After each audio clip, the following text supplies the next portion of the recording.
Whether it's happening in Port Harcourt, South South, Nigeria, or around the world, we've got you covered. On air, online, delivering balanced news and unbiased analysis. Today 95.1 FM. This is Today 95.1 FM, Port Harcourt. News.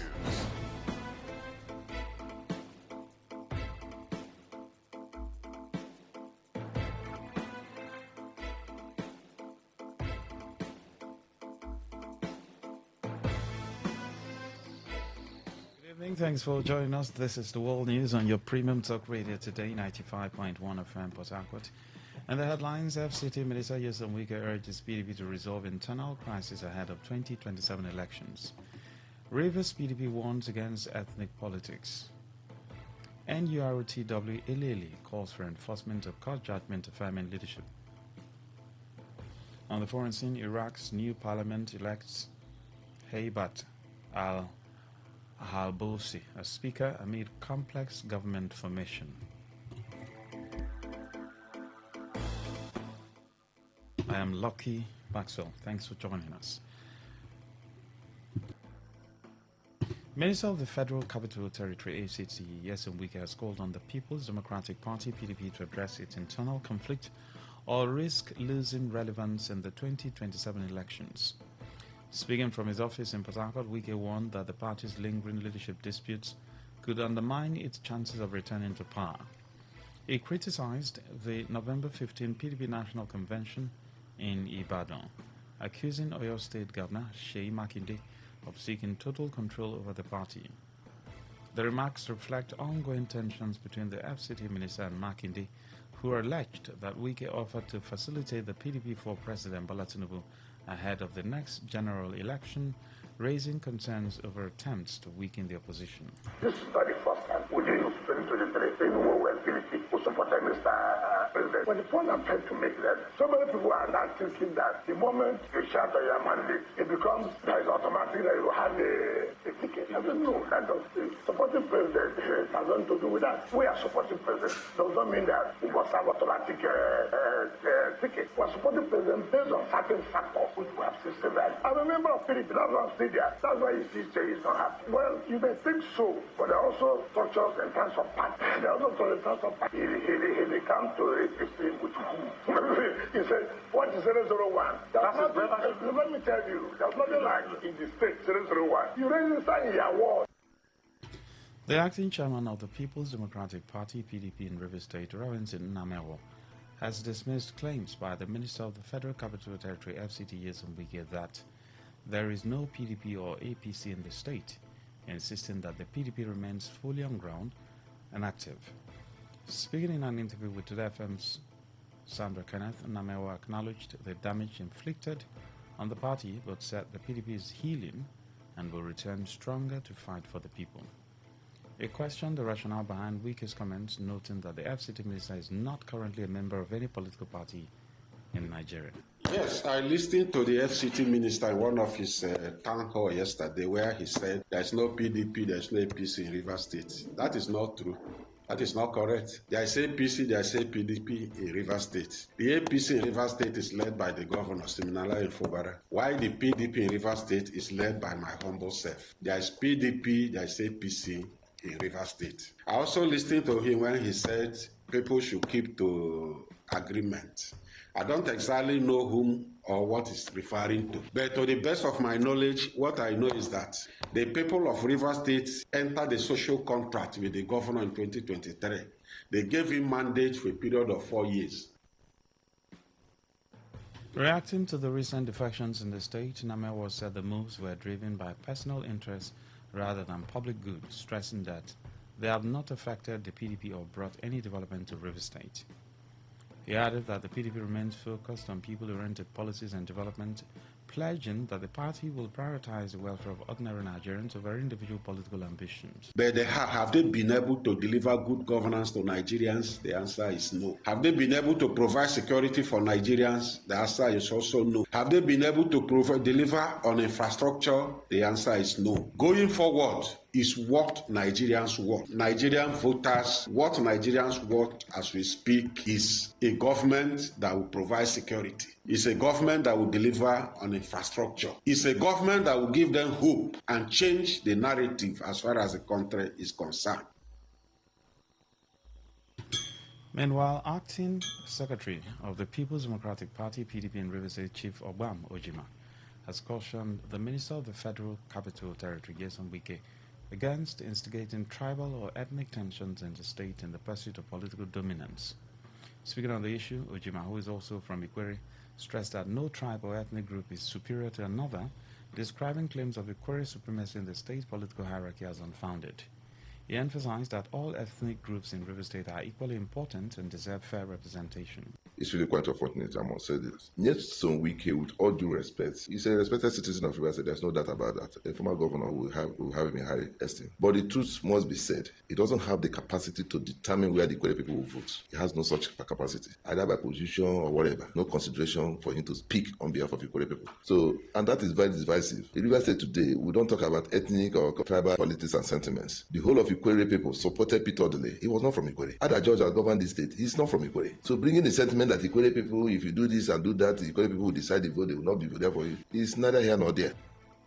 The PDP acting secretary further warned that tribal sentiment should not override the core principles of politics, which he said are centered on representation, unity, and the delivery of the people's mandate regardless of ethnic background. Yeah, it has to be cautioned because the disadvantage is this. There is no single ethnic group in River State, the present River State today, that can come up and say that we are the dominant force. We determine whatever thing that happens. At least we all know within River State today, we have not less than 20, 30 ethnic nationalities. Look, what is the population of Ikwere? Yes, they may be one of the leading ethnic groups. There's no doubt about that. But can you imagine the combined force of the Gogonis and the Kalabari? Can you imagine the combined force of the Orashi region and the Okrikas? So it's practically impossible for any particular ethnic group to lay claim that they can determine, or they will determine what will happen in River State.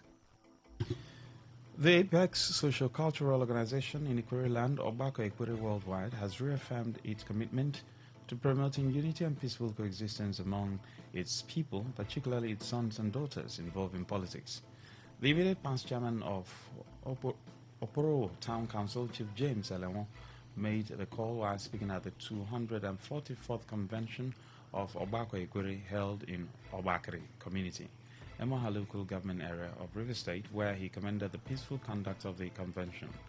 Elewon urged the Ikwere people to remain steadfast in promoting their cultural values, peace and security across communities, stressing that Ikwere remains an autonomous ethnic nationality that does not belong to any other ethnic group. What I can say is that before now, most of our people do not commit seriously to Obako Ikwere's activities. But with the convention being held here today, it shows that most of our people will commit to the business and activities of Obako Ikwere, because we have come to realize that we are lagging behind. We don't want to continue to be in that kind of state. We want to get more serious tobacco so that we can flow along with other Ikwere communities and what's happening. Today FM correspondent reports that while High Chief Gift Okonu commended Obako Ikwere for choosing Oporo Obakri as host of the convention, the President General of Obako Ikwere Worldwide, Eze Gospel Onwekwa, led members to the palace of Eze Egerton Aliko Echonwere to present traditional items in line with custom. The chairman of the National Union of Road Transport Workers, NUROTW, Elele branch in Ikwere local government area of River State, Cyprian Isaiah, has appealed to Governor Malai Fubara, the Commissioner of Police, Olugbenga Adepoju, and other security agencies to intervene and ensure compliance with a court judgment affirming his leadership. Justice Aru B. Hastrup of the National Industrial Court of Abuja, in a judgment cited by Today FM correspondent, had declared Cyprian Isaiah the authentic chairman of the NURTW Elele branch and ordered the former chairman Ihai Wosa, Boma Tam George, and another defendant to vacate the office. Speaking with Today FM, Isaiah said he was duly elected on January 15, 2025, but was forced out of office 2 months later by individuals allegedly backed by a politician in the area who reinstated a former chairman whose tenure had expired. He said although the divisional police officer initially enforced the judgment after it was served, the situation later changed, raising concerns following reports that the former council chairman claimed influence over police authorities. What I did was to serve all the various quarters as a separate agent. The DPO, area commander, and as well the CP, the River State Police Command, all the authorities concerned in River State, and the Royal Majesty of LLA to help me to enforce the judgment. Then after, that was on Monday last week, DPO made an attempt to call a meeting between me and Usa. I was there, as VK was there, my park manager was there, my secretary was there, all nothing happened. But DPO said they should allow me go into my work. Also speaking, a member of the CPRE and Isaiah-led executive, Azubike Amam, lamented the hardship suffered by the elected officials since assuming office and called on security agencies to uphold the rule of law by ensuring full compliance of the court judgment. At the expiration of Comrade Ihai Wosa's government as a National Union of Road Transport Workers, Ilele branch, he has completed his 2 tenure, and under the Constitution of the National Union of Road Transport Workers, he was not expected to come back again. And the election was conducted in January 2025. Election was conducted in 2025 by the National Union of Road Transport Workers states under the leadership of Comrade Boma Tom George, and where Cypriel Azaya emerged the winner. The paramount ruler of Iba and Obele communities in Emoha local government area, River State, His Royal Highness Wobudu Sunday Jonah has urged stakeholders in the clan to cultivate the habit of giving back to society as a means of sustaining peace, unity and security in the communities. The monarch gave the advice during the coronation of Eze Fred Ohaka and the inauguration of the Ohaka Memorial Hall, describing the gesture by Ohaka as a significant effort toward uniting the people and promoting lasting peace in the area. Represented by the chairman of the Iba Council of Chiefs, Adolphus Nyebeke Umesi de Ovuau, monarch called on other stakeholders to emulate the example by supporting initiatives that foster peace, unity and security within the clan. The coronation they gave to him today is part of peace. We have also charged him to continue to extend it to Omubis where his larger community and Iba as a whole, so that will be a way of uniting all of us together, because he has done so much. So on behalf of the community, even the Royal Highness, all of us were happy. Is to continue with that stopping, for him to answer Onwa. Onwa means great light. On his part, former River State Commissioner for Housing, Elder Chinedu Tasie, who stressed the need for individuals who have been blessed to be open-hearted, noting that generosity and a willingness to give back to society are key drivers of development in communities. A lot of people used to have money but are not open-hearted. What Fred has done today is to showcase that he has a good heart. He got the money, he assisted his people and completed the hall, and the hall had been dedicated. And reciprocally, the people decided to honor him by giving him a chieftaincy title. My advice is, whoever, if God blesses you with whatever, try to get part of it to help the common society. Because at the point you won't have, and you will still rely on others. He had been benevolent enough to share his wealth with, and I thank him and commend him, and commend Omahaka for honoring him as a chief. Speaking in an interview with Today FM correspondent, the newly crowned traditional ruler, Fred Ohaka, highlighted the importance of initiating activities aimed at restoring the traditional way of life that fostered unity, love, and communal harmony among the people. He also outlined plans to ease hardship in the area, including the introduction of contributory schemes and insurance schemes targeted particularly at widows and youth to improve their welfare and economic resilience. Where you have love and peace, things move easily. The fear is in there. I also want to do a kind of a contributive fund for them where we can raise money. Is the project I want to raise again.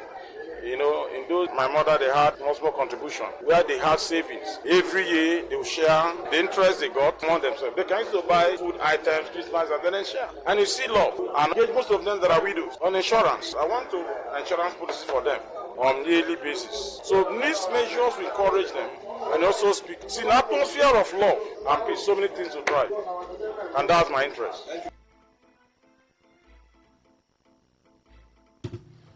You're listening to the World News on Today 95.1 FM Port Harcourt. We'll be right back after this short break. Every day, every hour, when the big stories break, depend on our 24-hour news team to bring you the latest. Today 95.1 FM.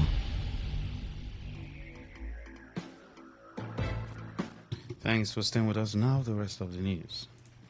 The paramount ruler-elect of Ilela Limini in Emoha local government area of River State, retired Commissioner of Police, His Royal Highness Peter Wabara, has congratulated Chief Ima Ofuru Walker and other elected members of the Ilela Limini Council of Chiefs following their successful election over the weekend.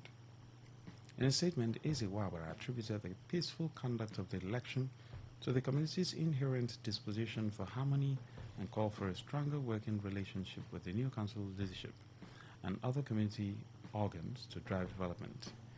He described the election as no victor, no vanquish, urging those who were not elected to support the winners while encouraging the elected officials to pursue an inclusive administration.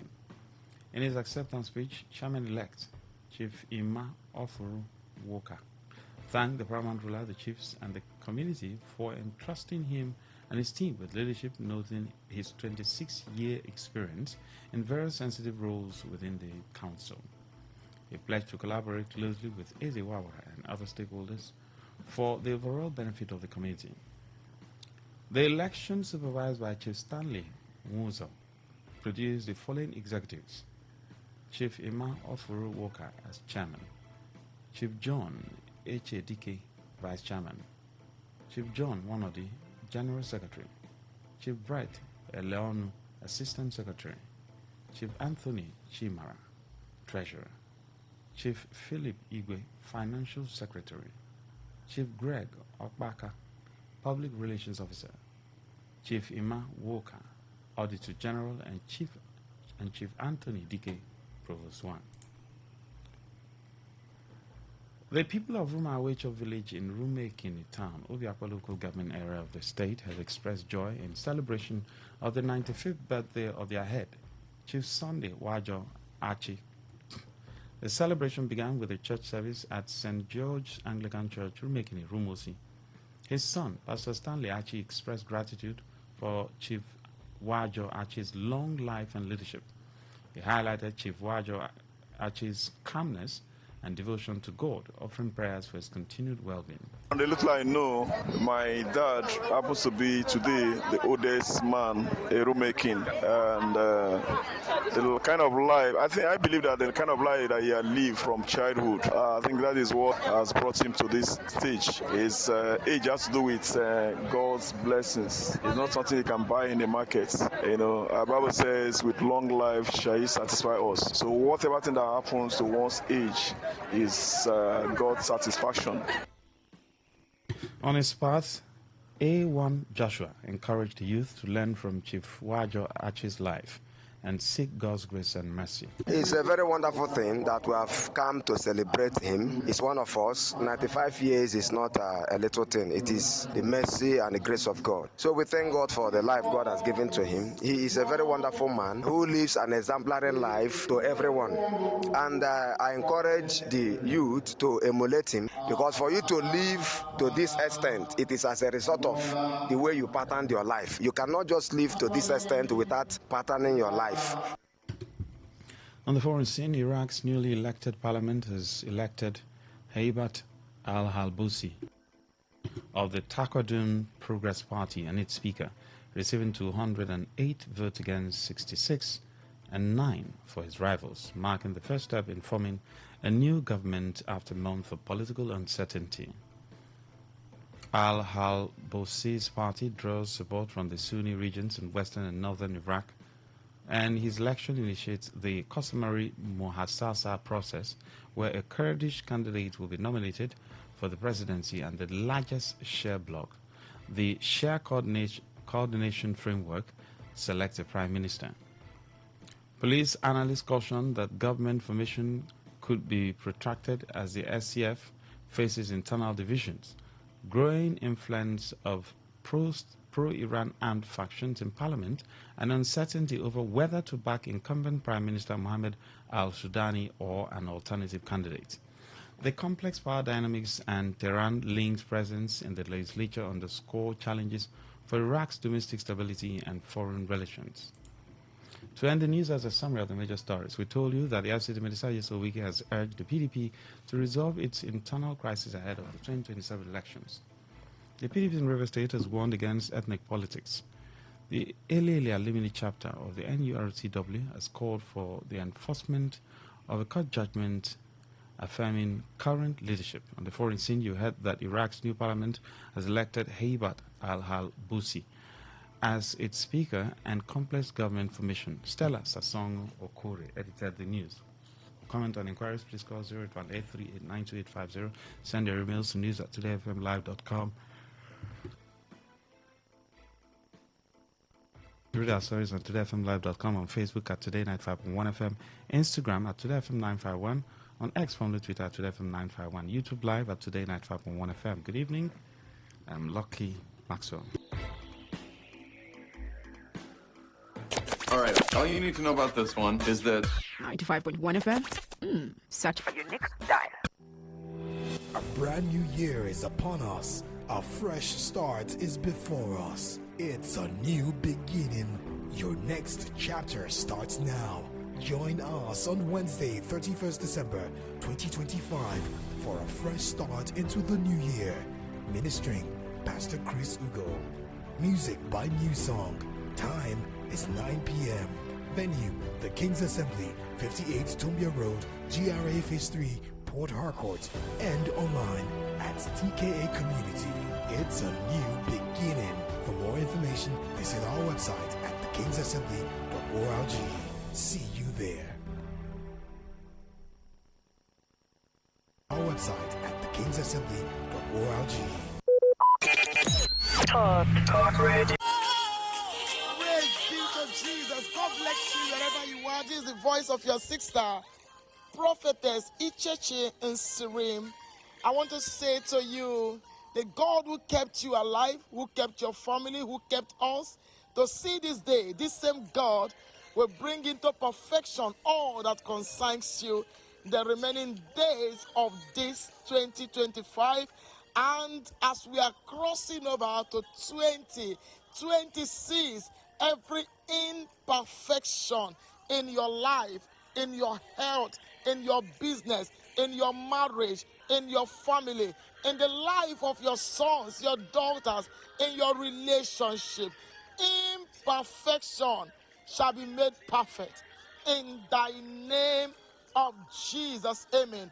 I've just come your way to quickly invite you to our crossover. My God, it's going to be glorious. It's going to be awesome. It's going to be powerful on the 31st of December. We are crossing over to our year of divine inheritance and mysterious favor. Divine inheritance and mysterious favor. Divine inheritance and mysterious favor. Child of God, I'd like you to know that it's never the will of God for you to struggle, for you to suffer. Child of God, I'd like you to know that it's never the will of God for you to struggle, for you to suffer, for you to see backwardness, stagnation, shame, tribulation, confusion. It's not God's will. Whatever you have gone through in this year that is just ending and the previous years that have gone, 2026, you will not go through such negativities. In thy name of Jesus, amen. It is the will of God to see your life completely established. It is the will of God to see your life settled. It is the will of God to see your life blessed It is the will of God to see you begin a project and complete that project. It is the perfect will of God to see you excel in all ramifications of life. It is the will of God to see you labor in raising children, labor in business, and seeing the result of those labor, enjoying the fruitfulness of those labor. That is the reason I'm inviting you as God's servant that by 31st night, which is on Wednesday, anywhere you are, beloved, don't let nothing hinder you. I specially invite you to join us in our crossover service. I am trusting Almighty God that every single day in the year 2026 shall be your year of celebration, year of joy, year of testimony, year of singing new songs in thy name of Jesus. Amen. Psalm 68 verse 19, the Bible says, God will load you daily with benefit of salvation, of deliverance. The Bible says, God will load you daily with benefit of salvation, of deliverance, of breakthrough, of restoration, of divine connectivity. He will load you daily with benefit, my God. In the year 2026, I decree and declare every day of your life shall be loaded with benefit in thy name of Jesus. Amen. Take this phone number, start making your calls, or you send your information I mean is, where are you coming from? Do you need a transportation? What is the challenge? Whatever it is, be sure that nothing hinders you to be with us on the 31st night. 080 32 55 6589.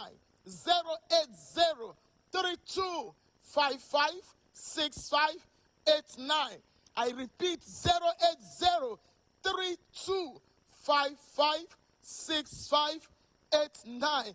This is your sister, prophetess Ichechi Nsirim, the senior pastor of the Spring of Life Global Ministries, located by Saks Road or Obiapo New Market Road, Rupoku Port Accord. Spring of Life Global Ministry is located in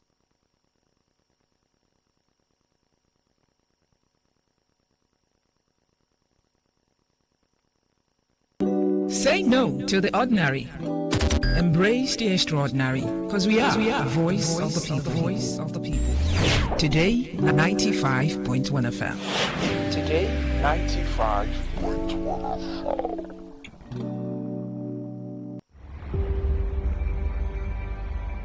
Maybe home is somebody's smile when they look at you for the first time. Maybe home is being a home to something you love and adore with all your heart, and that is what life, friendship, and love are all about. Maybe home is listening to all of your favorite shows on Today 95.1 FM. We create memories. We inspire comfort. We are the voice of the people, and we are home away from home.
attracted to the guys who have Osusu in their hand?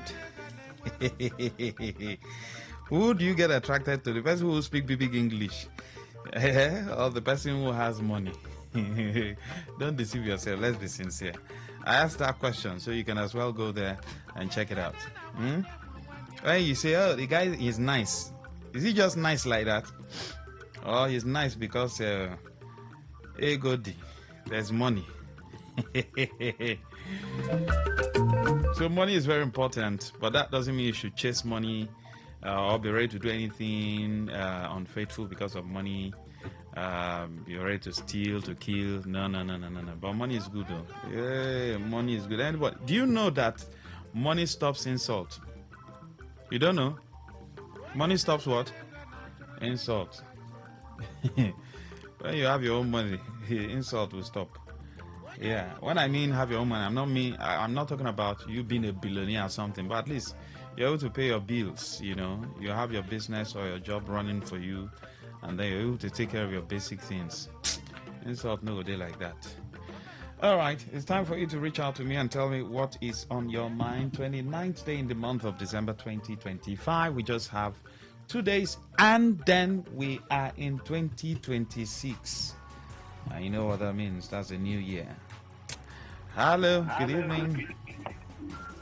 Yes, good evening, Lucky Maxwell. Robin Maja. God bless you. We are still in the season. I want to wish you still Merry Christmas and a prosperous New Year and all listeners across the world. Lucky Maxwell, we are on the program What's in Your Mind. I have been worried, particularly the past 48 hours, about the character of the class of politicians have in Nigeria, particularly Rivers State. I'm worried. Each time they use the language,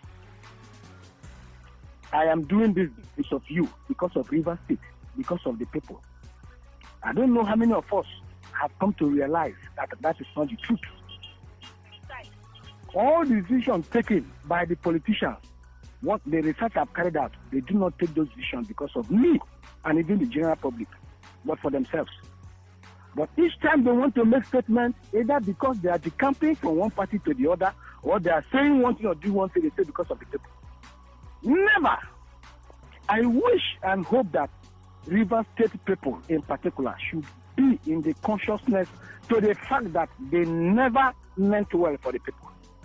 How good and well is the infrastructure as we speak to date? Those who represent us, from the governor to the senators, the reps, the state assembly members, the local government chairmen, how many of them genuinely have the people at heart and they are doing the yearnings of the people? How many of them? Yes, I can say yes, the governor tried. When he came on board, I told him not to consolidate. Either he listened or he spoke to himself. He promoted civil servants, paid gratuities in a larger number and all that. Did one or two things that seemed as if he was not consolidating in the past.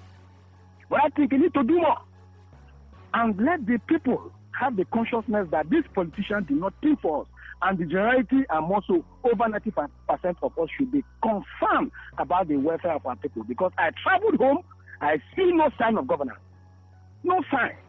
From the junction I traveled through to my village, in fact, we are retrogressing. My sister, who was with me, cried and bemoaned that the road was better over 30 years ago when she was around here. It's so pathetic, and I'm sure this comes across. I am concerned. River State people should be wise. Thank you. Good morning. Good afternoon. Good evening. I remember the matter. Thank you. All right, let's get to hear from you. Call in 0810-951-0951. Message 0701933992. What's on your mind? You want to bring on the table for us to discuss. You can do voice note, you can do WhatsApp message, you can do normal message.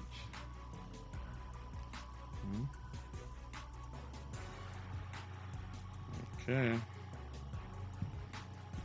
Good evening. Hello. Hello. Hello. Good evening, Mr. Maxwell. Welcome. Go ahead. Yeah, my name is Benga. Yes, please. Okay, I'm calling from Port Harcourt. Some days ago, I visited my elder sister at Rumokwachi. So I found out that this NDDC light, this NDDC street light, is not in their street. So I now asked her what happened, why. She now said the person in charge said they should pay. So I now said I should call and find out if there is any way that they say they should pay.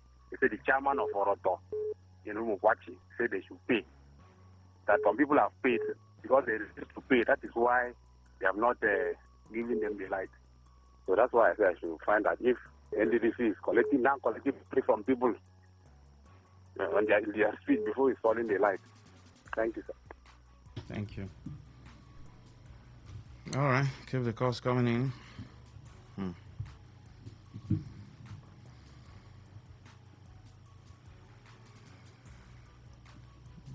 Hello, good evening.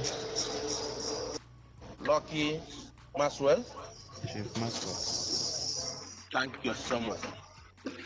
But Maxwell, can somebody tell the former River State governor that he will never reign forever on the politics of River State?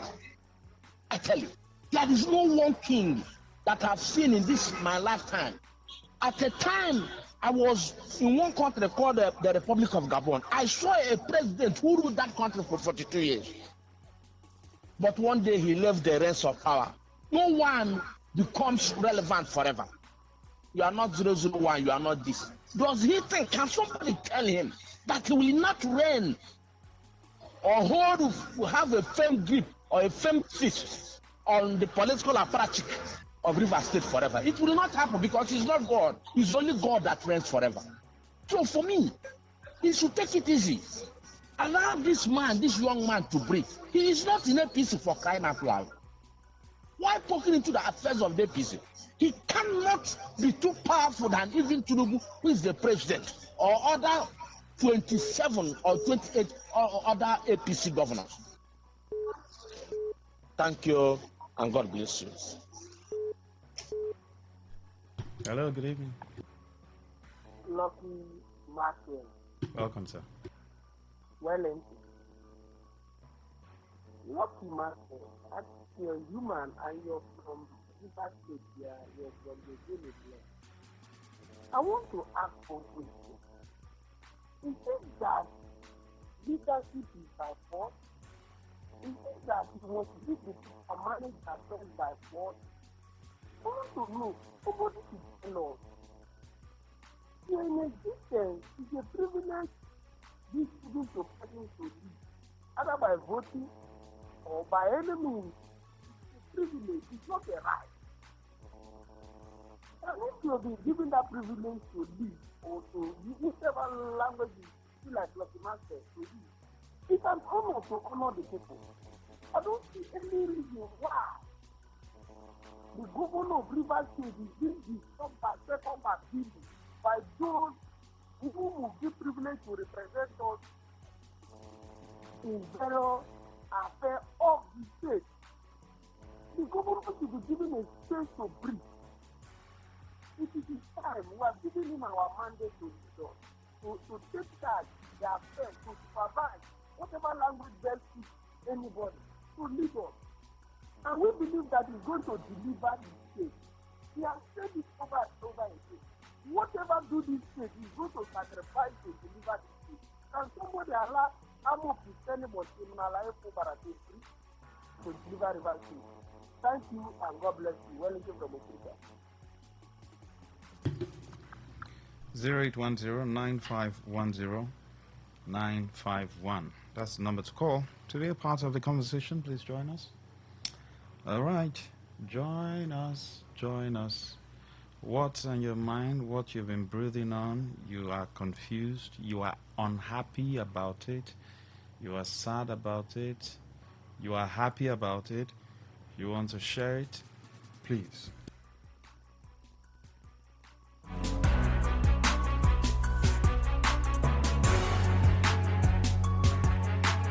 0810-9510-951. 0810-951-951.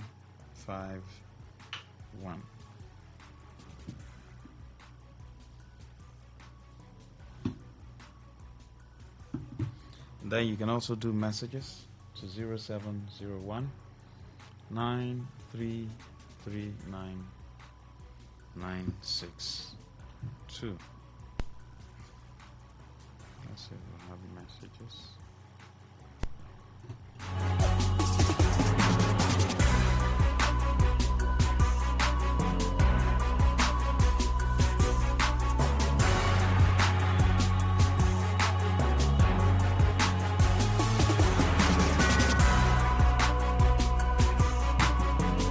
All right. Michael from Eneka says, on agreement is agreement. I see all those loud talk about how Ikore people stood for victory of President Tinubu in 2023 and all the rants about how Chief Sergeant Awusi was removed as emotional blackmail, and that won't stop the political forces that have moved against him. I honestly do not believe that he can still solely decide who's going to get ticket or not, like he did in 2023, when he had the full weight and instrumentality of state power.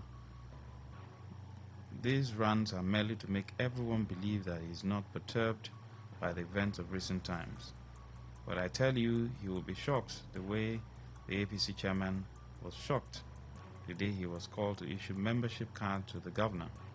All those shouts of support from those who spoke at Ishopo were to make him feel good. Okay, that's what's on your mind. All right. Michael, thank you. Please send in your messages to 0701 9339 962, and then you can call 0810 9510 951. What's on your mind? What is it that you are bothered about and you feel like talking about it? We'd love to hear from you. Okay?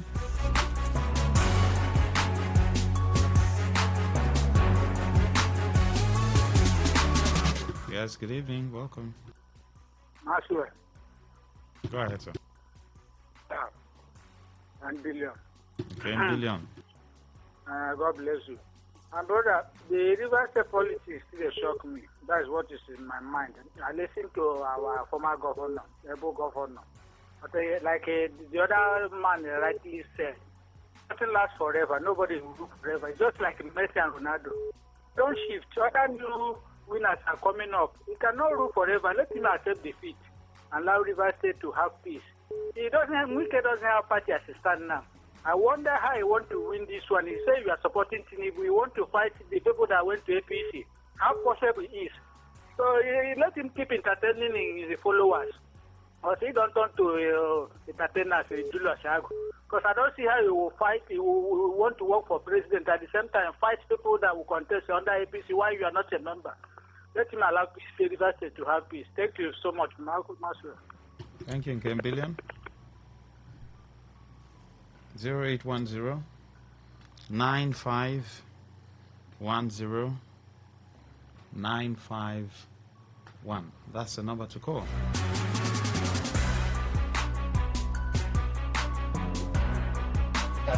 Yes, good evening. Yes, please go ahead.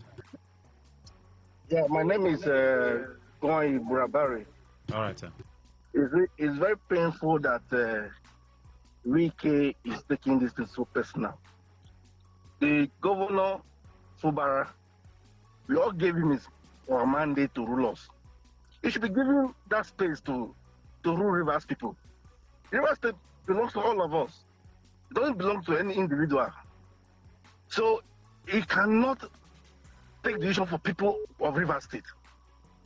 It is all of us that's going to decide whether Fubara, the scorecard will bring a scorecard by the end of 2026, and then see whether we are going to re-elect him 2027. So it is not him that is going to give us direction on how we are going to go. He has done his own part. Yes, for his own 8 years, He did well. We acknowledge what he did, but let's Fubara that we've given the mandate to be able to like do his own best, and then we're going to score him. If you're able to have an A, then we'll continue with him. But if you have an F, then we'll kick him from the office. That is my own stand, please. Thank you. Good evening. Welcome. Go ahead.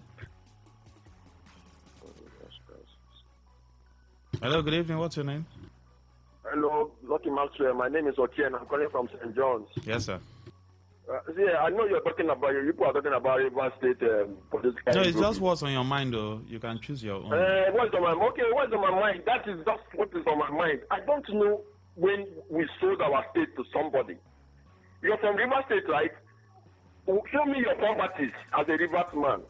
We are talking about somebody that has collected almost everything from the state, but you still want to drag him who becomes the councillor. What is all this? To what end? We are entering a new year. I'm thinking and praying that this man will grow.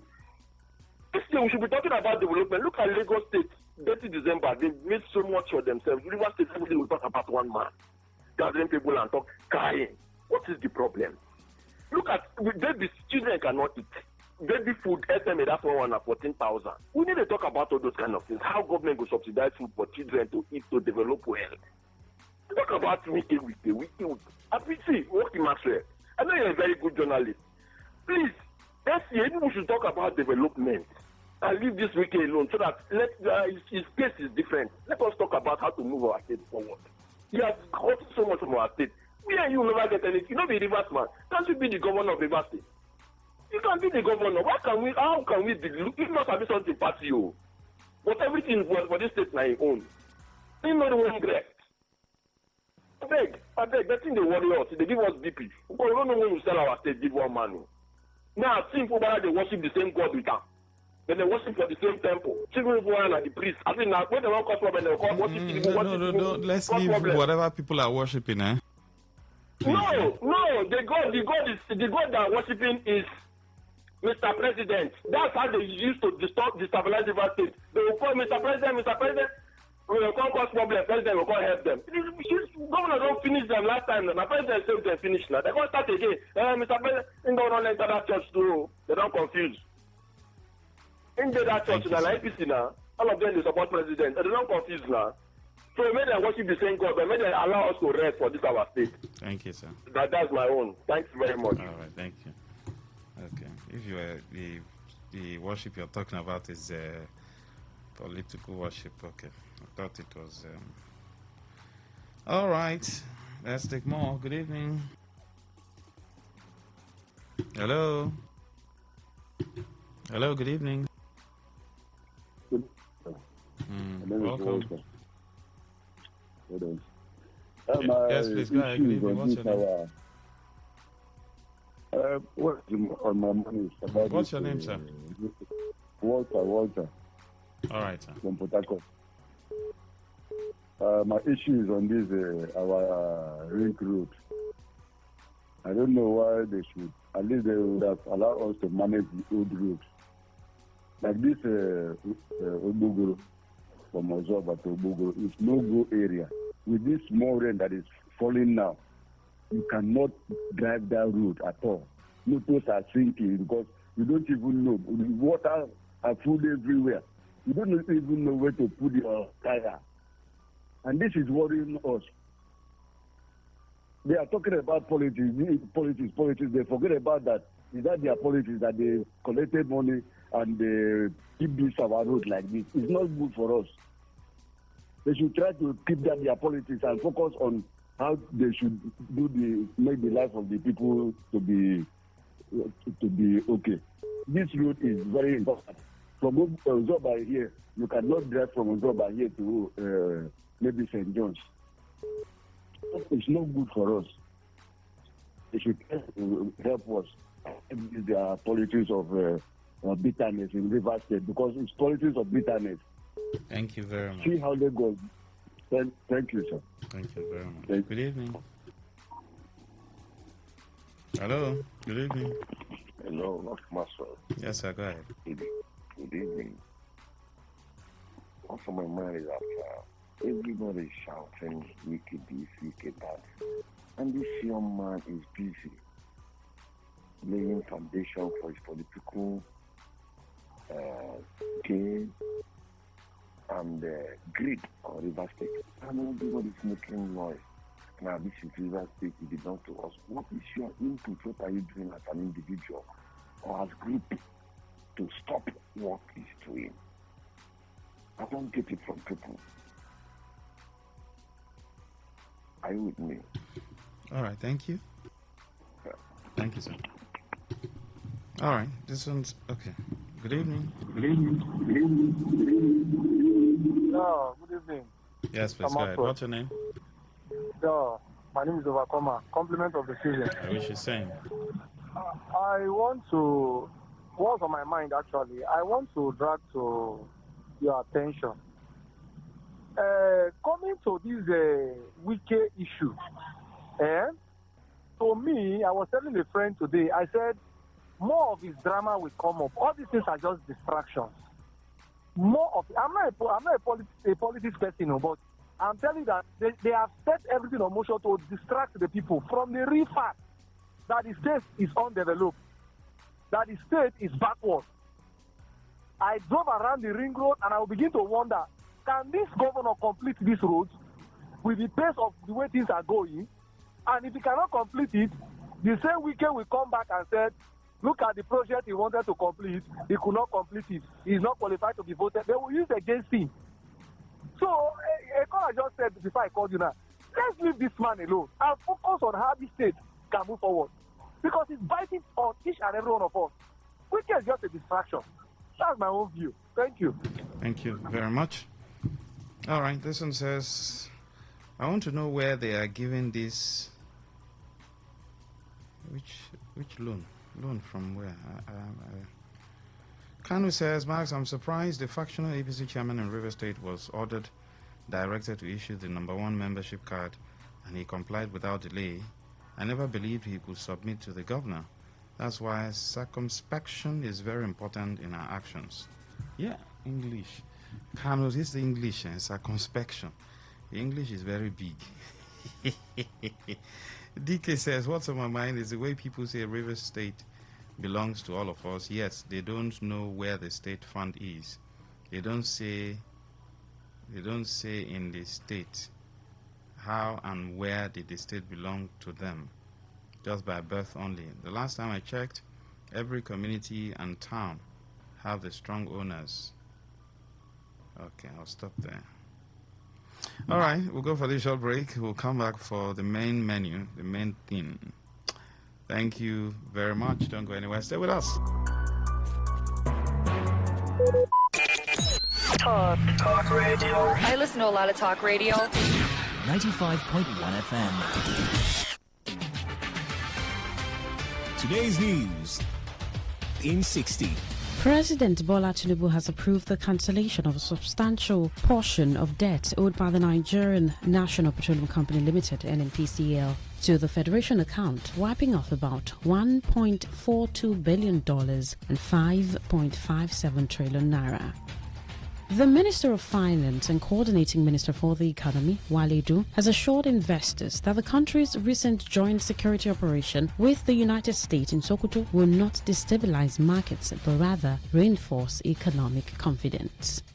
The Minority Caucus of the House of Representatives has asked the federal government to halt implementation of the planned tax laws following alleged alteration controversies rocking the country.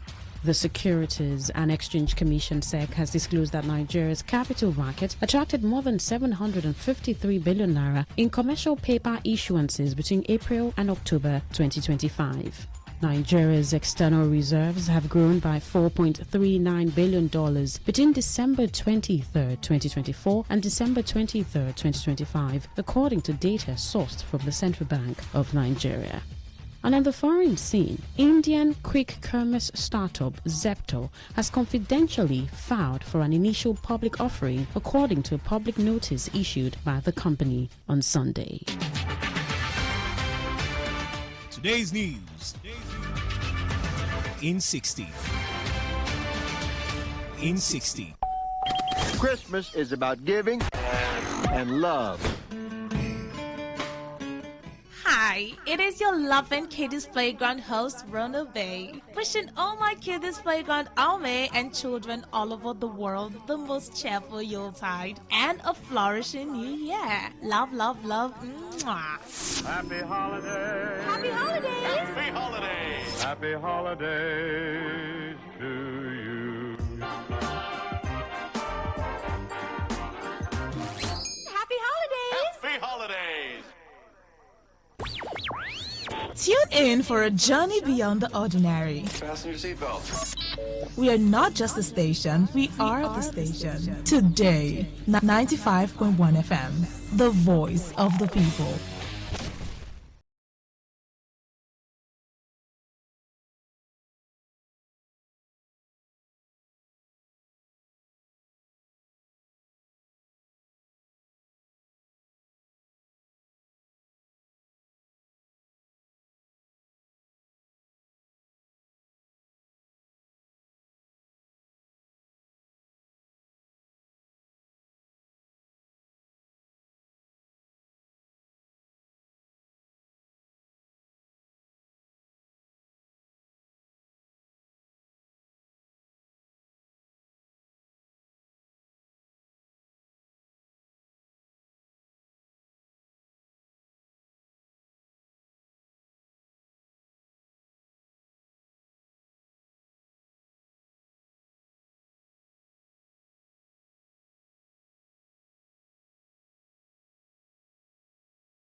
Say no to the ordinary.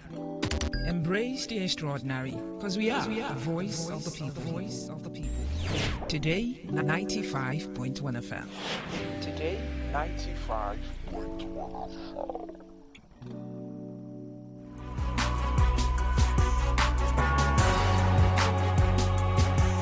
Of the season, if you're still enjoying, please continue to enjoy. Every day is a day of enjoyment. It depends on how new tempo on Tuesday, a higher tempo on Wednesday, Thursday with a higher tempo, Friday, it gets to a very high level.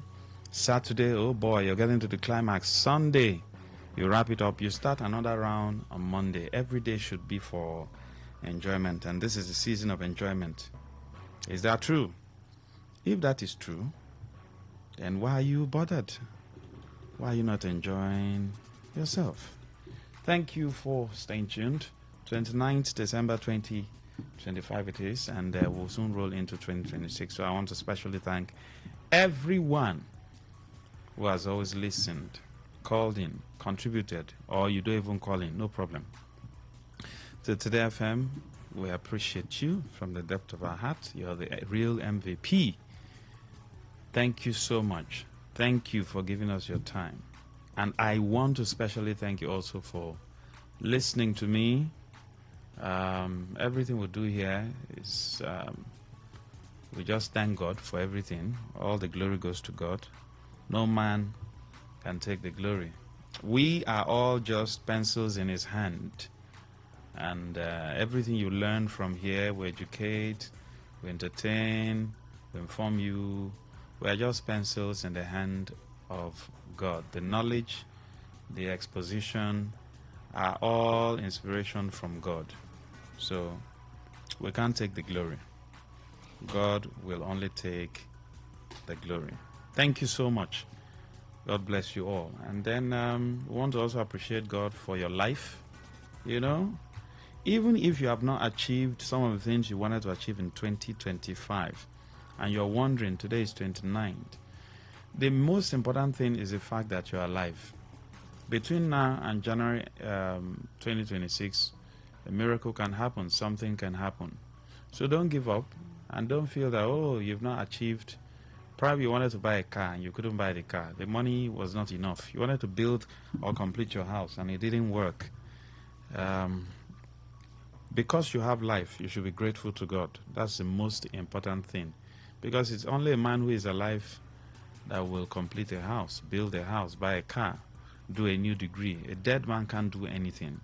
So for the fact that God has kept you alive, it means he wants you to complete the house. So it might not have been completed in 2025, but the miracle can still happen. So the most important thing is thank God that you are alive. And I want to also especially thank God that he kept all of us alive. Even if you're on the hospital bed, it means you will recover and bounce back. Having said that, the Nigerian brand of politics is opening a whole new chapter each day. Politicians are exploiting the vulnerability of the population. They are exploiting the ignorance of the population. And that is why we need to keep on informing you.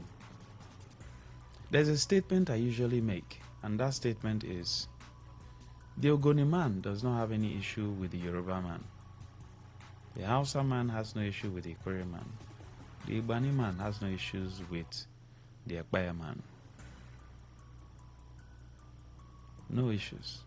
Because when it comes to issues of marriage, love, and romance, yes, even though there are people who are ethnic bigots, but when you love someone, you don't care where they come from, right?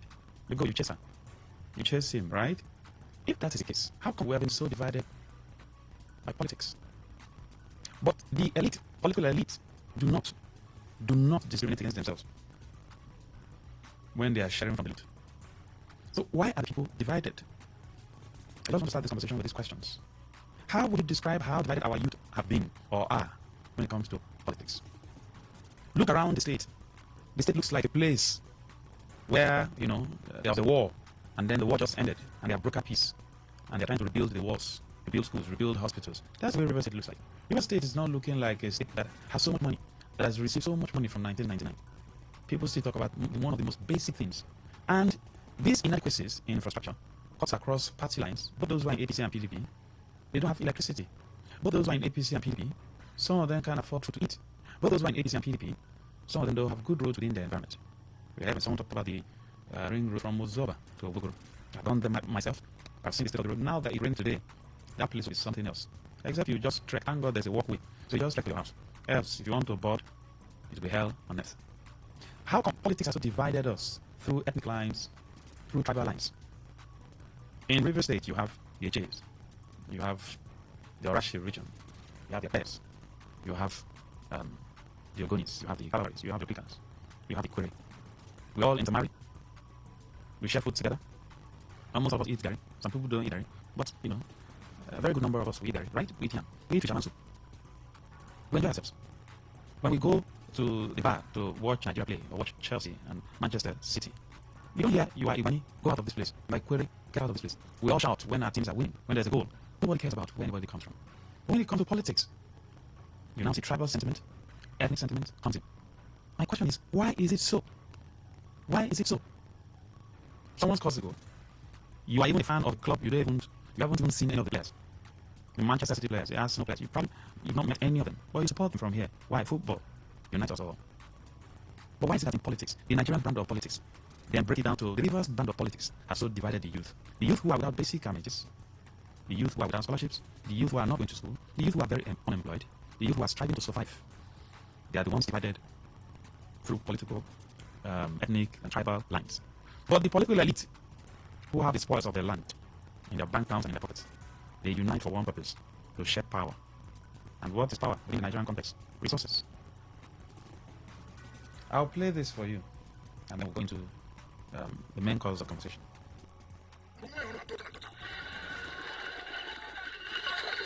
Maybe if I don't really understand, I'm pouring up all the vegetable.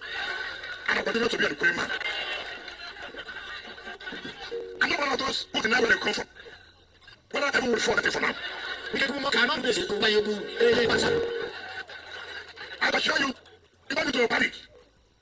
As my people, you don't need to panic. Equality will continue to remain relevant in the politics of this country.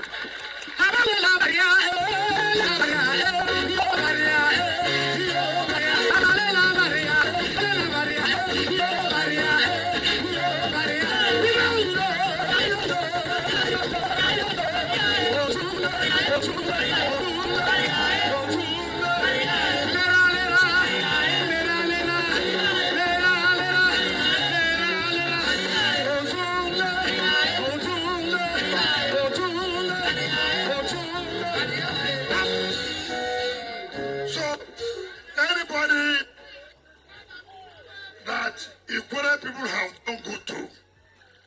I want to pay us back. I wish the person good luck. Whatever you see, you take. Equality and the nationality is not the people you can ignore. And let nobody make that mistake.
take to ignore us. If you ignore us, you ignore yourself.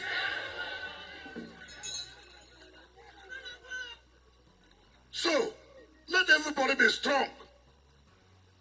In 2023, we led by impression. And I said, listen. And I said, listen, my people, believe in me, we will win. I told you, do not worry, we will win. Everybody was threatening that our political future is finished. And I said, you're not God to tell us that. It's only God. And since God has not told us, you are talking rubbish. And I said, we will support Asuwaji Bola and trip. I didn't watch the results. If you watch, check the results. It is the local governments in the Prairie Land that have get the result that made Ahmed Bola Tinubu to win. And I've told anybody, whether you like it or not, you cannot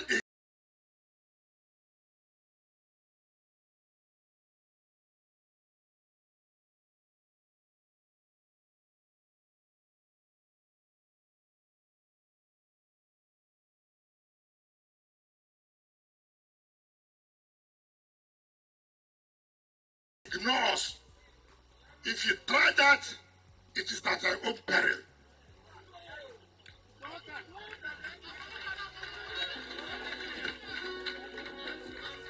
So, more people have now come to begin to say, at the boundary we stand. We agree. We have taken it since 2023. Is it not correct?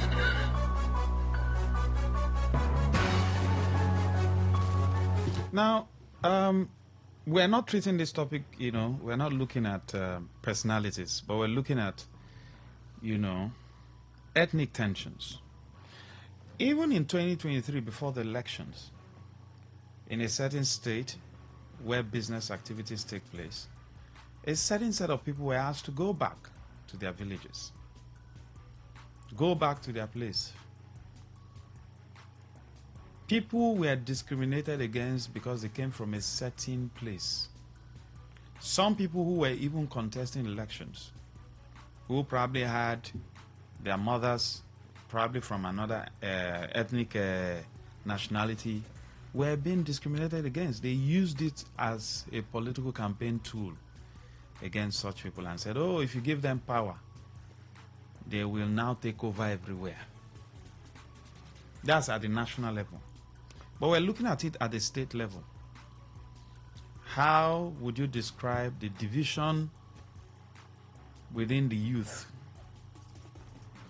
via ethnic lines, tribal, lines? And that's why I said earlier, in River State, you have, the Queries there, you have the Ogonis, you have the Calabaris, you have the Okrikas, you have the Ekpe, you have the Ogbaigbe Mandoni, that's the Orashi region, Abua is there. And this ethnic groups is what makes up River State. This cannot do without this. This cannot do without this. You need what I have. I need what you have. There are places where they don't produce gari in this state, but they have fish. So if you have your gari and you finish baking your gari, what would you need to cook your food? Fish. If you also have fish, don't you need gari and yam or plantain? These ethnic groups intermarry. They don't discriminate against each other when it comes to marriage. Yes, a few people in some families do that, but it's not that rampant. People are becoming aware of the fact that love conquers everything. So once you love someone, you go ahead. Right? But when it comes to politics, why do the youth allow the political elite who do not discriminate against themselves when they want to share the political spoils? Why does the youth allow themselves to be divided along ethnic lines and tribal lines?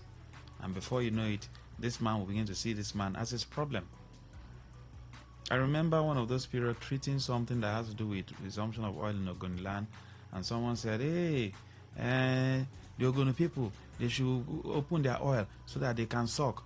After all, the oil they have been sucking from other places, the money, when the money comes via federal allocation, they also use it to develop Ogoniland and so. And I asked the person, which development have you even seen, even with the money that is coming in? Are you seeing development in your own community? The places where oil is being sucked, do you see development there? So why would you think, after what the Ogonis have suffered for decades, they are now trying to renegotiate? They should just open the oil fiam. The places, tell me one place in this state where they drill oil that has 10% of the atmosphere of Dubai. Tell me one place, one. Is it Rumekwe? Is it Ogwaigwe Mandoni? Is it in Ahoda? Where? Where now do they drill oil in this state that you can find development? So why are the youth divided? Why are the people divided along ethnic lines? When the basic things that the people ought to get from government, they are not even getting it. It rained now. Just check your communities. Okay, go around Rumosi if you will see 1/3 road. Go around Rumekini if you will see 3rd road. So where is the development for people to now start, talking about how this ethnic group is a problem of this ethnic group, politically speaking, or how this ethnic group is better than this ethnic group, or how this tribe is, should dominate this tribe? Where is the development, which is the major thing that people should be talking about? Someone called earlier and talked about the street light, that someone in the sister said, someone in their area said they should pay for them to get basic thing that government ought to just give them. Is it everywhere that you go to? Even some of the street lights, they are packing up. They are not up to a year. They are packing up already. So where is the development in the first place? And if that is the case, and these same politicians who have held office, political office, have been exposed so much to so much money. You heard when the former governor talked about the fact that governors have money. But for him to say that kind of money, they didn't see it then. Even the money that was coming in during the Amechi's time was too much enough. Nigerian politicians, they don't always accept that during their time they saw money. The greed in them is too much. And that's why I made a statement. I said, if you like, gather the whole money in the whole world and give it to Nigerian politicians, it will not be enough. Because of greed. What River State has as budget can run several African countries put together. And those countries, if the money is not stolen, those economies can run effectively. But that's what here they say there's no money. It's not enough because of massive stealing. They steal more than what they invest in the state. So where is the development? Firstly, that we should talk about before we start talking about how this tribe is the problem of this other tribe. And I told someone, I said, the reason why people are even fighting against each other is because the political bourgeois, they make the people feel that there's scarcity of resources. So when people see a little, they say, oh, you are developing this place. You are not developing this place. Any governor that comes on board with the money that is available in River State can develop the 23 LGAs simultaneously at the same time without any pinch, without the state feeling it. They were the ones who said, this one said I left 300 billion. This one said I left 600 billion. So would you believe that that kind of money is somewhere breathing, Buko? just breathing somewhere. Nobody's touching it. After they have excavated the ones they excavated, that's the one they are telling us that they left in the account breathing. So I asked, what's even that money doing there?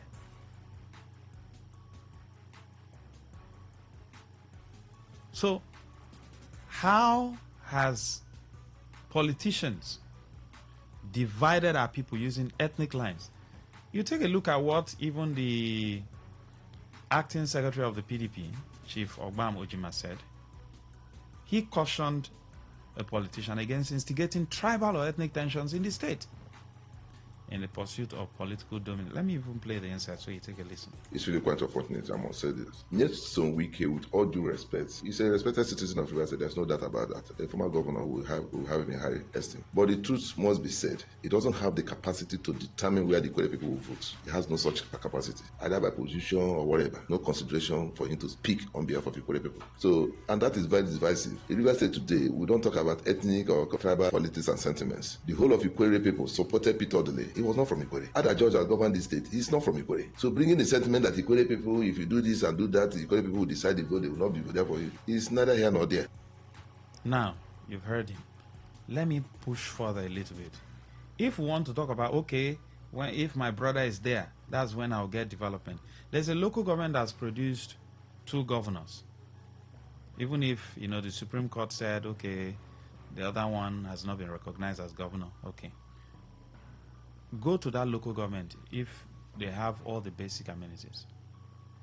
If we want to use that as a yardstick that, okay, it is when my own brother gets there, that's when we will now enjoy life. Go to that local government if they have all the things.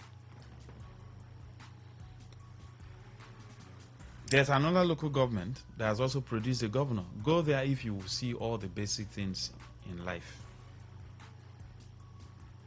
So is it about tribe?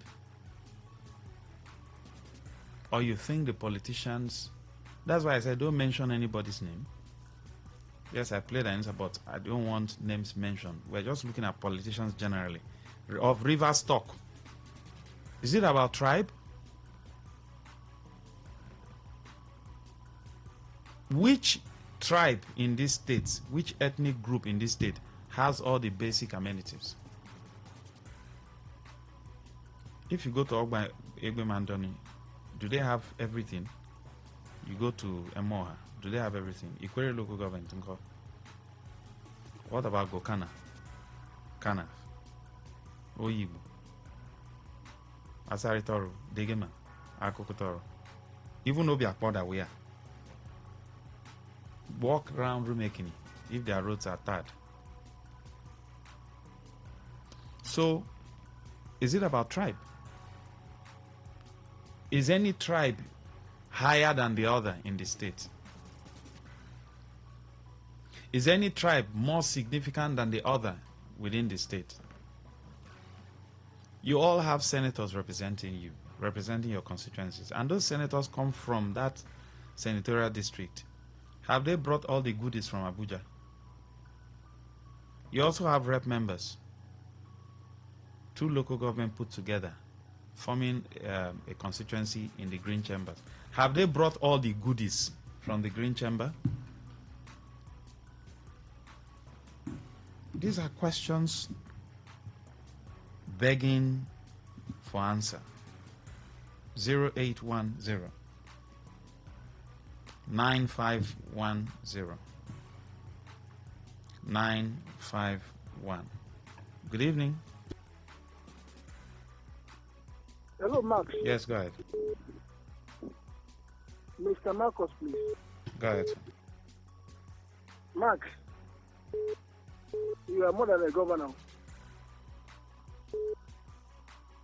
These are the things good leaders are supposed to come on the air to put in place so that the listeners will on their own choose on how to live when it comes to politics.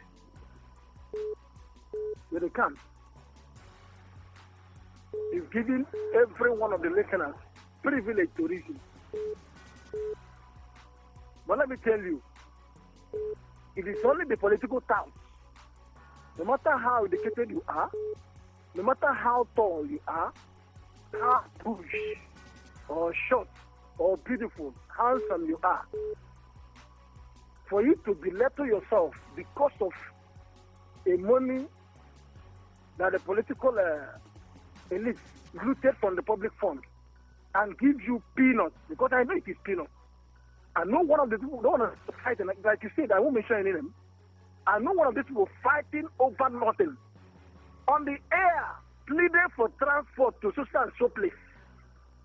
This time I listen to him fighting for one person or the other, I feel pity. This is someone I've been speaking for a long time, talking what is reliable and what is not reliable.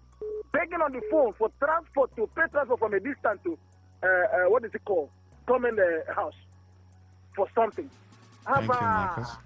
Thank you. Please, allow me to finish. Max, are you hearing me? Yes, sir. Yes, sir. Beautiful. So what I'm saying in essence is that none of us, indeed, is supposed to allow these individuals who have looted and want to, and not even individuals, just one person. They're saying, I won't mention them, but it is one person that is probably reversing. Can't you come back to our senses and say, no, you cannot do it. We know you yesterday. You can't come to River State and become fan of River State. Just like that. No way. Please, let's stand on our feet and say no. Thank you, Marcus. What is happening here is evil, please. Thank you. Good afternoon. Evening, rather. Please, go ahead. Good evening. Welcome. Father, can you hear me? This is Yes, Wellington. I know the stress is too much. Answer. You know, I always tell you one thing. That's why I always tell you the record. That you need to do up the when you have four people, you don't talk about it. You don't talk about anything. How can we do this so that everybody can pay? Each time we have them to talk about it, what do we do? What do we do? Those people is the kind of people we need in leadership. Those people who cannot say so to their people. The kind of people we need in leadership who will consider others. Whatever decision you want to take, you look at the people. And that is the kind of people we need to be at the youth. Aim of ourselves. In youth leadership, in church them. People who can keep tribal aside, keep tribalism aside, and say how would they do to move forward. The kind of people, sometimes you hear me call already. I say, give support to who support you. That is the way we can take this leadership to the next level. Master, thank you and God bless you. Really good work. Thank you very much, Wellington. Keep the calls coming in. Good evening. Good evening, Maxwell. Yes, please. Yes, as a Ukrainian man, from Obiako, somebody cannot instigate me to join me because I'm from Ukraine or he's from there or he's from Anthony. And somebody from Rumeki, what will the people trying to say this and that, what do they have to tell Rumeki first? This road, school, health center, what are they to tell us? They were there, couldn't get anything. Now you want to make it because you create this, that, you create that. It's only those that feel without them. It's not that they are getting anything, no, they are not getting. Even in my community here, they are not getting anything. But they will still be making noise. That is not it. One person cannot dictate. I cannot dictate to the community what they will do. The community will decide what they will do. But in this one of River State is something else. Equal person cannot only rule. Let other people from other areas, other senatorial districts, let them give them opportunity to rule. When they are ruling, others have ruled and left the office. I think you see, in one idea. Come back and contest again now. Is it bad? Thank wow. you, sir. Thank you. Good evening. Good evening, Maxwell. Welcome, sir. Yeah, this is Sam from Ahoda. Yes, sir. Well, I want to say that no single ethnic group in Rivers State can make anybody the governor of Rivers State without the help of other ethnic groups. My challenge is not that's my major concern or advice is people should not talk when they are angry. Don't talk when you're angry, because this idea of trying to promote your ethnic group and now in turn trying to destroy, the unity in the state is so bad. It's so bad. And for those that want to allow themselves to be used by these politicians, well, it's their luck. Because if you have something doing and not just depending solely on politics, I don't think you will give in to this kind of cheap propaganda of someone trying to, play ethnic politics with you. But the challenge we have in River State is most of our youth don't have alternatives. They depend solely on politics. So they dance around with all these politicians and they use them the way they want and dump them afterwards. That's the problem. These are people that have cash out. They've made so much money and they are now telling you about ethnic politics and you're just, following such person. It's so annoying. It's so annoying. Look at, you gave instance of areas that produce oil and come to Ahoda is nothing to show. Go to Onega, nothing to show. Just the road that they did. That's all. And these people produced what this state is being known for. Gas and all that. So it's a pity. It's a pity where we're heading to, honestly. Thank you. Thank you, sir. Good evening. Good evening, my dear brother, Mr. Maxwell. Yes, sir. Go ahead. Yes, Mr. Maxwell. I want to remain.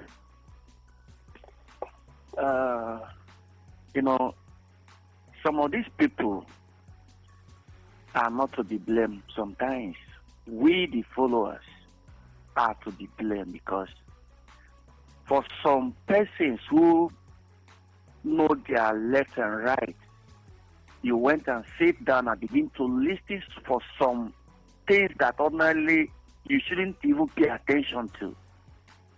We allowed ourselves too much to the extent that these people begin to use us as 10 and 11 spanner.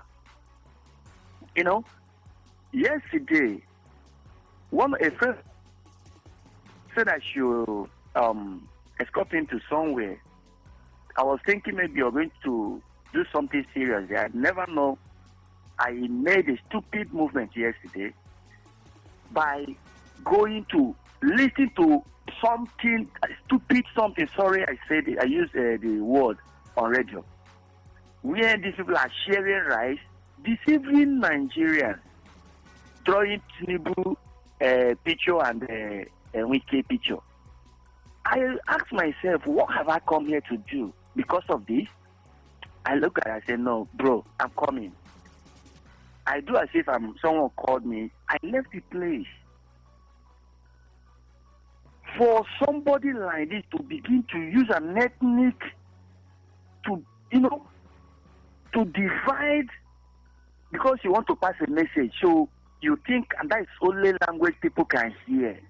So you want to load this other ethnic group to over these other people. So it's our time we wake up and begin to think like people. That is only when these people will know that we are serious. But if we continue the way we are going, Mr. Master, people like this, if he become a president, which I know he will never, my brother, tell me what the country will look like. Thank you very much for your time. Thank you for having my dear brother. Thank you, sir. Yes, good evening. Mark. Yes, sir. Go ahead. This is Mr. Anthony calling from Waterline. Can you speak up, sir, please? Yeah, this is Mr. Anthony calling from Waterline. All right, sir. Yes, you see this ethnic group. Somebody should not make an statement that maybe people can get you whatever you want to give us. It's very, very bad. Very, very bad.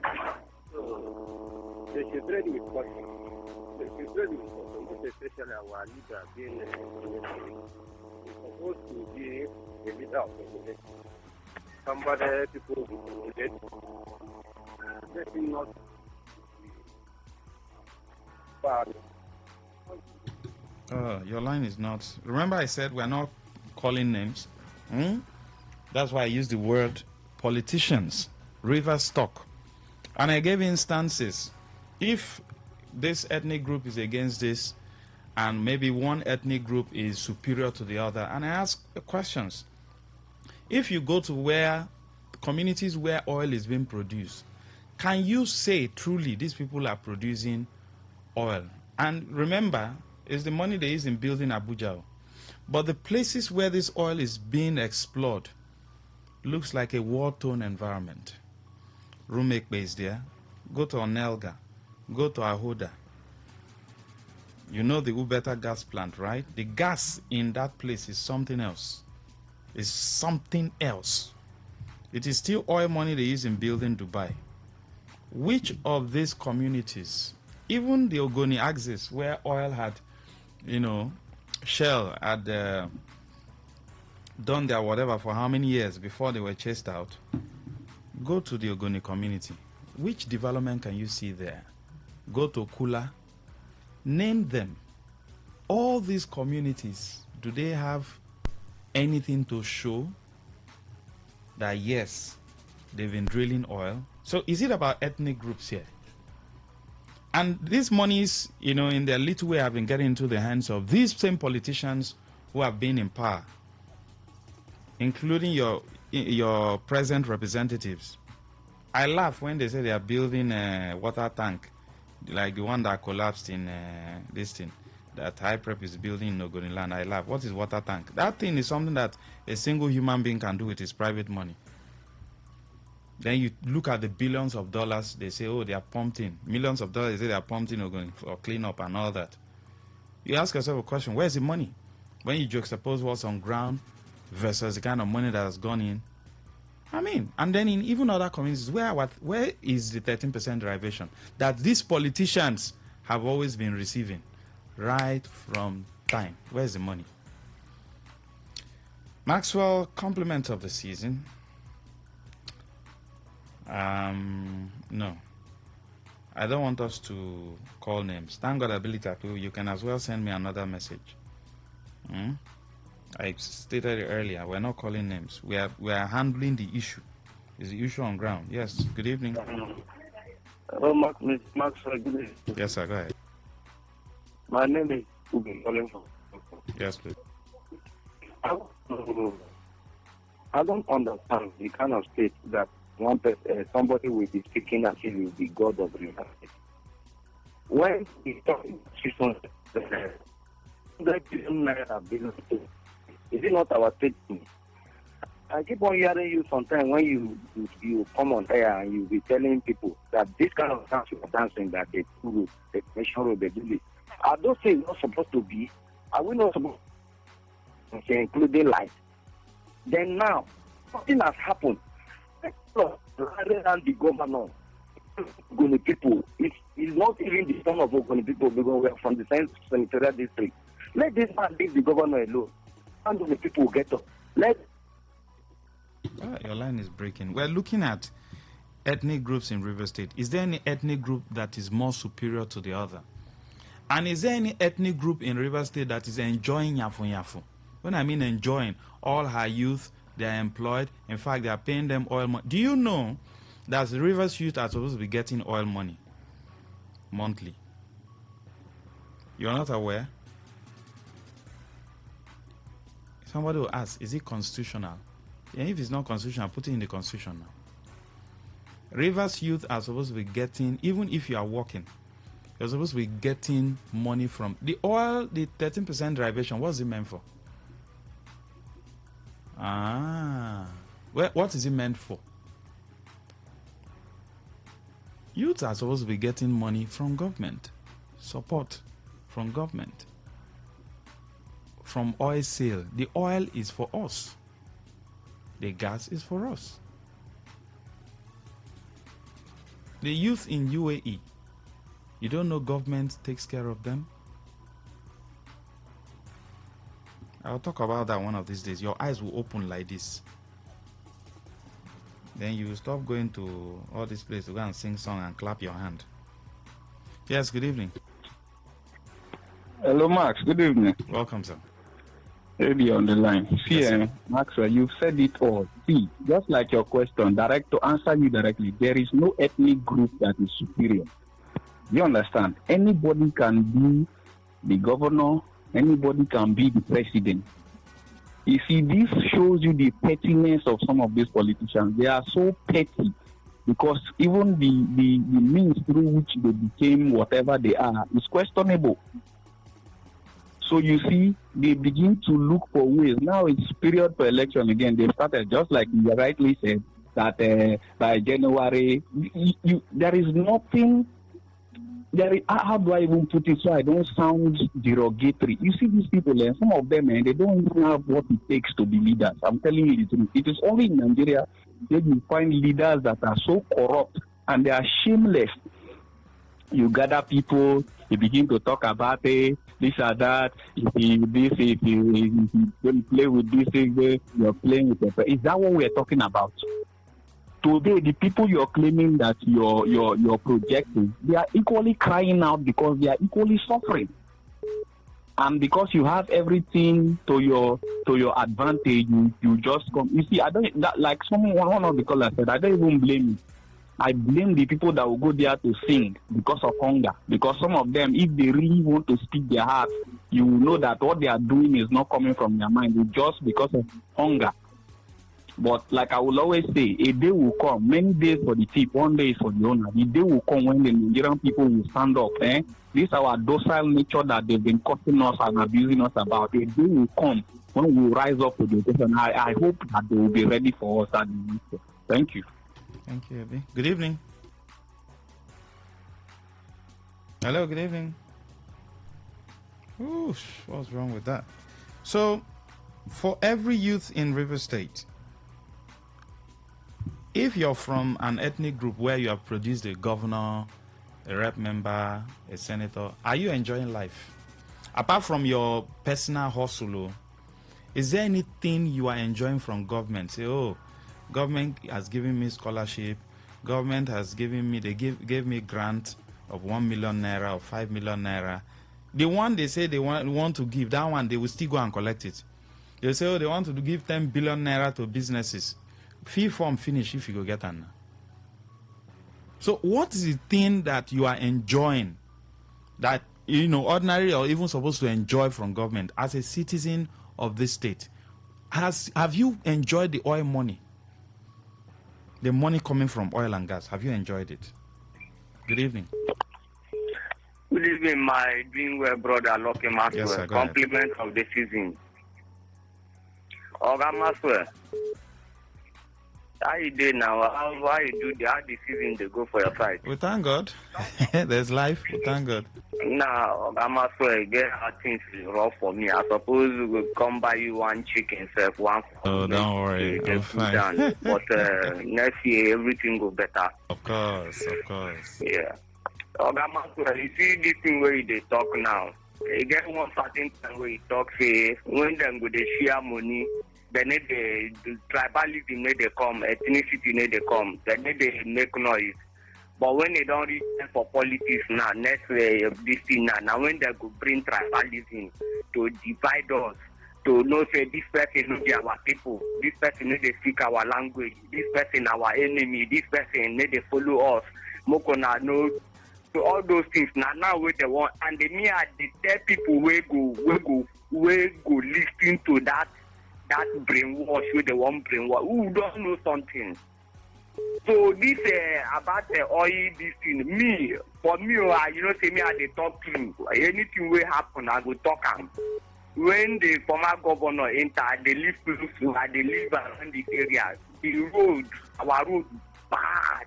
Motor they pass am. But company will bring, then tie the road, then jam and flood the road, put iron jars, so that this road go last for the next 50 years, no pothole. So, and the light, because of our make when they can they give us that the things what they enjoy here.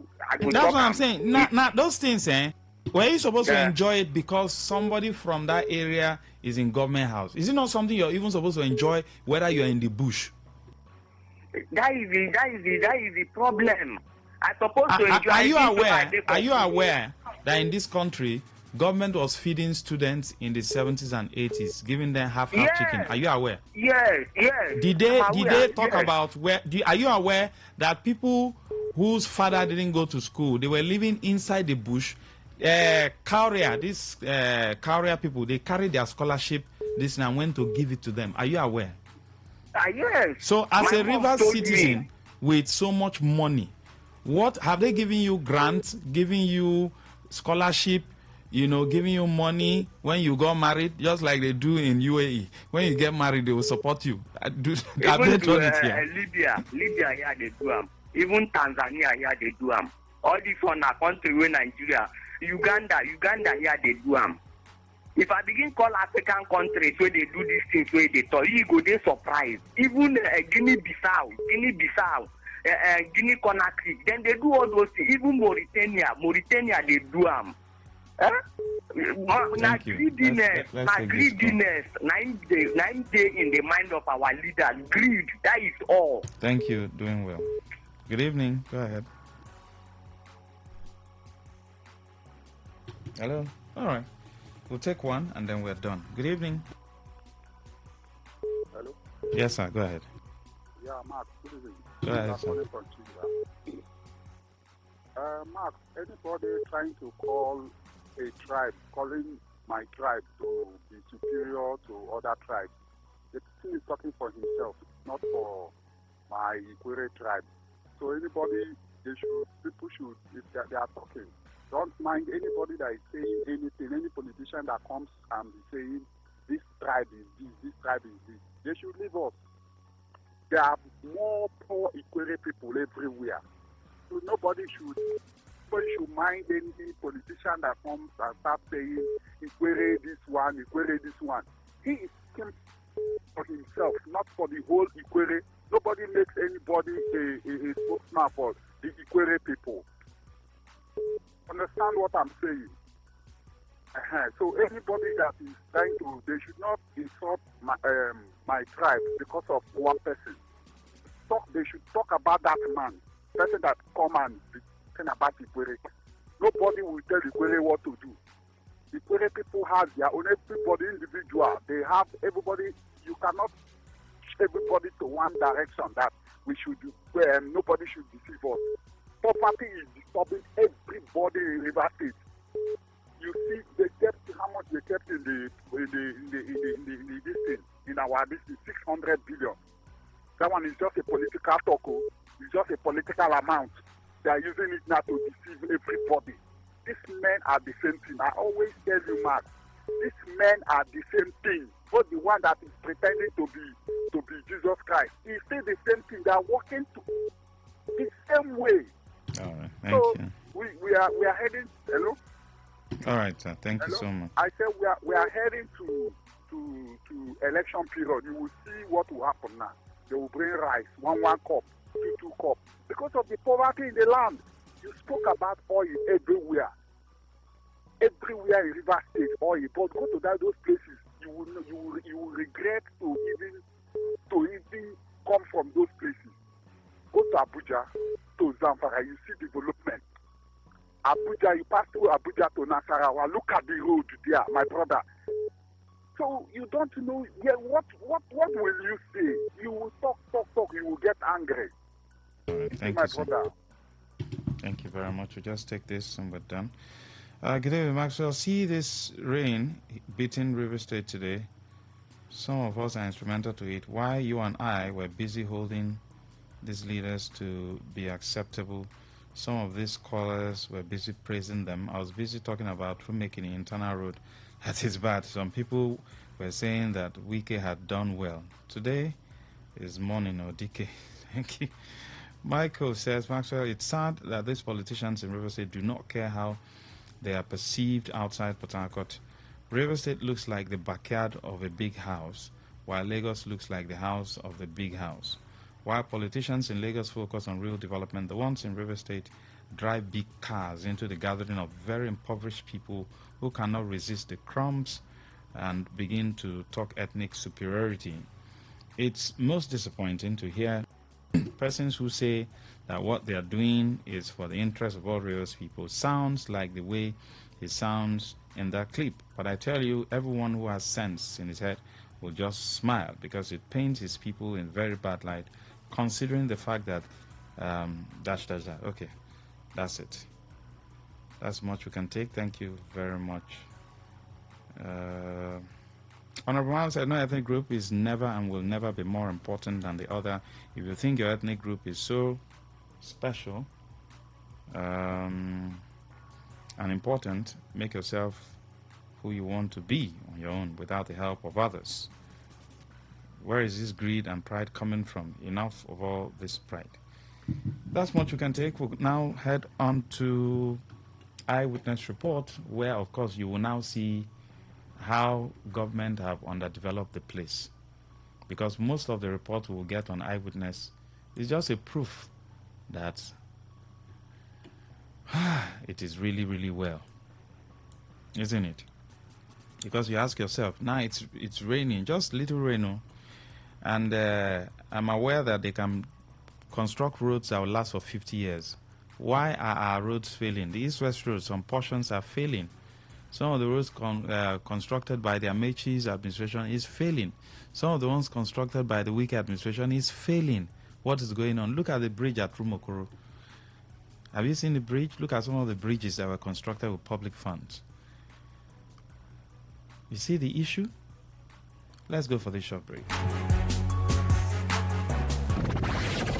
The station with the... As the voice of the people, we make sure that no one misses out. On Today 95.1 FM, there's something for everyone. Our tech show, because tech is new money. Our kids show, because we love the little ones. Our Gospiration, because it's the moment of truth. Our High Life show, because High Life is vintage. Our sports show with the adrenaline. Our midnight show, because we care about your love life. Our Nostalgia Drive, because old is gold. Our show for young people, because Gen Z code is on. Our Pigeon Bit, because na Naija we dey. Our book review, because books are a mirror. Our big stories, because big things only. Our health shows with seasoned health experts, because we care that you're healthy. Our Eyewitness Report, because we want to hear from you. Our reggae show, because Rastafari. One love. Welcome back. It's now time for Eyewitness Report. So we talk about the things we see around us, the good ones, the bad ones, the ones government have responded to, the ones government hasn't responded to, the authorities have responded to. One of the things I've discovered is that some of the street lights installed by NDDC is failing. They've stopped working. So you might have maybe on a stretch, if you have 7, 2 have stopped working. You now ask yourself, what kind of street light did they buy? Something that is not up to a year have stopped working. You see the problem? Okay, why not pad the budget? Chop the one you want to chop, then buy a sophisticated one for the people, so that the people know that this is the only thing they have gained. At least this one will last for us. The money you have eaten, no problem. But this one, you eat money, then you now give us inferior. You have 8 on a stretch, 2, 3 have stopped working. And then from Ozoba, on the ring road, from Ozoba down to Bogoro, is in a mess. What is the governor doing about it? From the 600 billion, can they pay the contractors? Because obviously Julius Berger's equipment on that bridge there is just there. They stopped working. You know, the bridge at least have served as a place for carnival. It was all what people did. I don't know, but I think there was a carnival there. Street carnival. They did it under the flyover. But the one from Ozoba down to Bogro, that road is in a terrible condition. They should have left it the way it was before. Those people are suffering, and it is not right. You can't be born into Nigeria and you're suffering like this. Is it a crime to be born into Nigeria? I went there myself to see things for myself. And you will start dancing the moment you just board the public transport. Even if it's your private car, you must dance until you get to your destination. The road is terrible. It is bad. The Ring Road project should continue so that people can enjoy a smooth road. It is not a crime to be born into River State. It is not a crime to be born into Nigeria. These politicians should leave us. The governor should continue with the Ring Road project. Why did they stop? Why has the contractor stopped? And I can't stay and blame the contractor, because if there's money availability, contractor will work. Because government has a yam and a knife. So I will not stay and say, why, contractor, you come on, go back to site. If they never give them money, they'll go back. Something must be wrong somewhere. The governor should fix it, and fix it as soon as possible. The NTA axis also that is bad is still there. Is the governor not seeing it? That road is a state road. If that portion is bad, what is wrong with fixing it? That thing, we're not even supposed to campaign on radio. It is something that government ought to be going around looking for problems to solve. Our own politicians go around and do politicking. No, they have started campaign. They have forgotten everything about the people. It's quite unfortunate, and because Nigerians and Rivers people are very calm. Yes. If we are to import the white people, the Americans precisely, down here, and carry our own people down there, you'll be seeing protests every day. Governor will run from government house because those Europeans, you think they send your papa? They don't send you. Europeans do. They don't have your time. Yes, good evening. Go ahead, sir.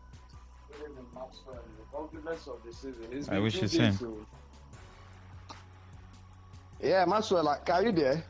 Yes, sir. I can hear you, sir. Okay. I said only 2 days when we talk. Oh. Yes, sir. Compliments of the season. Maxwell. I wish the same, sir. Maxwell, those street lights you're talking about, they've outlasted my own expectations. I didn't expect those street lights to last for 6 months. You know, we talked about it heavily during when they were being mounted. We discussed it. I was one of the first people that was, talking about it steadily. That those things that even when they mounted the one they mounted close to me here, small rain that fell, that came with light breeze, just blew and by it fell on top of one of my neighbor's car. Luckily, yes, we have talked about it now then, So it has outlasted my expectation. I know that that was just to size, it was just a conduit pipe for to siphon money. Maxwell, Ozoba is too dirty. Ozoba, that's from this their flyover down. It's too dirty.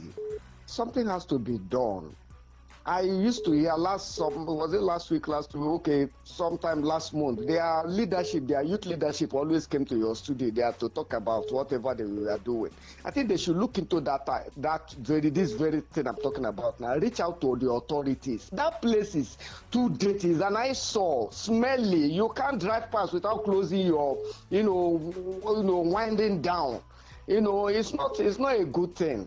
Take on Maxwell. I don't know how the light situation is in your area. Have we finally gone back to... No, light is bad though. Light situation Jesus is bad. Christ of Nazareth. It appears the whole of the state is in, is in total darkness now. And what are we talking? What's the excuse for this? Since when? Since then, I've not heard anything from PHED. The government is silent. The government is not talking. Even though in Abia, we know that NEC has handed over to Acera. Here, we can't hear anything. States are now taking over electricity. then Maxwell, the kind of things we are going through in this state or in this country, I don't understand. And nobody is saying anything. That a whole country or a whole state or major part of the state should be thrown into darkness for how many days? And nobody, it appears as if it's normal. Now, talking about another thing I've noticed is data. I don't know if it's just me. Do you know that 1.5 gigabyte of data you cannot? I don't know whether it's just me. No. That is, you just peep into social media, you don't just 2-3 times. They won't even warn you. You begin to wonder whether it's network issue or something. But at the end of the day, you discover that your data is exhausted. What is happening in this country? Are we born to suffer? What is happening? Then you've talked about this, is it close to Dominion City? That place there. I know they are going to fix it someday. But do we have to have a major incident there before? What will it take, Maxwell, to fix that place in a state that has government? What is there? What is in that place there that cannot? You know what is in that road? Then you are talking about close to TUC, that TUC secretariat. Yeah, Maxwell. That NTA road is becoming our former Aba road, Aba road before now. What is going on? What is going on in the state? Everywhere is just jaga, scatter. As if there's nobody in charge. And nobody is, abnormally it is becoming normal in the state. Eh? Please, let something be done, Maxwell. Thank you, Maxwell. Compliments also. Yes, good evening. Good evening, Maxwell. Yes, sir, go ahead. Marvin from Port Harcourt. All right. You see, Maxwell, my eyewitness is the foundation of Nigeria. That is my eyewitness. The foundation of Nigeria is for you. That is why. Is that your eyewitness? That can't be your eyewitness now. Probably that might be what's on your mind. Okay. Yes, good evening. Turn off your listening device. Thank you very much. So good evening, my doing well brother. Welcome, Lucky Maxwell. Maxwell, this NDDC light where you talk, my dear brother, for my street about 3 don't buy. They don't buy. Then they walk again. And you get another one said we were in Takuma to buy too. So all these things them now something where you say our government and I stand to be corrected. They say each of that NGDC light now 10 million for each one. I stand to be corrected because me I don't ask some people. They tell me say now 10 million for each one. Now in way they no go fit give us light waiting last of. They did not say these people they go China. Then they made them do inferior one. If you not take time, that light itself, that upper light now 50,000 them buy them. For that light, you get the one with the man for Chinda by Adagio extension. That one since 2 years ago with the man and that one still they work up to today. How much will them buy? People man how much at that time? 150,000 them buy each one of them. So all these things now within our government, them if they want chop money, nobody they against them, but give us quality product we go last. Now what thing they happen? So the Maxwell that one na number 1. Number 2, Maxwell, you get one of my guy from Omoko. The guy they tell me say no get money to travel. So as we discuss, suddenly brother with the Lagos come back, come call and say, where is this one never come back? We have to no get transport to come. So the brother get to send that money. We don't come back with the delay. Send that money. The guy receive the money. Jack him back begin go. So I look this thing and say, my brother, which kind thing be this? If not last year, Maxwell now other years them. I go buy firewood okay, can't give you for DSM. Now what thing I plan to do? But what thing I want to see that 6 billion waiting for our River State account. Me, I need my own share. Make them go to project again. Make them share that money. That money no they got it. People they die for hunger now. People no see eat. People they suffer. People eat the kind suffer where they. It's too much. Make them bring that money, share around. Imagine say they share that money for the whole river people. I swear, you now you go the buga now. Yes, if we that money, you know they is I think they is useless. But when they put that into use now, it will be useful.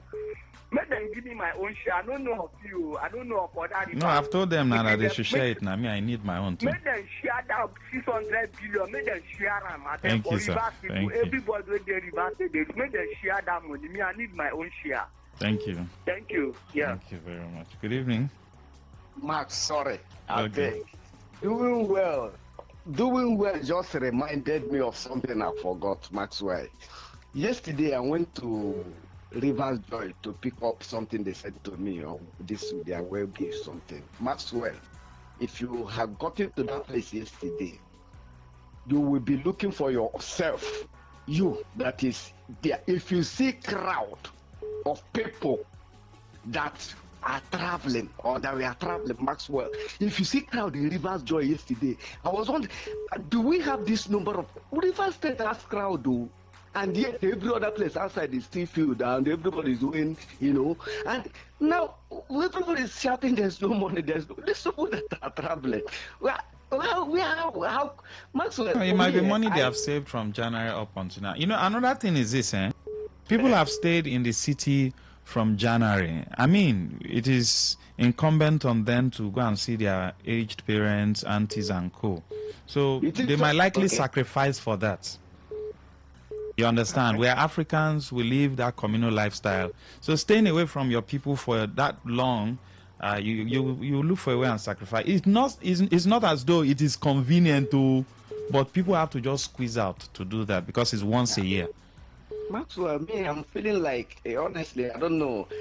If you see the crowd, I'm feeling like, you see this year, well, everybody with their Doesn't own. mean people have money I'm everywhere. They just have to squeeze out. No, I'm thinking that the problem this year is just that inflation. But if it is as for cash entering people's hands, I think there was much money this year. But it's just that... Yes, money entered the hands of governors. The question now is, did that money translate into the hands of the people? Governors got too much money. Once the moment they removed fuel subsidy, they got much more money, more than, approximately double of what they used to receive. But did it translate into the hands of the people? That's another question. Well, it is well, Maxwell. Thank you, sir. Thank you so much. Good evening. Hello, good evening. Yes, good evening. Good evening, Maxwell. Welcome, sir.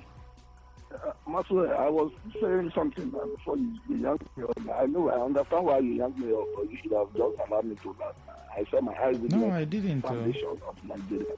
And you go ahead. To allow me to tell you why the foundation is my eyewitness. The foundation of Nigeria is faulty. That is why you see so much complaining. Maxwell, I want to give you an example. Go to town from Agri Road, check out the way the whole of that area looks like. You see that it's well planned because it was planned on a solid foundation. That is why I tell you, the problem of Nigeria is this foundation. That is why we cannot hold our leaders accountable. They do things recklessly because they know we cannot do them anything because the foundation is flawed. And that is why whenever they discover that you are educated and wise, civilized, I don't mean by degree, so much degree, and you speak out like a primitive leader. I'm talking of the ones that are civilized.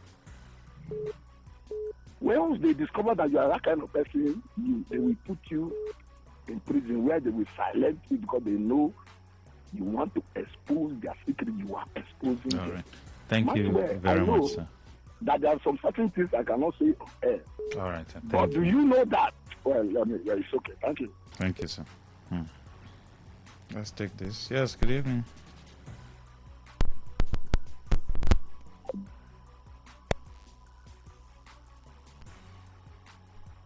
Hello, good evening. Hello. Good evening. Yes, please, go ahead. This is John Africa from Opobo. John Africa, yes, sir. Maxwell, compliment of the season. Wish you same. Thank you, sir. Thank you, my brother. My eyewitness is that this our subsidy money where they meet 14 trillion, which Sarah have talked about it again today. And they call the 36 governors, say they are involved, included the Minister of FTC. I don't see this in why this matter they silent to 14 trillion. Now people can see 600 billion for River State account. Then the share say River State don't turn to where the share money. How many bridges were they built for us? Now my eyewitness with this for this state, for the past administration. What is 600 billion? Where do we where the River State, some of us, now some of our brothers, they say they share give them. All this abundant property, we put the talk on here, no, the other side, no. If they need that money today, give Julius Berger. And I think that you don't go work for Israel. They're not going to go because they don't need anything for their money. Before they go work for those Israel, when they stop. So when we are talking about this 600 billion, even the former governor told they talk about 600 billion. Only one trip to River State, the own trip from Abuja to River State. What is 600 billion? For him to leave Abuja to River State, this 3 days that when comes for River State. John Africa. I don't know if this is eyewitness, but thank you. 600 billion. Thank you, John Africa. Thank you very much. Yes, good evening. Max, I greet you. Welcome, sir. Yes. Compliment of the season. Max, I want to use this medium to enlighten our governor a little. Max, this period of election, I'm begging our state governor to listen to Today 95.1 FM and hear the cry of the people.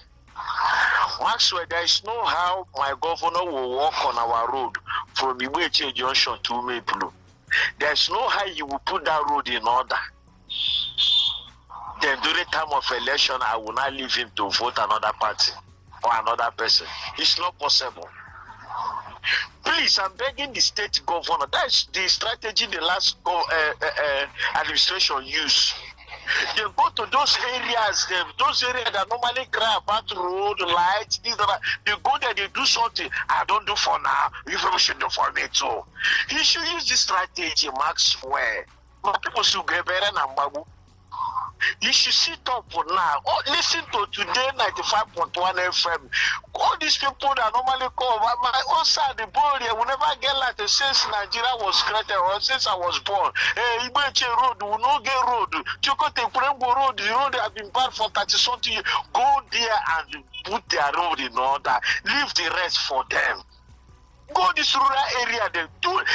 See, if he didn't do all these things, then somebody will not volunteer and say, men are vote for me, I will put this road in order. Maxwell, what do you expect?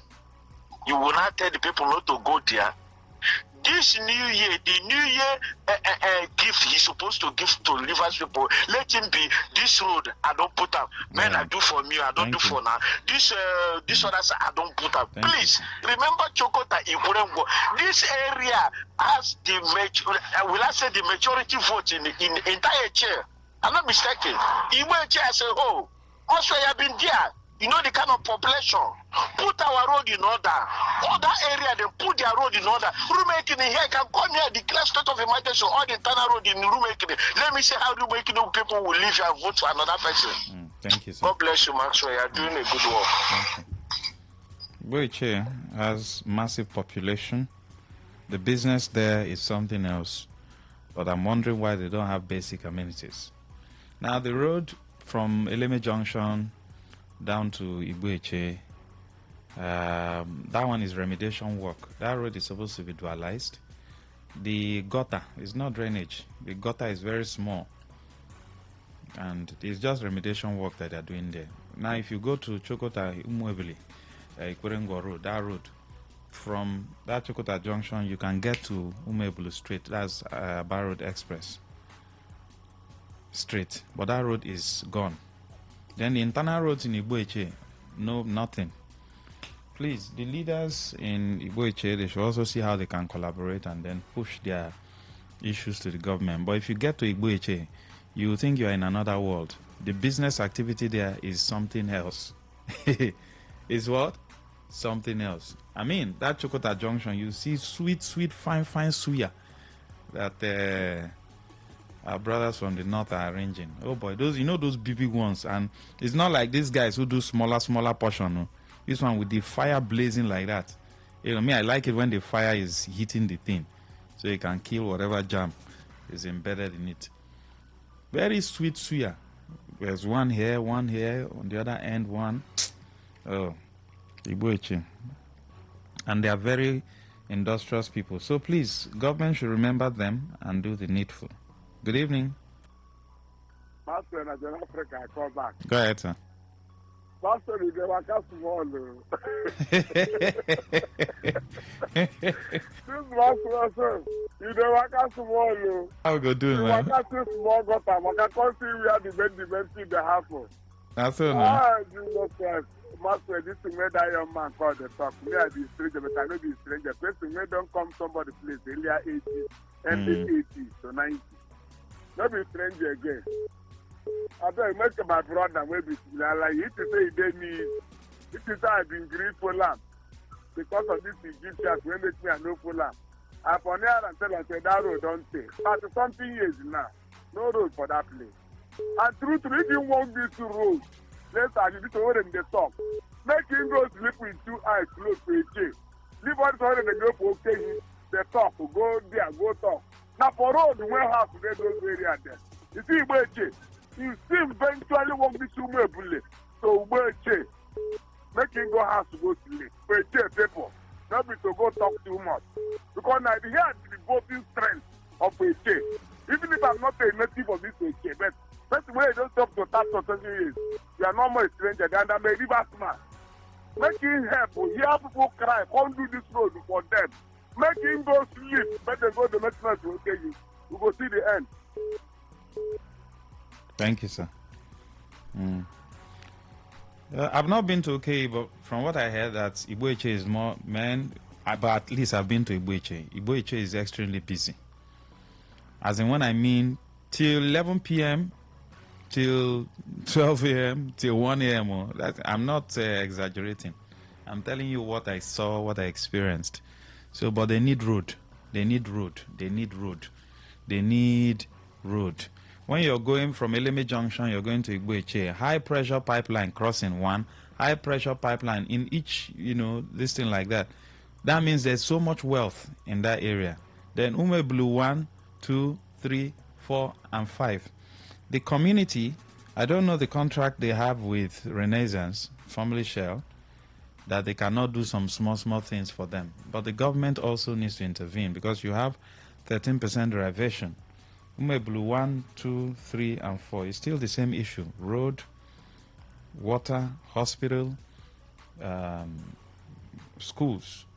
Maxwell, good evening. Governor Fubara gave 100,000 Naira Xmas bonus to civil servants. Max, what of pensioners? We need it more than every other person. Maxwell, please speak for us. Ego from Oyibo. Oh, pensioners haven't received. But last year, did pensioners receive? If they received, I think from what I spoke with someone, a friend who is elderly, and she said sometimes the banks are also the problem. So the money drops, and then the banks are supposed to credit people's account, and then they'll be wasting time, depending on the bank too. So I'll find out if that of the pensioners are included, but it should be included. Pensioners also need the money, right? So I'll find out. So we'll now know. If it's the banks that are delaying, then we know that you definitely receive your money. If money has entered into the system, you definitely get it. Hello, good evening. Yes, sir, go ahead. God bless you. Yes, sir. Let me go straight. Okay, Maxwell. There's a place called Abua Junction in Ahoda town. The vehicular activity there to save Before lives. I forget, Robin Maja, when are we going to Shiboko? Lucky Maxwell, I came back from Oshiboko yesterday evening. Okay. I came back from Oshiboko yesterday evening. That's a story for, well, let me continue. When we see now, you just me. But we'll go within the new year. Okay. So that you will see.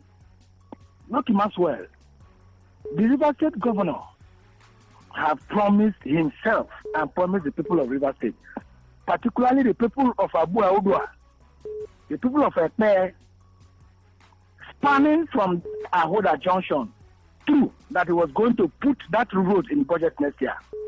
You can recall how much I've talked about that road. The road from that junction to Abu Audua deserved dualization. And I believe he was going to keep to his words. It's not an easy ride. But however, I want to pray that when that road will be dualized next year, that very axis should be given a very fine aesthetic look by seeing that junction at flyover. Because if that is not done, it will affect lives because of the speed of vehicle coming from by Delta and all that. Hit me. And my village, the governor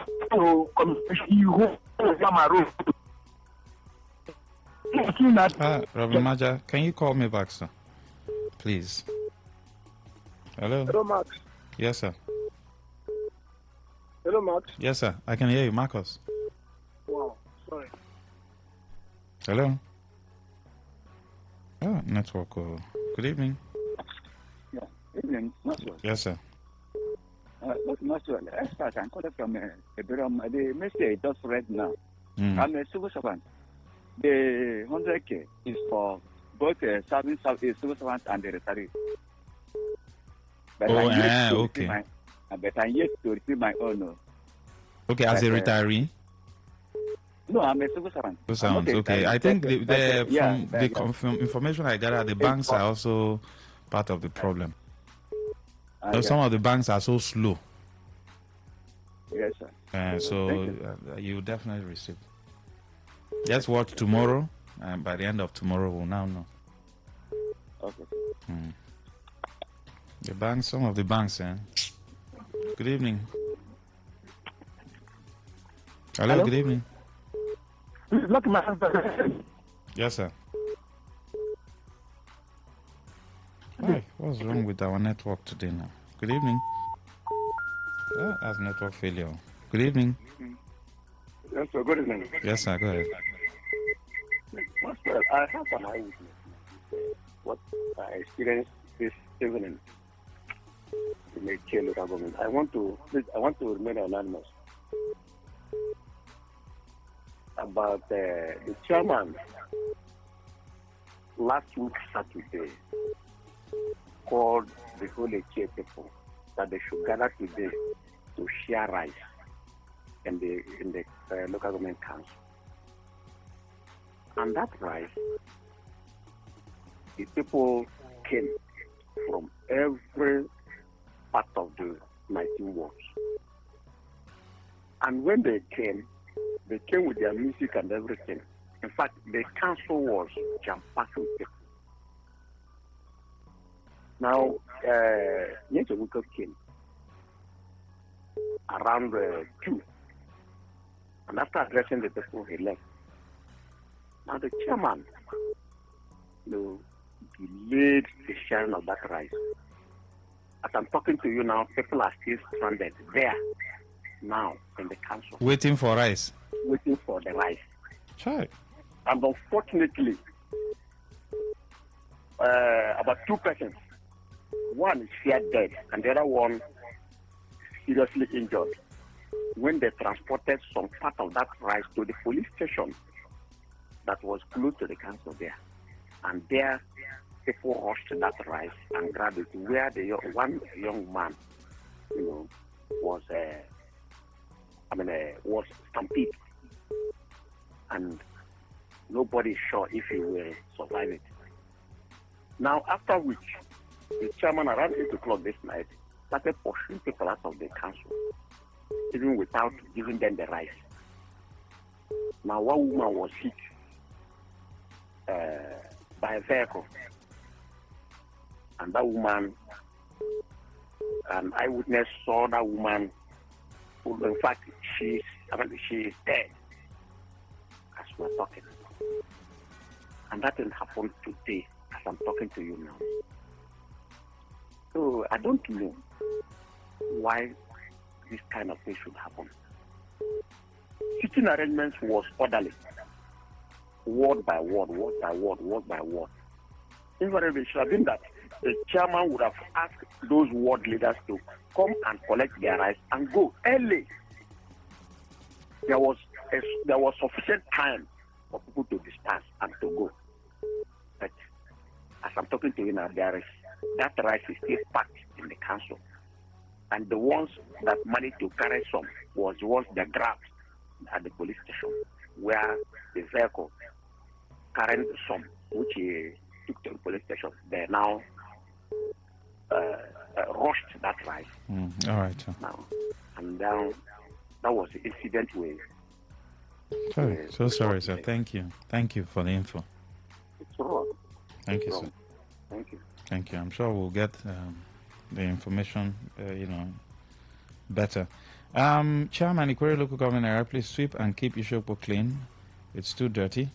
Chairman, Ahoda West LJ, sweep and keep Mbiama clean. Secondly, inter-village roads in Ahoda West need to be properly maintained as it was in those days. Remember, Public Works Department, it is not enough to drive big cars. Olulu from Ahoda West is advising these leaders. Maxwell, please, we need an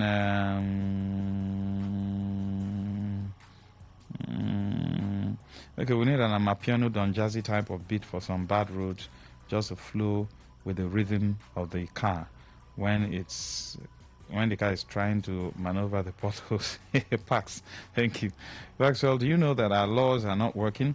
CBN governor says spraying of naira in social event is illegal under the CBN Act of 2007, but still yet people are spraying money in social events. Thank God, you don't know there are people who are bigger than the law. Are you not aware? Were you not there? Good evening. Max, good evening. I greet you, sir. Yes, Chief Solomon. Chief, you guys did carnival, you did not invite me. Myself, I'm not even aware that such thing took place. Yes. I was passing there, I saw the stage and everything. It's not Obogoro generally, it's a particular clan inside Obogoro. Okay. So, this is our road. We has been talking. And now, the problem now, from the previous, that we just resolve, let God forbid, that let not the same problem come up again, because it will affect the road. Because anything that come up now again, River States will not be happy. So this ring road, they need to do something and make sure that this road has been fulfilled. So they should come and do this ring road. Thank you, sir. There is a lot of abandoned projects in Obogoro. But the ring road, more important, because there is no access now to Zoba. We can't get to Zoba. So Obogoro people are suffering for road. Thank you, so let's not any problem come up again. God forbid. So because nothing that come up again will affect everything. All right, thank you. And we. Thank you. All right, let me take this one. Let me just go through these schools that Imaman sent to me. UP Umaturumbeche, State School Akwaku Eche, State School Okoneche Budeche, State School OKE2, State School Umaturumbeche, GJSS Ndashi, State School Apokabi, State School Umocham Ndashi, State School Umokum Ndashi, State School Eche, Girls Ibudo, State School Obite Che, State School Umoye, State School Egbeluvi Ndashi, CPS Umene Ibudo, UP Isu, State School Umedele Ndashi, State School Amaku Mbeche, Health Center Umatru Mbeche, General Hospital OKE, Health Center Umede Mbeche, all need rehabilitation, rebuilding, whatever you can call it. All in a chill. All these schools, hospital, I just mentioned, they are in a chill. Max, good evening and compliments to you. Max, today along Okoja D-line, I saw a poster with Governor Sim Tinubu with Merry Christmas message, and I want Rivers people to know that campaigns for 2027 has begun. And secondly, the Ajip UST back fence road will soon cut into two. Onandu, government should do something fast before it's too late. Reverend Ugochukwu, thank you, sir. Good evening. Pastor, good evening. Happy Christmas and New Year in advance. I wish you same. Welcome. I am Sikwe from Umeche. Yes, sir. Sikwe, I love you too much. Oh. I love you too much. Keep on doing what you are doing. Let me remember you. I'm from Umeche, but Igbo has no road. Abaru has no road. That is where I married. During Tokilo place. In Tokilo place. That was not awarded. And every store that is staying at work, that doesn't pay. The people living there as a rent, that doesn't pay.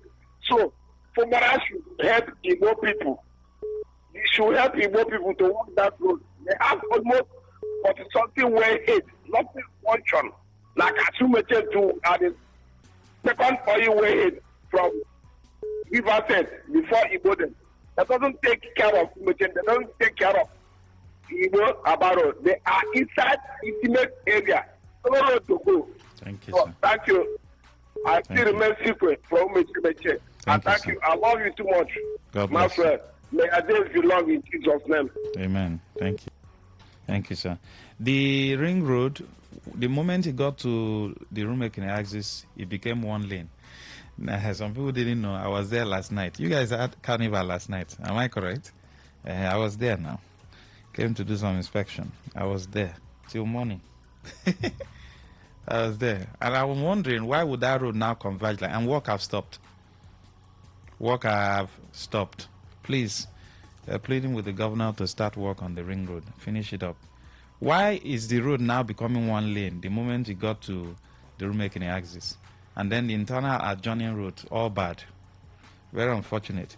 Sylvester from Rumekini says the canal that was supposed to channel water to Choba River that runs from south back of School Road in Rumekini that was abandoned for more than 16 years is still unattended to after dredging about 2,000 feet. The reason for the abandonment was that the right-of-way through which the canal will pass have been sold to some people who have built on the right-of-way. During the dredging, those who built on the right-of-way made problem that made the dredging company to stop the job. Up until now, the whole streets are flooded and many residents have relocated to higher ground. I'm calling on the authorities concerned to come to our aid. The rains are still falling. Thank you, sir. Good evening. Go ahead. Oh, that's network failure. Good evening, Maxwell. My eyewitness report is about Rumekini internal roads that is in a bad condition. Rumekini internal road is nothing to write home about. Governor Fuba should look into Rumekini internal roads and help us fix it. Rainy season and the election is fast approaching. We need things on ground that will make us vote Governor Simfubra. All right. I've talked about Rumekini internal roads for years and no response. What is our offense? DK, thank you very much. All right, good evening. Welcome. Hello, good evening, ma'am. Yes, sir. Go ahead. Mr. Frank. Go ahead. My eyewitness is this. I don't know what the local government. Today is a plan, and I have not bought anything not myself. They are on December salary. Now I have that working for 2,000. The local government are not appearing. I beg, let's tell the local government chairman to put us on the salary so that I can travel go home and the thing is too much. I'm tired of. I don't know what to tell again. I'm from this station every day. I don't know why local government money must be the time. It's very bad. It's very bad. All right. I'm going to tell you, government chairman. Let him put us on. Thank you, sir. Thank you so much. Do you know that Rumekini Civic Center Road up until today The street lights hasn't been fixed, and we've been complaining to go to other streets around Romekini. The street lights are glittering, shining everywhere. But the Civic Center Road, nothing. Alan, thank you. Yes, good evening. Welcome. Exclusively, Lucky Maxwell. Yes, sir. Let the governor, having done the Ihoma Road, let him please. From a farm, each of the road is a small big that doesn't have internal road. Let him try now to connect us now from Okoro through Okoma 1, Okoma 2 to Oshiboka and Obele. Aradal is there. They are collecting oil, gas. It should help us now. Are they not paying 30% to River State? Let the money be put in the area where this money is going now. It's a plea. It's a plea. Thank you. God bless you. Today, FM. I'm Dr. Maxwell. Thank you, sir. Yes, good evening. You're our last caller. Hello. Hello, Max. Yes, sir. Marcus. Yes. Max, my eyewitness I want to say. There is something I witnessed in a short distance that was not okay in Abacha Road. Anybody that applies GRA, that is from Ajip roundabout to Waterline, you know what I'm saying. Between Casablanca and the Woji Junction, that place has caused hold up for not less than 1 to 2 months. There, serious hold up. But Mark, to my greatest surprise, I never know this kind of people exist in River State. A company came on a Sunday afternoon. Within that Sunday and Wednesday, solid job was done, not just to scrape the ground on scraping the third road, putting up a solid quota. I saw new machines working. Seriously, that problem was solved. If you go there as I'm talking, no more should hold up. Although today they are beginning to record the other side of their battery. If these kind of perfect machines and companies are existing here, Max, I'm asking, what is holding Ring Road? Why have the governor not told River State what is holding Ring Road?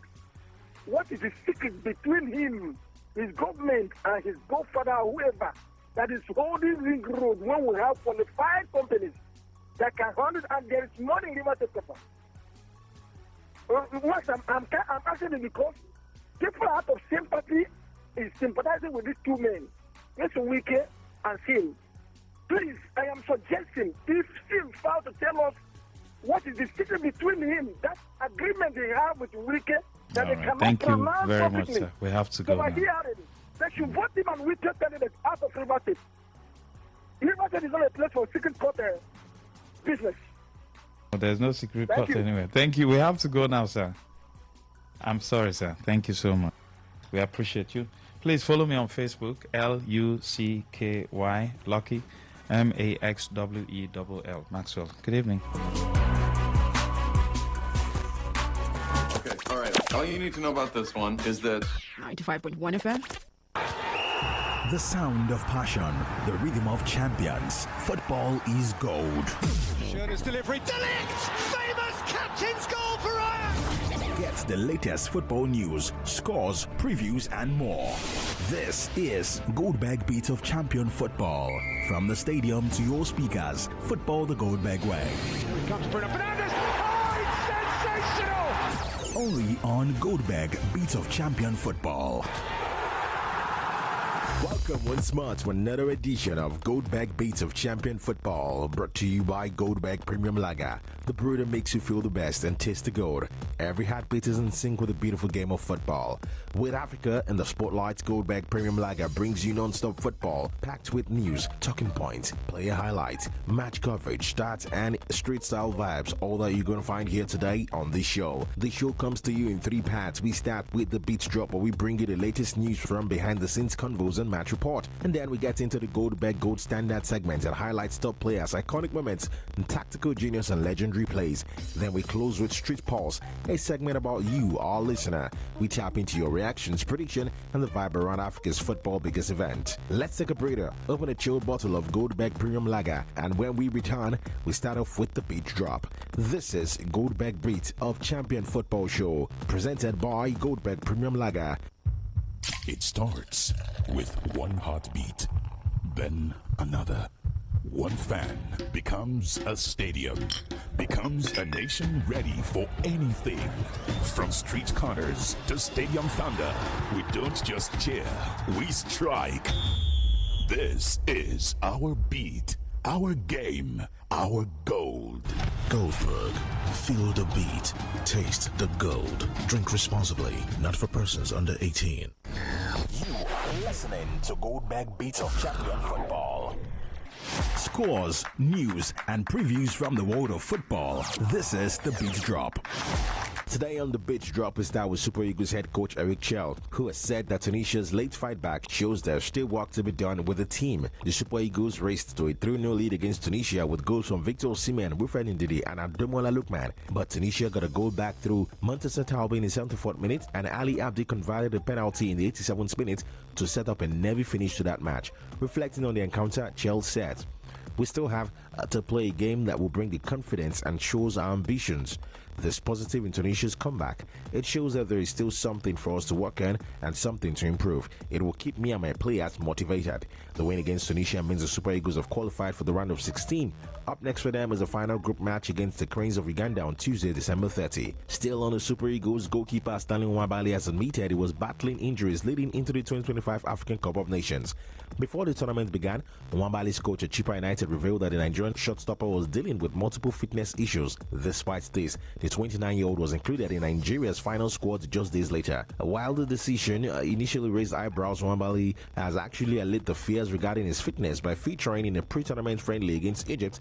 In his AFCON opener, he looked sharp and was nearly faultless despite conceding once. However, Nwabali came under scrutiny following the match against Tunisia when he conceded twice from the only 2 shots that he faced. He appeared particularly vulnerable on the first goal, where a costly slip prevented him from making what would have been a routine save.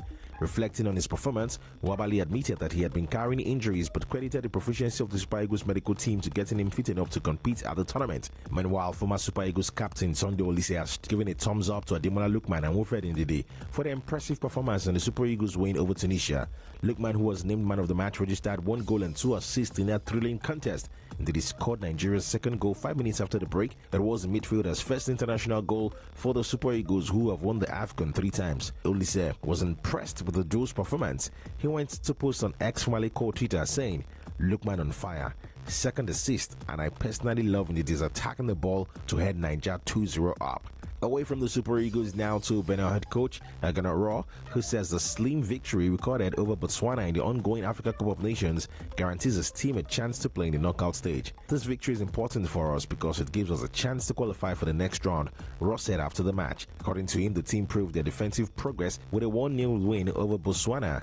We didn't concede many opportunities, but recovered well, especially on the offense. A first-half strike in 28 minutes from Roch proved decisive as Benin reignited their AFCON round of 16 qualification hopes.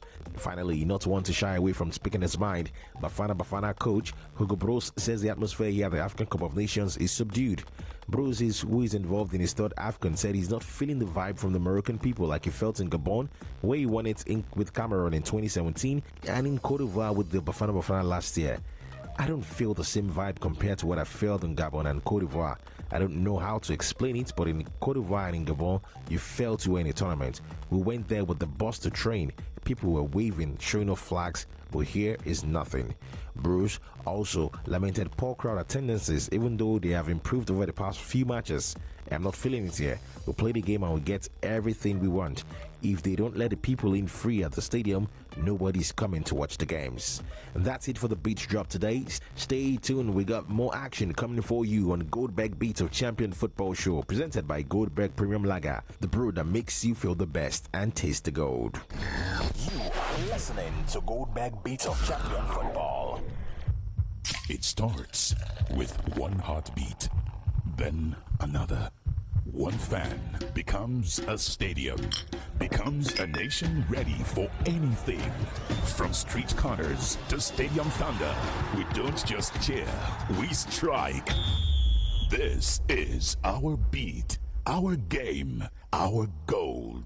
Goldberg, feel the beat, taste the gold. Drink responsibly, not for persons under 18. Goldberg Beats of Champion Football. The best goals, the standout players, tactical masterclasses, and legendary throwbacks right here on Goldberg Gold Standard Moment. This is still Goldberg Beat of Champion Football Show, brought to you by Goldberg Premium Lager, the brew that makes you feel the best and taste the gold. Today on Goldberg Gold Standard, we take a look at a clash that has been termed the match of the tournament so far, the African Cup of Nations. And that clash is the Super Eagles of Nigeria going up against the Carthage Eagles of Tunisia. Goals from Victor Osimhen, Captain Wilfred Ndidi, and Ademola Lookman helped Nigeria to a nearly 3-2 win over Tunisia to secure passage to the round of 16 at the AFCON 2025. The Super Eagles got an early lead and an impressive start to the match as we saw the tactical plan of Eric Chell unfold to help his team gain an early advantage on the game and put the Tunisians under the cosh for the large part of that match. After performing nervily in a 2-1 win over Tanzania, the three-time continental champions Nigeria needed a huge response against the Tunisian side, who got a 3-1 win against Uganda, and they got it. The response couldn't have been more rousing for as a combined force of star striker Victor Osimhen, former CAF Player of the Year Lookman, and Akko Adams, and the guile of Alex Iwobi on midfield overpowered the Tunisians and saw the Nigerians power to a 3-goal lead early by the 67th minute of the match. The Tunisians, on their part, struggled to get their usual levels, which worried coach Sami Trabelsi. It could have been forgiven for expecting the Super Eagles to see out the game convincingly from that point, having managed to comfortably nullify any threat from the North African powerhouse. But out of nowhere, the Tunisians threatened to mount a fight back as defender Montessa Tauri rose highest to get on the end of an Annual Mejbri free kick just 16 minutes at the end of the regulation time to reduce the deficit, and then they followed it up with a controversial penalty, which was converted by Ali Al-Habdi after Bright Osai Samuel was adjudged to have handled the ball following a VAR review to bring the game to a 3-2 and on the knife edge. Despite a late a set of attacks and some nervy moments on the fence, which saw the Carthage Eagles coming particularly close to a dramatic equalizer in stoppage time when Captain Fejani Sassi headed them narrowly wide, and another chance when Ismail Gabri bubbled a volley past the post. The Super Eagles held on to their lead and even threatened to seal the game with some late counter-attacks on their own. In the end, Eric Chell's men, the Super Eagles, got the win that their overall performance deserved and sees them go on to 6 points on the log and book a place in the round of 16, while Tunisia remain on 3 points heading into the final group game against Tanzania. That's it on the Goldberg Gold Standard. We hope you relieved and enjoyed every beat of the moment on that segment. You are listening to Goldberg Beats of Champion Football. It starts with one heartbeat, then another. One fan becomes a stadium, becomes a nation ready for anything. From street corners to stadium thunder, we don't just cheer, we strike. This is our beat, our game, our gold. Goldberg, feel the beat, taste the gold. Drink responsibly, not for persons under 18. You are listening to Goldberg Beats of Champion Football. The streets are alive and the fans are talking.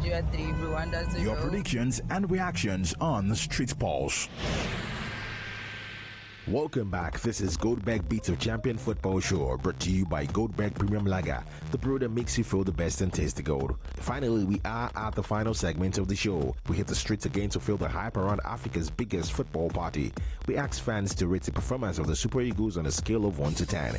Let's hear what the streets have to say. So, the Super Eagles of Nigeria, to be honest, they've tried, winning Tanzania 2-1 and, Tunisia 3-2. I will say it was an easy game. I'll probably say the Tunisia game was kind of easy until they were making basic errors that, a proper team shouldn't be making. And I believe some players have actually stood out.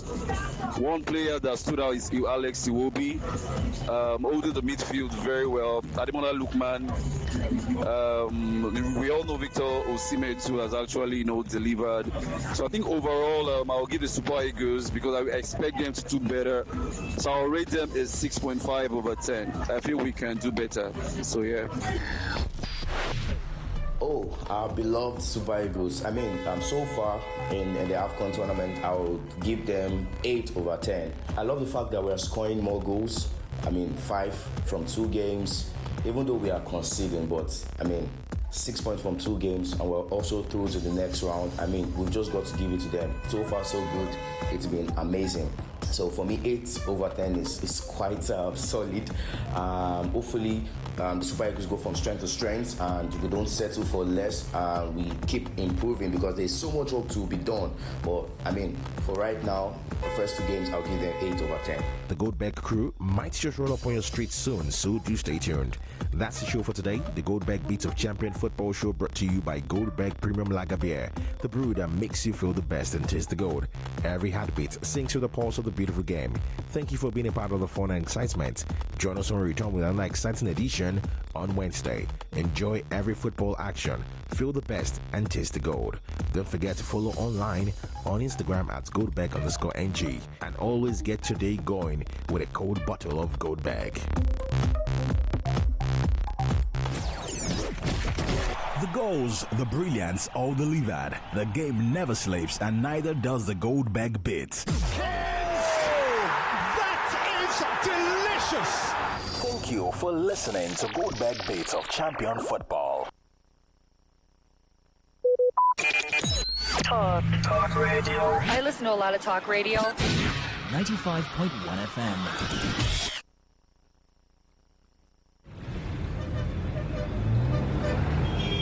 Live from the Garden City of Port Harcourt, Nigeria. This is Today 95.1 FM.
In some people, such rashes can come around the pubic region or even leading to boils that can lead to blisters or even ulcers on the skin. It is possible for one to experience persistent headache in staphylococcal infection because the body fluid is already contaminated. Staphylococcus, as we know, is a form of bacteria. Any bacteria that is capable of spreading in the body system can lead to reactions in the body that can further damage body tissues. And when this occurs, it is possible for one to experience joint pains in form of infective arthritis. Part of this bacteria can spread deep into the tissues of the heart, affecting the valves of the heart. And when this occurs, you discover that there can be palpitation that some will start witnessing as if they have panic attack. When this is allowed to continue in the body system, it is possible for one to start getting tired easily. There are many people, by walking from one pole to another, they get tired, or by doing just something that is not supposed to be that tasking in terms of energy consumption, they discover that it's as if they don't have enough hair where they are located. All this can be as a result of weakness of the heart resulting from infection or spread of this bacteria we're talking about. When this bacteria is able to pollute the body fluid, it is possible for one to witness mouth odor. Mouth odor is a form of changes that is called halitosis, where people will start coming up with breath coming from within that is already polluted. There is no amount of time such people wash their mouth, you discover that the breath coming out is very offensive. All this can be as a result of pollution of the body system. It is possible, if any bacteria is able to dwell so long in the body system, to contaminate the whole body fluid and even damage nerves. When nerves are damaged, there can be tiredness. Not only this, it is possible for men to suffer a lot because this can degenerate to a situation where a man is unable to stand like a real man. When a man is unable to stand like a real man, it is seen as a serious challenge because the whole family can be affected. Part of the joy of the relationship can be stolen, and this can cause different rancors in the family. A man that is unable to stand as he should can find it difficult to get arousal. The desire for opposite sex can disappear, and once that arousal is not there, that is the ignition point. It means such a man will not be able to stand like a real man. In some people, the arousal can be there, but you discover that because nerves have been damaged, the transmission from the upper center down to the power point of man, that is in between his two thighs, can be weakened. When such occurs, you discover that such a man can even get arousal or is able to stand, but the type of standing that he has is not strong enough to help him to even get into the act. In some people, they make effort to get into the act, but you discover that they are unable to spend more than a minute or more before they are exhausted. Mind you, before a man can be called a real man, such a man must be able to have the arousal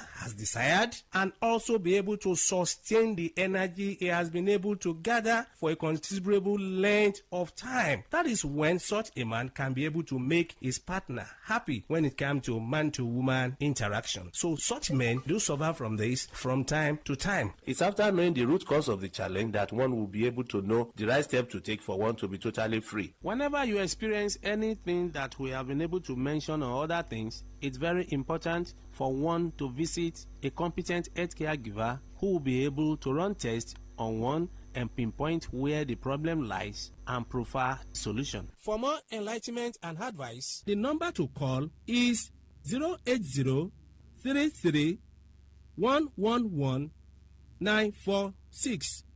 080-33-111-946. I repeat, 080-33-111-946.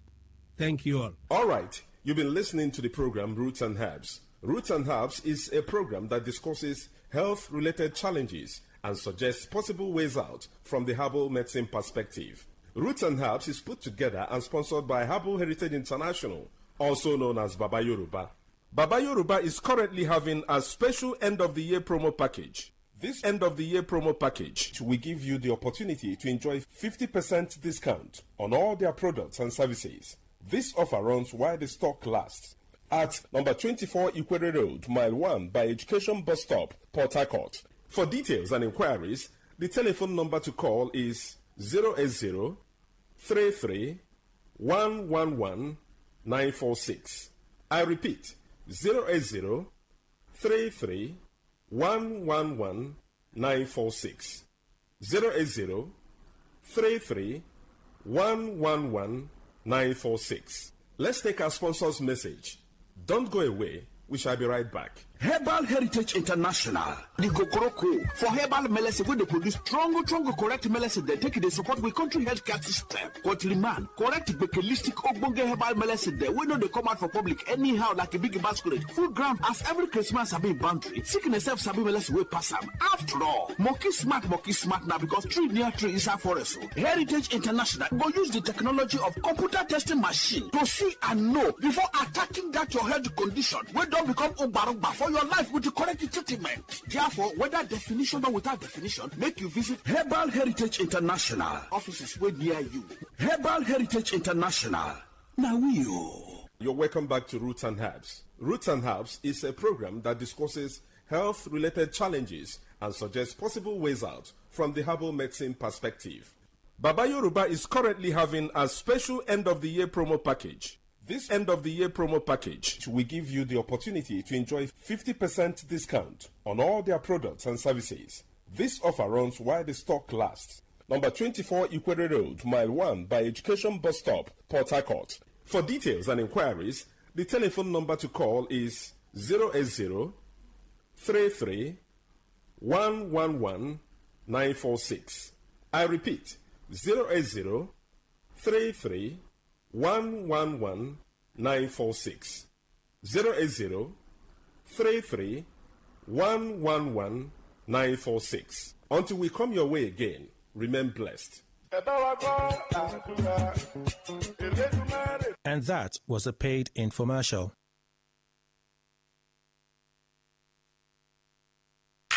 Unleash the power of the airwaves with the ultimate radio experience. Tune in to Today 95.1 FM, the voice of the people. Don't just listen, immerse yourself. That is 100% true. Get ready to feel the rhythm, the groove, and the true vibes of Africa. This is not just music. This is high life. From the legends to the latest, we're bringing you the best of palm wine grooves, jazzy horns, and soul-stirring melodies. There was a sound that told our stories, a rhythm that made our fathers dance and our mothers smile. Welcome to The Thrill, a musical journey through time where legends live on and new stars shine. Join us from Mondays to Thursdays, 9 p.m. on Today 95.1 FM for the ultimate high life musical show. Don't just listen, feel the music. High life lives here. African style. African style. African style.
All right, a very good evening to you. Welcome to the thrill. My name is Rona Agbara. How are you doing this evening?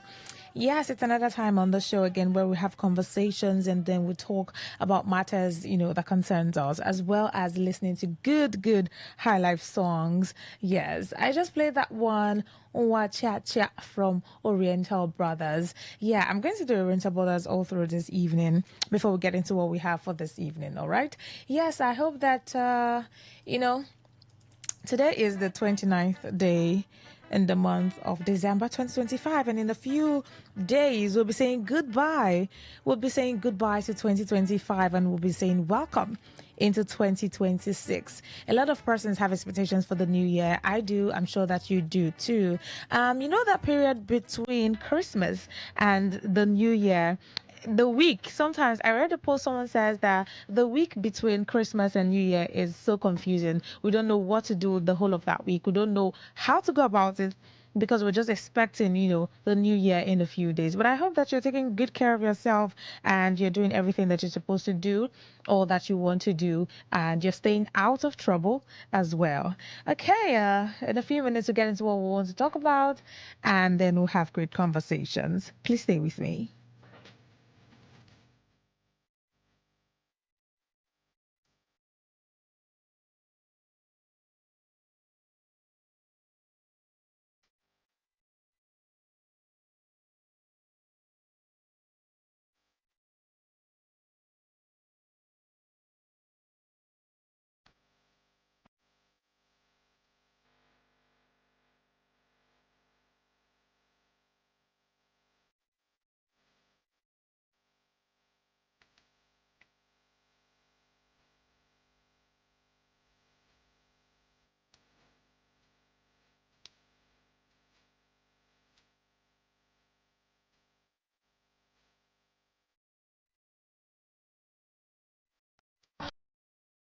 All right, yeah, still on this down to the 95.1 FM.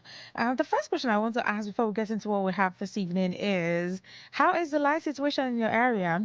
I didn't think that at this point we'll still be having, the topic I want to talk about. There's been a blackout for some days now, and I don't know how severe it is in your area and, how severe it is in other areas. But I do know that we've had less electricity, less power this period. And that is because there is a report or news about the national grid collapsing. And someone hearing that news right now would say, again, national grid collapsed again. How many times now this year? Someone will ask the question. This is the how many time now that it's collapsing? And we're still dealing with power issues and electricity issues up until now. When does it end? When will it end? But yeah, let's go through the report and see what it's been said about the national grid collapsing, and what to expect, and when we're going to have power and stable electricity, right? Yeah.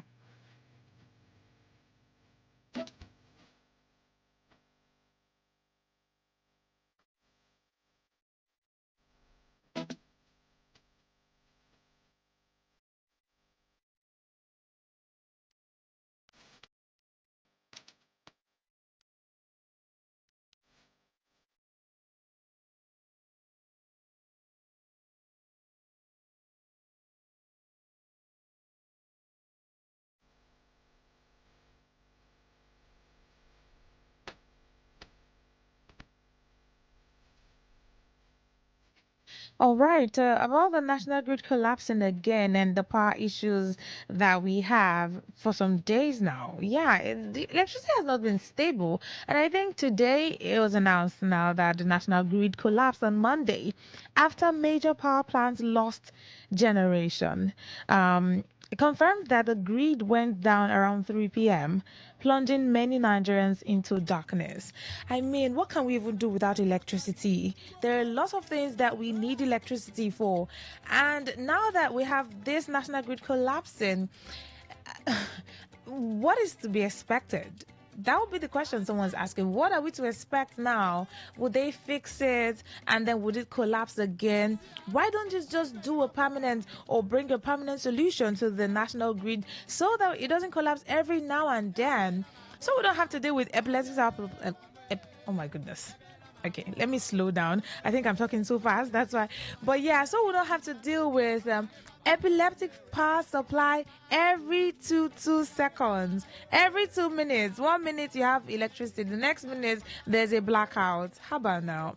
Now, power generation had peaked earlier, about 4,800 megawatts earlier on Monday, before crashing from 4,800 to 139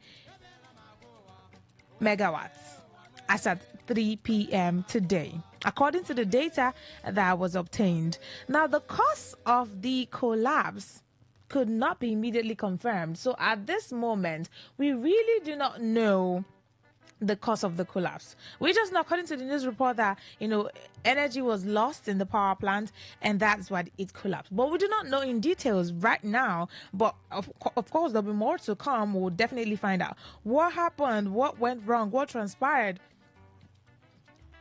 What is the way forward? How do we go about this? How long is this collapse going to be for? Is it going to be resolved in the next 2 days? Would we have stable electricity again? All of these questions running through the minds of Nigerians, and we're all suffering the electricity problem. Right, as of the time of the report here, all 22 power plants connected to the national grid had lost generation, hence the collapse. Now, I'm not going to bore you with every other details, but what I'm talking about today, what I have on the table, is the national grid that just collapsed because of power plants losing generation. Details of that not yet known, but there'll be more to come. Now, the question is, again, simple and short, but that's the question on this topic. Again, national grid collapsed. Again, someone's asking, how many times would it be before it finally gets stable, right? How many times does it have to collapse for it to get balanced? I hope, someone might just be saying, I hope we're not entering 2026 with national grid collapsing every now and then. Would we still have, it collapsed 5 times in a year? They've resolved it and they fixed the issue that happened. And then after 3 months, we're hearing again that it has collapsed, that there's blackout and Nigerians are suffering in darkness. All right, I'll open the phone lines because I see calls coming in already. But I have to go on a song break for 5 minutes. After the song break, we would have to open the phone lines. I'll give you the floor. So tell me, first off, do you have electricity in your area? Are you battling with, premium darkness at this moment? Stay with me so you have time to share your thoughts on that one.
Jehova, Magimere, Wani,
All right, now welcome back. It's time to open the phone lines for you to call in and tell me how the situation is and what you think about the national grid collapsing again.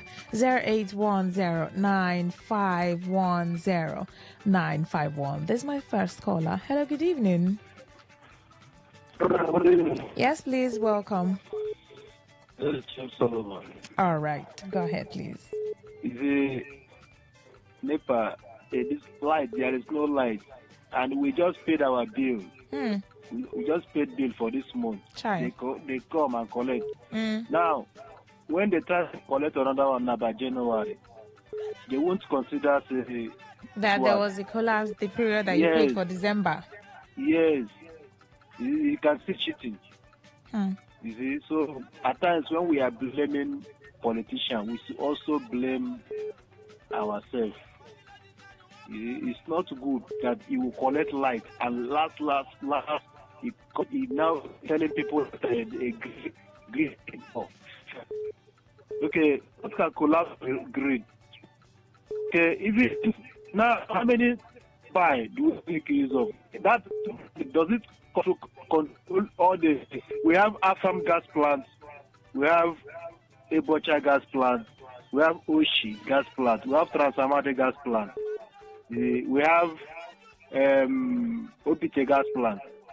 Now, I know that we are no more using dams. This is Kanji Dam, NEPA. So what we use is gas turbine. Now, they have power generation company and distributing company. Now, these sectors I mentioned now, do they controlled by that grid that fell that will affect everybody? Then what becomes the benefit or the achievement of the turbine? So our government, at times, we should blame ourselves. We shouldn't blame government in everything. All right, thank you for sharing. And government decided to, eliminate NEPA and establish gas turbine. And now, it is looking like as if NEPA, the time we were using NEPA, is now even better than now. So they should do something. At least if that turbine can be working, the two, turbine 2 can be working. All right, so thank that you. I don't think that the grid controls all. Well, it doesn't necessarily control all, but it affects a lot of states. And this national grid that just collapsed today, 29th December, it affected a lot of distribution companies. So all those other areas you're mentioning... Okay, the distribution companies, that is... Okay, the areas that are not affected should be called. Let them call. That's the thing. Very few areas are not affected. Very few. Most areas... The areas that are not affected should call us. Let's know the areas. All right. But right now, Obodo don't have light. Okay. All right. Noted. Thank you. All right. Thank you. Hello. Good evening. Good evening, sis. Yes, welcome. Marvin from Port Harcourt. All right, go ahead, please. You see, there's nothing they can do about this collapsing of the land and the rest. You think? Yes, there's nothing they can do. It has become part and parcel of us. How can we live in a country whereby those who lead us don't even care to know whether we are living well or not? Only what they are after is for them to live in a high-profile house, that everything is completed. There's nothing like the light got this thing. So in a society like that, where our leaders don't have the people at heart, so I keep on saying the foundation of this country is faulty. There's nothing we can do. How much will it take for this our leader of Federal Republic of Nigeria to declare that yes, from today there will be nothing like this collapse of this thing? It's so annoying, though, because the way they are treating us is very bad. How can we live like this? And when you are outspoken, they will throw you into the prison or they kill you. It's very bad. That is why you see Nnamdi Kanu is in detention today, because he has been outspoken of bad leadership. And they term him as their enemy. Look, it's very bad, though. The kickers are as a result of bad living in this country. All right. It's very bad, though. The leader. Thank you for sharing. Thank you. Hello, good evening. And you know the worst part about this electricity problem? There's so much heat this period. Everywhere is hot. Hello, good evening. Yeah, good evening. Yes, welcome. Thank you. Valentin calling from Port Harcourt. All right, go ahead, please. My take on the matter is that are we not seeing that, my dear? Let's stop deceiving ourselves. These people are doing business with the national grid.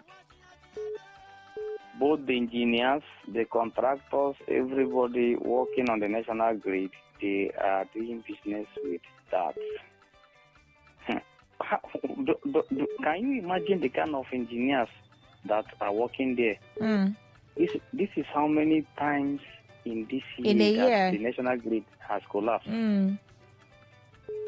So you think that they are doing business with it, that's why, or they are deliberately allowing it to collapse for their benefits or for business purposes? It's not that they're allowing it to collapse. It's just that they are doing business with the collapsing of the national grid because, I feel something is coming out for them there. Please look at just for this year, it has collapsed more than 25 times.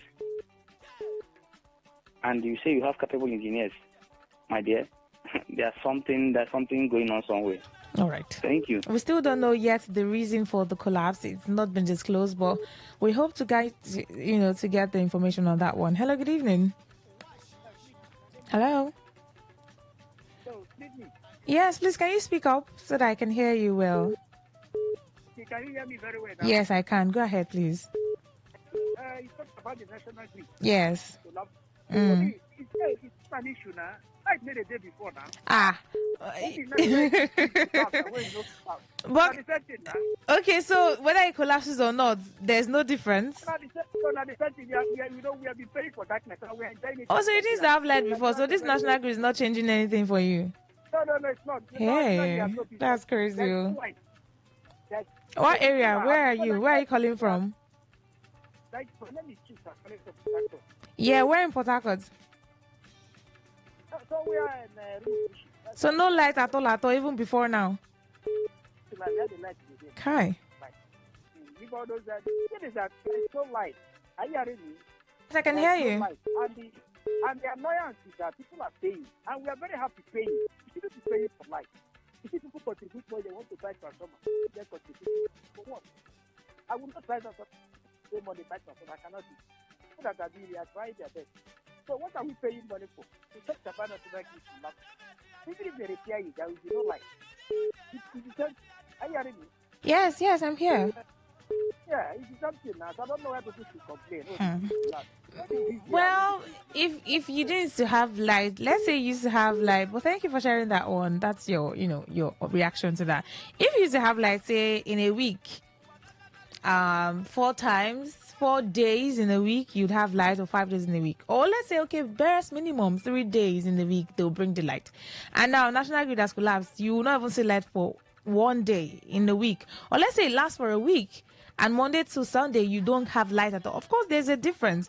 Yeah, you're not enjoying enough power supply, but not enjoying power supply at all. Of course, that's a difference now. Hello, good evening. Hello? Yes, please. Welcome. If national grid collapse, make una mix a malt and the milk. National grid not be human being now. If we with the talk, nothing good will come out of this country. Nothing good will come out. Why would you say so now? We're in the country now. I know they allow us to talk. That is the truth. I'm allowing you to talk. That's why I picked your call now. The country don't spoil to the extent that nothing good will come out of it. So everybody now, if you're in a position, wait till they find, just to fill your pocket, there is no national interest in any way. So make we just leave her. Why not? Oh God. Oh.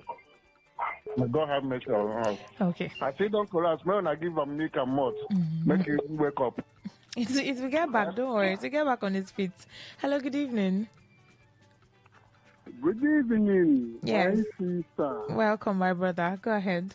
Yeah, before you see anything in Nigeria, say it's spoil or it not do well, if you check in there, one politician is there chopping the whole thing. Like, look at Nigeria.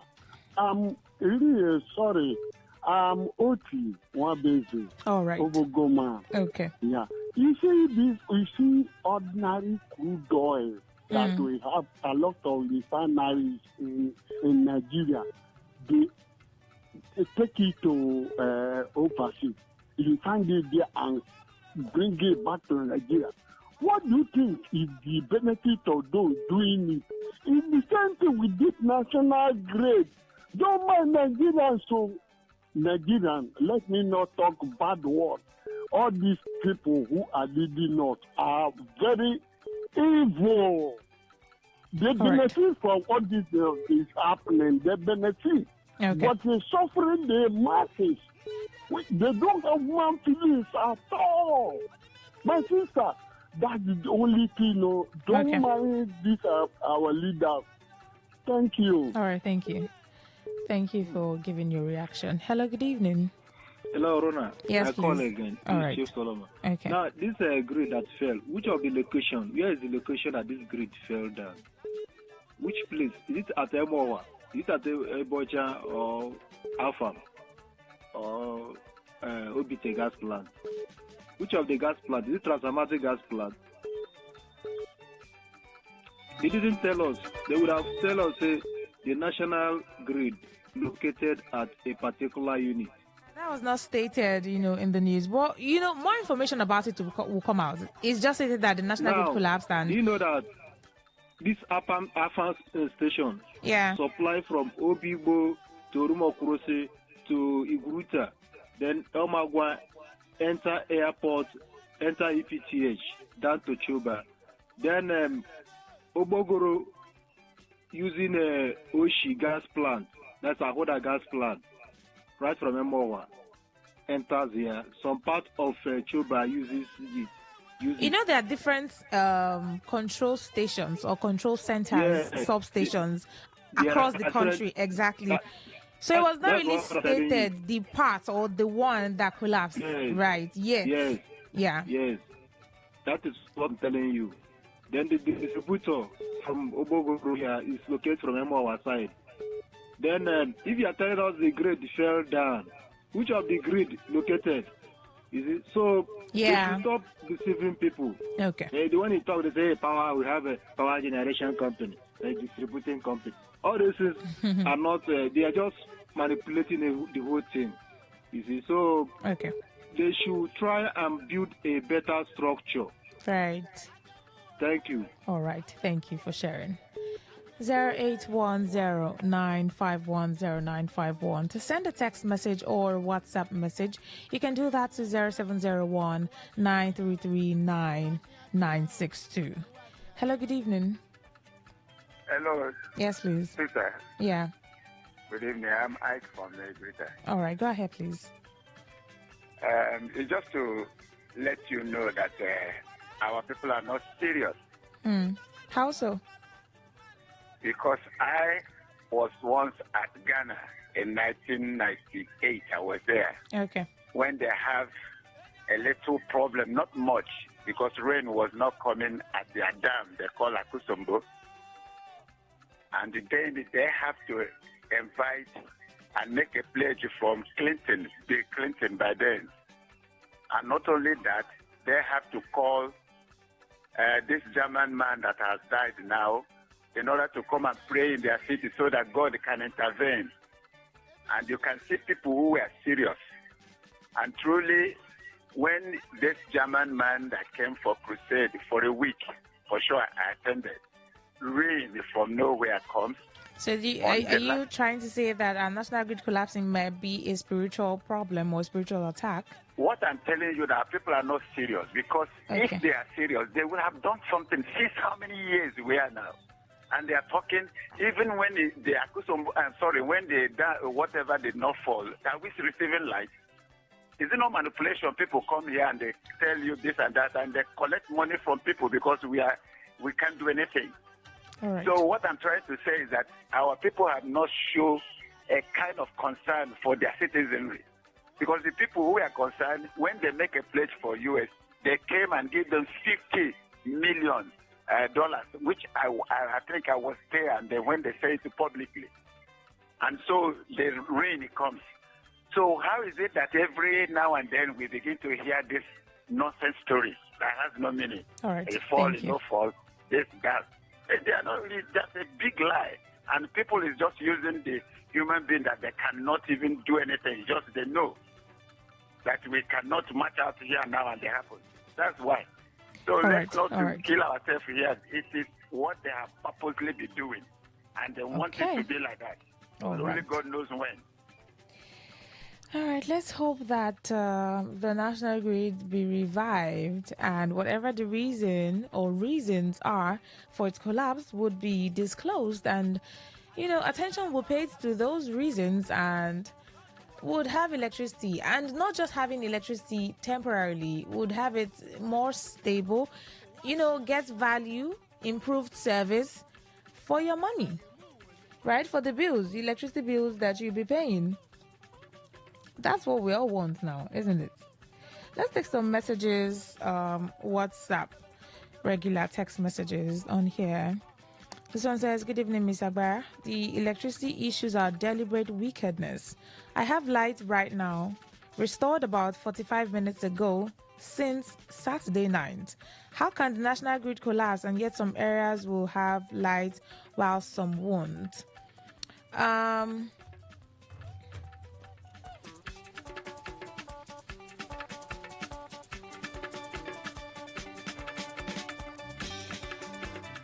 Now, let's also know that the national grid affects most states, but not all states, right? Yes, the collapse of national grid causes a widespread power outage. Yeah. And that collapse affects distribution companies as well. Electricity supply drops, not like, total or permanent blackout all over the nation or all over the country. Some areas may still have light, but it drops. So the electricity supply drops, and in some areas it drops completely that they will not even see a flash of the light or a blink of the light. While some other areas might have, but it will not be consistent, because it affects some distribution companies in certain areas. Okay? So it's not like, some areas might still have light, but not as regular or as consistent as they used to have. So it affects a lot of states, affects most, but not all. But the important thing is there is a drop, or there will be a drop, sometimes near zero levels. That's why I said some areas will not even see a blink or a flash, while some areas may see light, but it's not constant, it's not stable, it's not as it used to be. So areas that are experiencing zero levels, they are the ones that you will not even see light at all. While some areas that it drops, you might just see it maybe not as frequent as it used to be.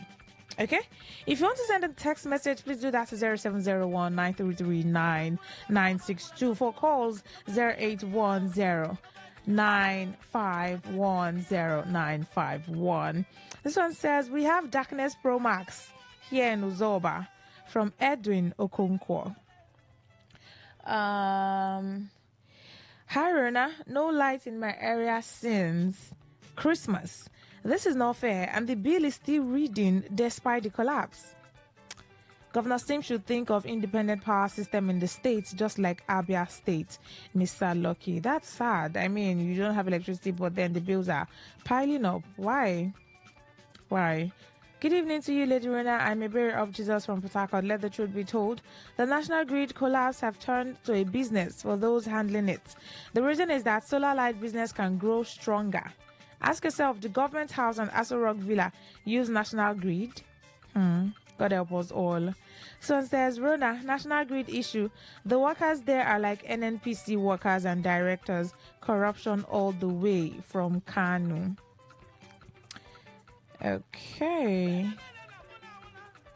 Please send your text messages. Keep them coming in. We have 8 more minutes to wrap up the show. I can still take more text messages and calls as well. Okay, 0810-951-0951.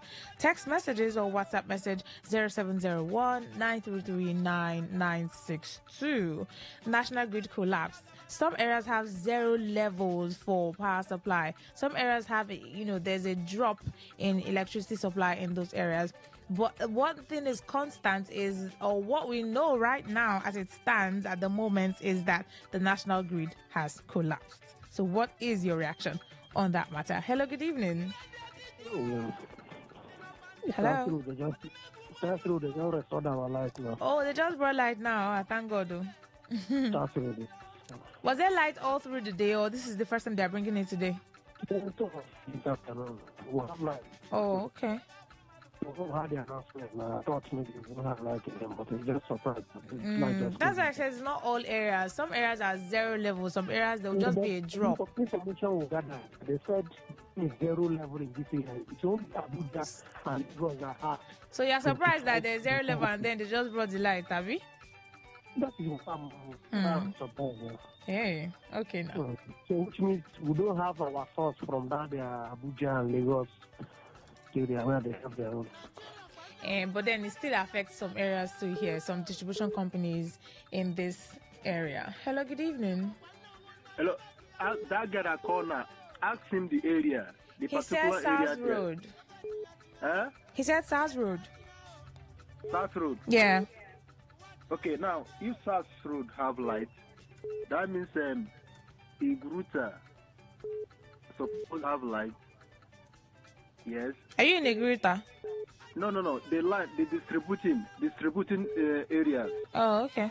Yes. Only South area now have light. Okay. These people now, they are manipulating. They know what they are doing. Okay, you're trying to calculate the people distributing lights to South Road and Igruta to see why there will be lights here and no lights in the other area. I get you. All right. This electricity matter, eh? Hello, good evening. Yes, please speak up. Your voice is very low. Hello. Your voice is very low. So please, when you call back, please try to speak up a bit so that I can hear you and every other person listening can hear you very well. Okay? Thank you. 0810-951-0951. I was saying that this electricity matter, I don't even know if there'll be light when I get to my house today, like much later tonight. I just hope that it's not 0 level in my own area, that I don't get home and see total black and darkness. Because I'm not ready to deal with that right now. Like, I'm not just ready to deal with that darkness right now. Please, I beg. And they should fix this thing. Like, what's going on now? Somebody asked me, like, again, how many times this year has National Grid collapsed? I've lost count. I don't know who is counting, but I've lost count. Hello, good evening. Yeah, all right. Go ahead, please. You said what? All right, go ahead, please. National grid operation every time the national grid is collapsed. Mm. The problem to us. Even in Alo here, normally we don't have light. Yeah. We don't have light in Alo here. We normally do this in evening. By midnight, before 5 a.m. in the morning, it's still light. So with our national grid collapse or not, still the same here. So there's no difference, national grid or not, it's still no power supply. Yes, and we are paying. Try. I don't know what we are doing.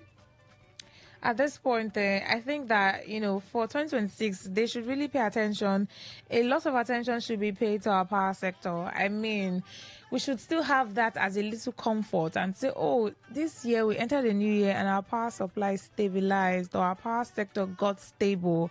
At least that would be some sort of relief or comfort for Nigerians, don't you think?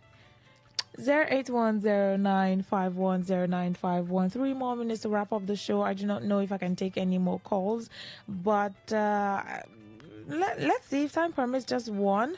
I could just do one last call. Who would be my last caller on the thrill tonight on Today 95.1 FM?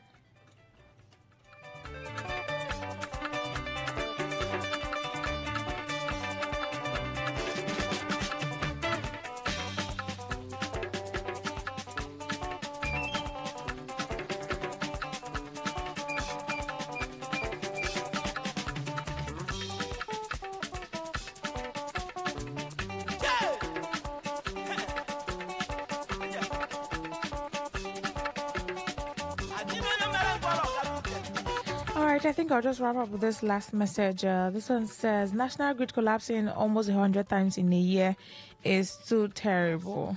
They should do better. Yes, that's what we all want. Better.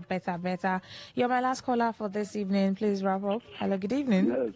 Yes, go ahead, please. 1 minute. This is the best time for us to even revolt against these our leaders, because already the president of Donald Trump is in Nigeria. So the massive killing will not be there if we come out on the street to confront these people and let them know that we cannot live in darkness while other countries have seen light.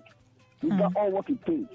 Now that the president of the United States is doing beam on Nigeria, let us go on the street and let them know that we are not. So let's protest for this national grid collapse and light issues. Because I know this time they won't shoot like that because they know the government of the United States is present. All right. Okay. Thank you. All right, thank you. That's your reaction to the matter. Thank you all so much that called. Thank you for your calls. Thank you for your text messages, WhatsApp messages, and sharing your honest opinions and reactions on the matter.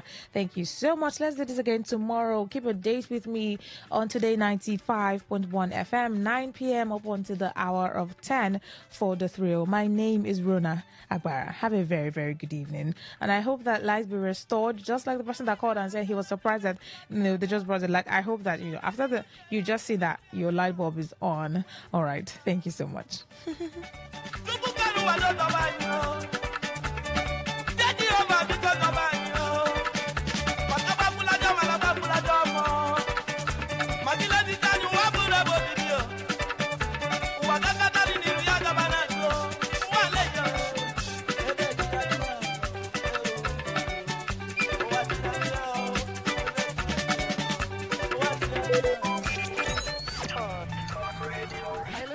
Talk radio 95.1 FM. Whether it's happening in Port Harcourt, South South, Nigeria, or around the world, we've got you covered. On air, online, delivering balanced news and unbiased analysis. Today, 95.1 FM. This is Today, 95.1 FM, Port Harcourt. News.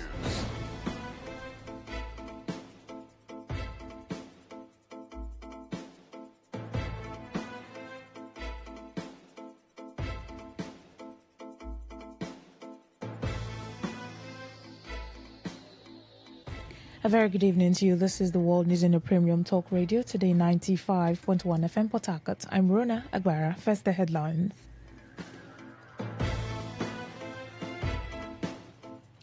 Resident doctors threaten nationwide strike over federal government's failure to implement MOU. NEC advises electricity consumers on proper channels for complaints. Former Vice President Atiku Abubakar calls for fresh passage of tax laws. On the foreign scene, U.S. to pledge $2 billion for UN humanitarian aid in 2026. Details shortly.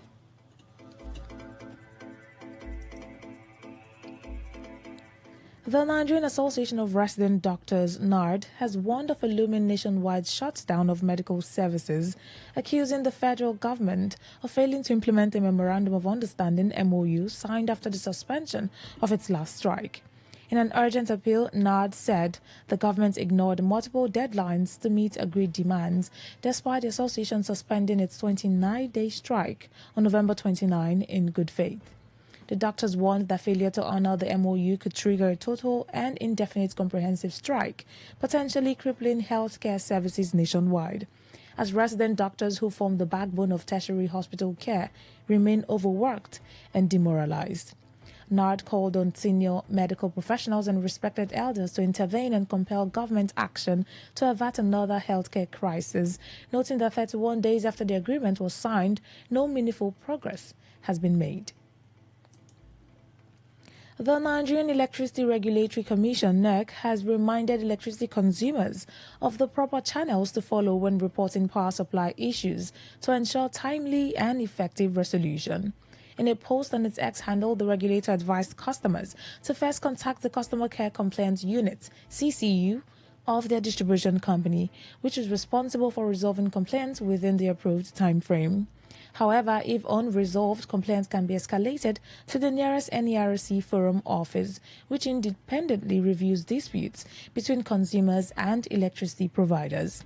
It noted that consumers dissatisfied with the forum's decision may appeal directly to NEC for a final determination. According to the Commission, the structured process is designed to safeguard consumer rights, protect accountability among electricity providers, and ensure transparency in resolving power supply issues. Former Vice President Atiku Abubakar has criticized the National Assembly decision to re-gazette the recently passed tax reform laws, describing it as a grave constitutional issue and insisting that only a fresh legislative passage can resolve discrepancies ahead of the January 1, 2026 implementation date. In a statement, Atiku said any law published in a form different from what was approved by lawmakers is a nullity, stressing that gazetting is merely an administrative act and cannot amend or validate a defective law. He warned that the post-passage alterations without legislative approval amounts to forgery and argued that no directive from the leadership of the National Assembly can cure such defects without repassage and fresh presidential assent, a position echoed by the Nigerian Bar Association, which has called for the suspension of the law's implementation pending investigation. Minister of the Federal Capital Territory, FCT, Nyesom Wike, has called on the People's Democratic Party, PDP, to address its internal conflict or risk losing relevance in the 2027 elections.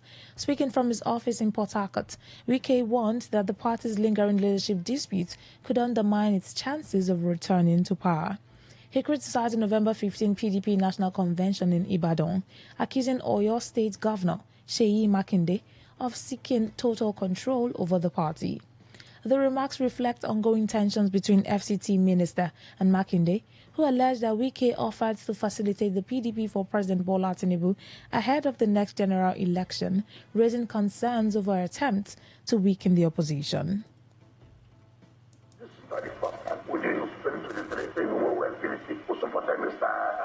But the point I'm trying to make is that so many people are now thinking that the moment you shout that you are mandate, it becomes that it's automatic that you have a ticket. I don't know. That does supporting president has nothing to do with that. We are supporting president. Does not mean that we must have automatic ticket. We are supporting president based on certain factors which we have seen that. I'm a member of PDP. That's why I'm still there. That's why you see say it's not happening. Well, you may think so, but there are also structures in terms of party. There are also structures in terms of party. He come to it.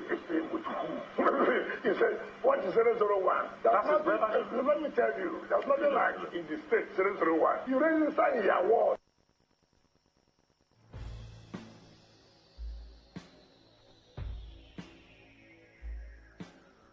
The acting chairman of the People's Democratic Party, PDP in Rivers State, Robinson Namewo, has dismissed claims by the Minister of the Federal Capital Territory, FCT, Nyesom Wike, that there is no PDP or APC in the state, insisting that the PDP remains fully on ground and active. Speaking in an interview with Today FM with Sandra Kenneth, Namewo acknowledged the damage inflicted on the party but said the PDP is healing and will return stronger to fight for the people. He questioned the rationale behind Wike's comments, noting that the FCT minister is not currently a member of any political party in Nigeria. Yes, I listened to the FCT minister in one of his town hall yesterday where he said there's no PDP, there's no APC in Rivers State. That is not true. That is not correct. There is APC, there is PDP in Rivers State. The APC in Rivers State is led by the governor, Siminala Infobara, while the PDP in Rivers State is led by my humble self. There is PDP, there is APC in Rivers State. I also listened to him when he said people should keep to agreement.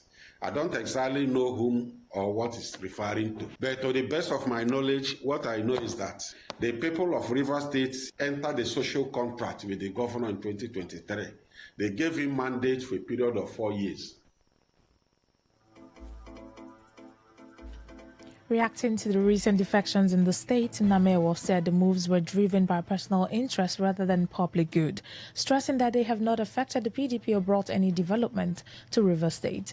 He added that the PDP remains focused on people-oriented policies and development, pledging that the party will prioritize the welfare of ordinary Nigerians over individual political ambitions. But have they been able to deliver good governance to Nigerians? The answer is no. Have they been able to provide security for Nigerians? The answer is also no. Have they been able to deliver on infrastructure? The answer is no. Going forward is what Nigerians want. Nigerian voters, what Nigerians want as we speak is a government that will provide security. It's a government that will deliver on infrastructure. It's a government that will give them hope and change the narrative as far as the country is concerned.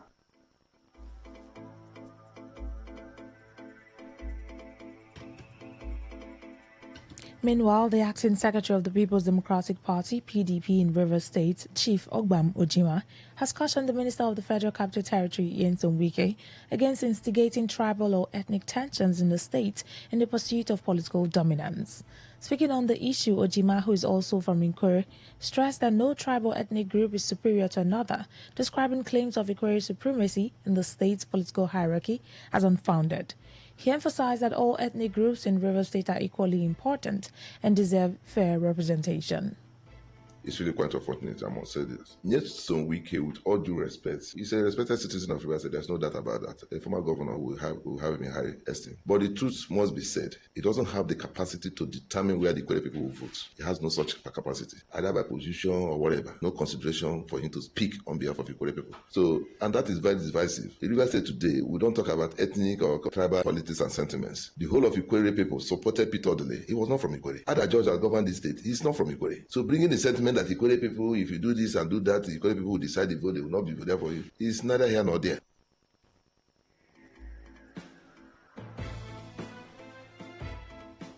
The PDP acting secretary further warned that tribal sentiments should not override the core principles of politics, which he said are centered on representation, unity, and the delivery of the people's mandate, regardless of ethnic background. Yeah, he has to be cautioned because the disadvantage is this. There is no single ethnic group in Rivers State, the present Rivers State today, that can come up and say that we are the dominant force. We determine whatever thing that happens. At least we all know within Rivers State today, we have not less than 20, 30 ethnic nationalities. Look, what is the population of Ikore? Yes, they may be one of the leading ethnic groups. There's no doubt about that. But can you imagine the combined force of the Ogonis and the Kalabari? Can you imagine the combined force of the Orashi region and the Okrikas? So it's practically impossible for any particular ethnic group to lay claim that they can determine, or they will determine what will happen in Rivers State.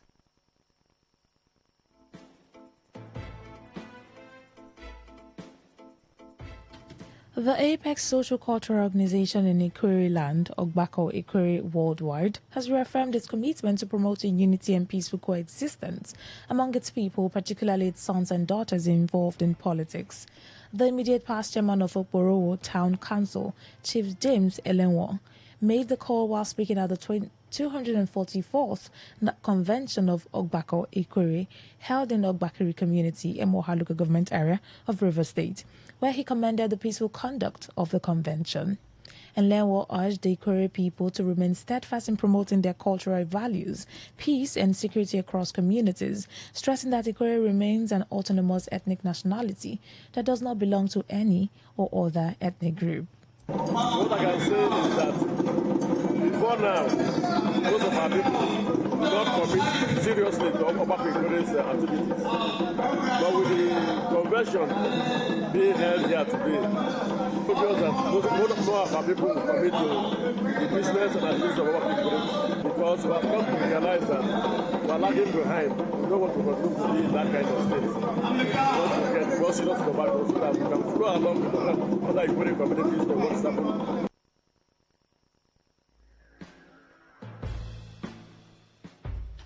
Today FM correspondent reports that while High Chief Gift Okonu commended Ogbako Ikore for choosing Okporowo Ogbakiri as one of the hosts of the convention, the President General of the Ogbako Ikore Worldwide, Eze Gospawa Onwekwa, led members to the palace of Eze Egerton Aliko Ochonwere to present traditional items in line with custom.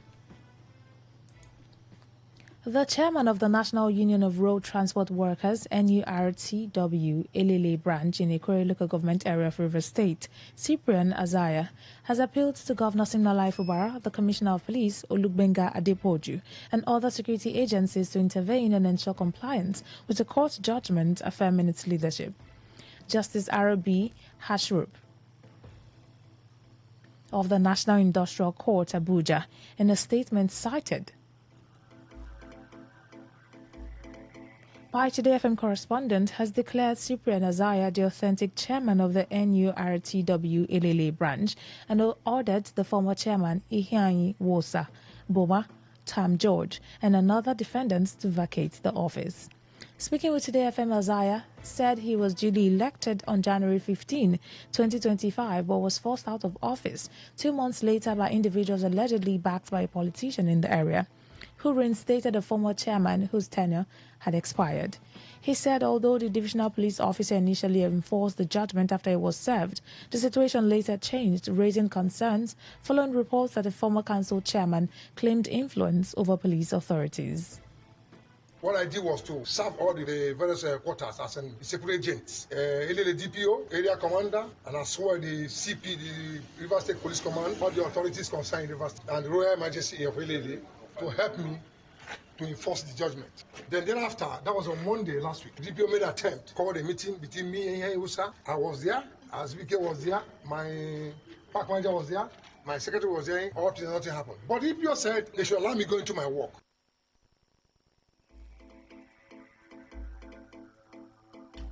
Also speaking, the member of the Cyprian Azaya-led executive, Azubike Amam, lamented the hardship suffered by the elected officials since assuming office and called on security agencies to uphold the rule of law by ensuring full compliance of the court's judgment.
Sorry for that break. Welcome back. Comrade Inhai Wusa's government as a National Union of Road Transport Workers, Ilele branch.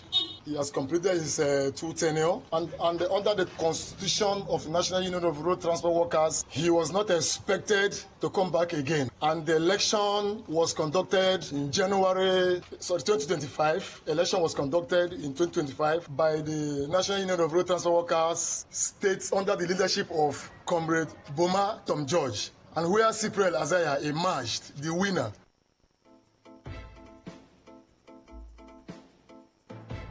You're listening to the World News on Today 95.1 FM, Voice of the People. After the break, more news, foreign and sports stories. Please stay with us.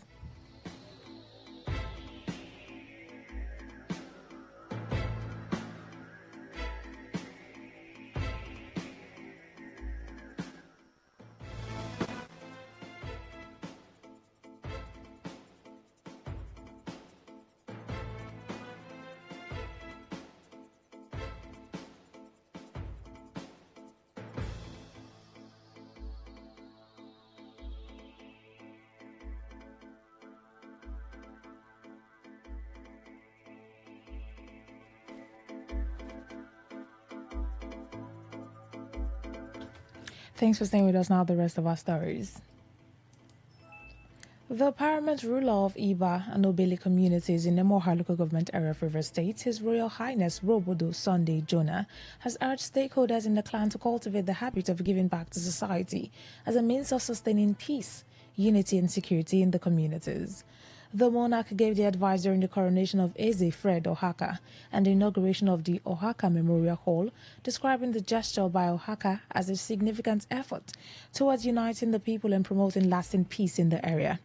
Represented by the chairman of the Iba Council of Chiefs, Aldofos Nyegbeke Umesi, the Uvuwu monarch called on the other stakeholders to emulate the example by supporting initiatives that foster peace, unity and security within the clan. Coronation they gave to him today is part of peace. We have also charged him to continue to extend it to Omubis where his larger community and Iba as a whole, so that will be a way of uniting all of us together, because he has done so much. So on behalf of the community, even the Royal Highness, all of us were happy, is to continue with that stopping, for him to answer Onwa. Onwa means great light. On his part, former River State Commissioner for Housing, Elda Chinedu Tasi, also stressed the need for individuals who have been blessed to be open-hearted, noting that generosity and a willingness to give back to society are key drivers of development in the communities. A lot of people used to have money but are not open-hearted. What Fred has done today is to showcase that he has a good heart. He got the money, he assisted his people and completed the hall, and the hall has been dedicated. And reciprocally, the people decided to honor him by giving him a chieftaincy title. My advice is, whoever, if God blesses you with whatever, try to get part of it to help to the common society. Because at a point you won't have, and you will still rely on others. He had been benevolent enough to share his wealth with, and I thank him and commend him, and commend Omahaka for honoring him as a chief.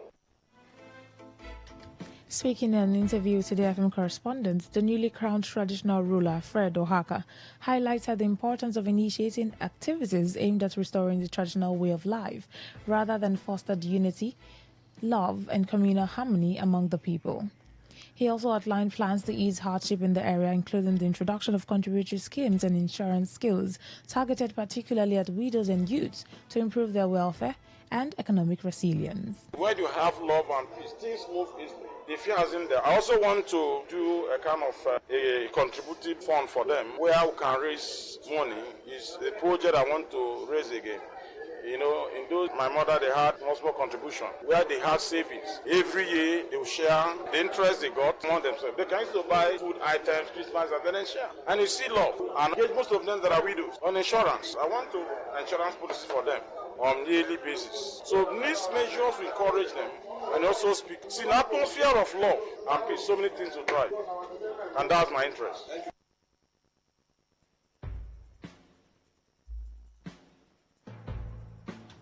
The paramount ruler-elect of Elele Alimini in Emoha local government area of Rivers State, retired Commissioner of Police, His Royal Highness Peter Wagbara, has congratulated Chief Ima Ofuru Woka and all the elected members of the Elele Alimini Council of Chiefs following their successful election over the weekend. In a statement, Eze Wagbara attributed the peaceful conduct of the election to the community's inherent disposition for harmony and called for a stronger working relationship with the new council leadership and other community organs to drive development. He described the election as no victor, no vanquish, urging those who were not elected to support the winners while encouraging the elected officials to pursue an inclusive administration. In his acceptance speech, the chairman-elect, Chief Ima Ofuru Woka, thanked the paramount ruler, the chiefs, and the community for entrusting him and his team with leadership, noting his 26-year experience in various sensitive roles within the council. He pledged to collaborate closely with Eze Wagbara and other stakeholders for the overall benefit of the community. The election, supervised by Chief Stanley Uwuzo, produced the following executives: Chief Ima Ofuru Woka as chairman, Chief John Echedike, vice chairman, Chief John Wonodi, general secretary, Chief Bright Eleonu, assistant secretary, Chief Anthony Chimara, treasurer, Chief Philip Igwe, financial secretary, Chief Greg Okpaka, public relations officer, Chief Ima Woka, Auditor General, and Chief Anthony DK, Provost 1. People of Rumawacho village in Rumekini town, Obiakwa local government area of River State, have expressed joy in celebration of the 95th birthday of their head, Chief Sunday Wajoachi. The celebration began with a church service at St. George's Anglican Church, Rumekini, Rumosi. His son, Pastor Stanley Achi, expressed gratitude for Chief Wajo Achi's long life and leadership. He highlighted Chief Wajo Achi's calmness and devotion to God, offering prayers for his continued well-being. The little I know, my dad happens to be today the oldest man in Rumekini, and the kind of life, I believe that the kind of life that he had lived from childhood, I think that is what has brought him to this stage. His age has to do with God's blessings. It's not something you can buy in the market. You know, our Bible says, with long life shall he satisfy us. So whatever thing that happens to one's age is God's satisfaction. On his part, A1 Joshua encouraged youths to learn from Chief Wajoachi's life and seek God's grace and mercy. It's a very wonderful thing that we have come to celebrate him. He's one of us. 95 years is not a little thing. It is the mercy and the grace of God. So we thank God for the life God has given to him. He is a very wonderful man who lives an exemplary life to everyone. And I encourage the youth to emulate him, because for you to live to this extent, it is as a result of the way you patterned your life. You cannot just live to this extent without patterning your life.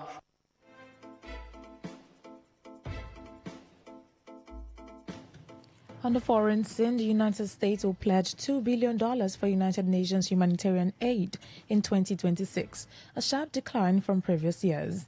The pledge announced in Geneva followed a significant drop in the U.S. contributions from over $14 billion in 2022 and around $11 billion in 2023 to 2024 to $2.7 billion in 2025. UN AIDS Chief Tom Fletcher, who launched the 2026 Global Humanitarian Appeal for $23 billion to assist 87 million vulnerable people in crisis, including Gaza, Ukraine, Sudan, Haiti, and Myanmar, warned that shrinking contributions force life and death trade-offs. The UN stressed that the reduced appeal does not reflect declining needs, noting that 240 million people worldwide remain in urgent need of aid amid conflicts, epidemics, and climate disasters, with funding shortfalls in 2025 already leaving 25 million people without assistance.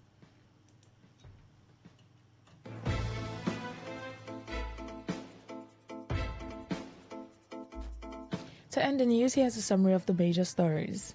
Resident doctors have threatened a nationwide strike over federal government's failure to implement MOU signed after suspension of its last strike. NERC has advised electricity consumers on proper channels for complaints to ensure effective response. We told you that former Vice President Atiku Abubakar has called for a fresh passage of the tax laws. On the foreign scene, you also heard that the U.S. is set to pledge $2 billion for the UN humanitarian aid in 2026. That was the news as edited by Stella Sasongo Korea. For comments and inquiries, please call 0818-389-2850 or send your emails to news@todayfmlive.com. You can read our stories on www.todayfmlive.com, on Facebook at Today95.1fm, on Instagram at TodayFM951, on X at TodayFM951. You can also join our YouTube live at Today95.1fm. I'm Rona Agbara. Thank you so much for listening. Good evening.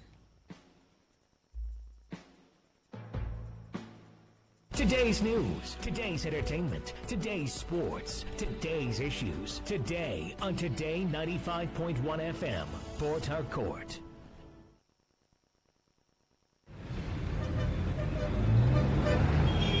Live from the Garden City of Port Harcourt, Nigeria. This is Today 95.1 FM.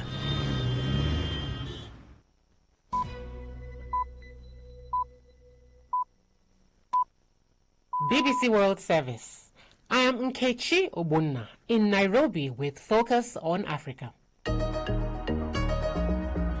BBC gains rare access to Nukuru in northwestern Nigeria, where Christmas Day U.S. strikes hit targeted camps of Islamist jihadists in the community. Just as the local leader said, he said on the night of the strike, they saw some of the fighters running into the Niger border. And as AFCON gains momentum in Morocco, we cast a spotlight on a side of African football that often goes unseen: superstitious beliefs and rituals carried out by players and fans. We had one player who wanted to place a juju in the opposite goal.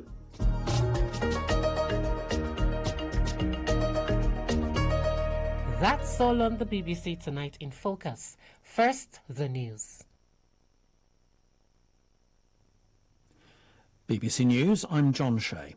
President Zelensky says the US is offering Ukraine security guarantees against Russian aggression for 15 years, but he said he wished they would be for longer. Speaking after talks in Florida with President Trump, Mr. Zelensky said without guarantees the war could not be considered truly over, as Russia would always pose a threat. President Trump said land remained the thorniest issue. From Kiev, here's Samira Hussein. I think there is a conversation to be had about how successful President Zelensky's trip to America really was. Yes, he was able to discuss some of those thorny issues with President Trump, but they didn't come to any real resolution. And yes, we elicited those security guarantees, says President Zelensky, but then admitted that there is debate still about how long those security guarantees should be in place. And of course, this all comes as the war rages on here in Ukraine. The United States has pledged $2 billion for UN humanitarian projects next year, following major foreign aid cuts by the Trump administration since it took office. Alice Adderley reports. When Donald Trump became US president, one of his administration's first acts was to halt almost all foreign aid pending a review. This year's pledge for United Nations humanitarian aid is a small fraction of what Washington has contributed in the past. A senior State Department official said it was a warning to the UN to adapt, shrink or die. Critics say the cuts have been short-sighted and have driven millions towards hunger, displacement or disease, as well as harming America's soft power. Nevertheless, the US remains the world's largest humanitarian donor. The Turkish government says 3 police officers have been killed in a clash with fighters from the Islamic State group. The Interior Minister Ali Yerlikaya said at least 6 militants had also been killed in the confrontation in the northwestern province of Yalova. Taiwan has warned that there will be significant disruption to air travel on Tuesday because of major Chinese military drills involving live fire around the island. The Transport Ministry said about 100,000 passengers on international flights would be affected. Beijing claims the self-governing island as its own territory. Here's Stephen McDonnell. What they're doing is practicing blockading Taiwan. But then also, at some point, it would enable an invasion of Taiwan. So this is also practicing for that attack by approaching the island on all sides. Taiwan has already been tense. This comes 2 weeks after the US had its biggest ever arms sale to Taiwan, and before that the Japanese Prime Minister said that she couldn't rule out Japanese involvement if the People's Liberation Army tried to take Taiwan by force. World News from the BBC. Traders in Iran have taken to the streets of Tehran for a second successive day to protest against the rapidly falling value of the Iranian currency, the rial. Some have shut their shops, saying exchange rates mean they can't trade. Videos on social media have shown thousands of traders marching through the capital, shouting slogans against the government of President Pezeshkian. The United Nations says its first visit to the Sudanese city of El Fasher, since it fell to the paramilitary Rapid Support Forces in October, has found traumatized civilians living without sanitation and facing famine. The UN aid coordinator, Denise Brown, described the city as a crime scene and said investigations would be carried out by human rights experts while her office focuses on restoring aid. The capture of El Fasher was reportedly accompanied by mass atrocities. Police in Suriname say a man suspected of fatally stabbing 9 people on Saturday night has been found dead in his prison cell. They say the 43-year-old had hanged himself. The police say that he appeared to have been suffering from mental health problems. The police in Nigeria say the former 2-time heavyweight boxing champion Anthony Joshua has been involved in a car crash in which 2 people died. Mr. Joshua was left with minor injuries after the accident. Mayeni Jones has the latest. It appears that it happened on Monday morning, this morning, as Mr. Joshua was traveling along a very busy expressway. It's commonly known as the Lagos-Ibadan Expressway. From what we know, Mr. Joshua was in a car that collided with a stationary truck. There are videos on social media that see him exiting the vehicle, grimacing, appearing to be in pain. He's surrounded by a crowd of people trying to help. And an eyewitness told local media that there were 4 people in the car. He was sat at the back, and the police have confirmed that 2 of those passengers have died. Mayeni Jones. And that's the latest BBC World News.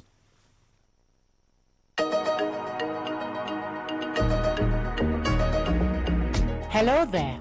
I'm Nkechi Obona in Nairobi with Focus on Africa. First, we go to Nakuru, a village in northwestern Nigeria, where Washington launched strikes against Islamic State militants. But did the strikes hit the desired targets? When it came, there was a loud sound below and above. It hit 2 places. Then there was fire. Our doors and roofs were shaken. Old roofs were torn. We couldn't sleep because everywhere was shaken. And sometimes football isn't just about the field, players, or even the ball. Some interesting beliefs guide these matches. What are some of the superstitions and rituals that players and football fans carry out on the pitch? I've played with lots of players and many of them had rituals. I know that for some players, before even stepping onto the pitch, their left foot had to touch the grass first. There are others who always had to put their right shoe on first, but the rest will be decided on the pitch.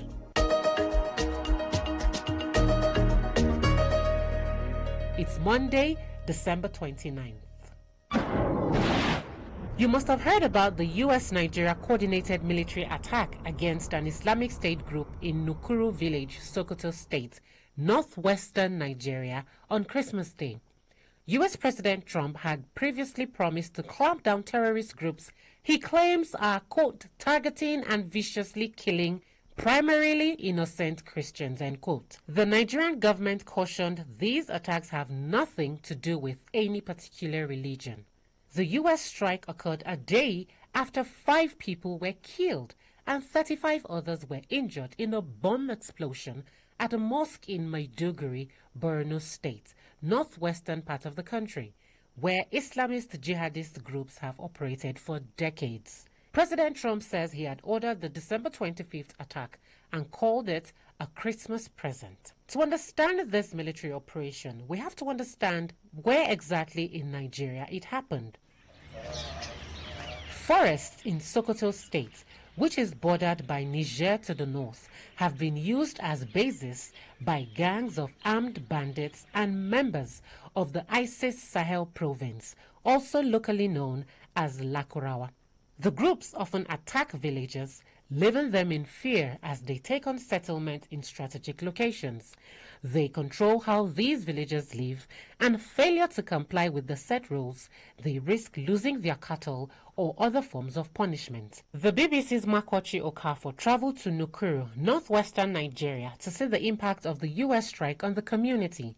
He started by describing his journey to the area. To Sokoto itself, which is the capital city, it was, of course, I flew from Lagos and got to Sokoto, but to Nukuru village, which was a village just very close to where the strike had happened, according to what locals said, and even security personnel, it was not an easy journey. So you see, we set off early in the morning, like around 8 a.m., and we had to get the police to go with us because we needed security escort. At some point, we had to get a little bit of more reinforcement from more security personnel because we were about to start getting deeper into the villages. We had security personnel calling us, guiding us, telling us via walkie-talkie, please follow strict movement of the track, because they had said there's potential that the militants could plant mines along the way. So it was a very, very interesting journey. I mean, I felt like I was in a movie, like literally those things you watch in the movies. Right. Makwachi, it sounds like this place is really very remote from your explanation. But did you get a sense of why this village was chosen as a target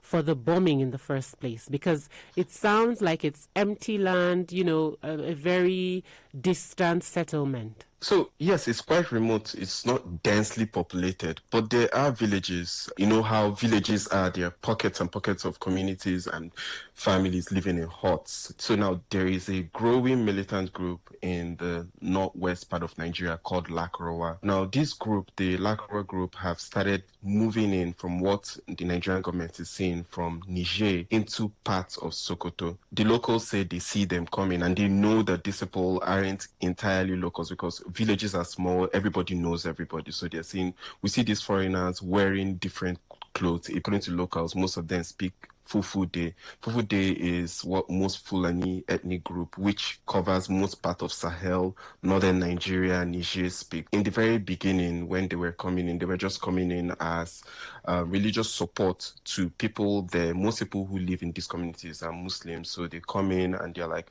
oh, we're providing religious support. Banditry, what we call here in banditry, where armed gangs, armed groups kidnap people for ransom, were disturbing some people in those communities. Over the years, from what the locals said, these people now started enforcing really strict rules on the locals, even trying to tell them where they can go and where they can't go, how they should cut their beards. Really strict rules. They are terrified, and even enforcing levies on them. If you refuse to pay the levy, they are going to seize your cattle.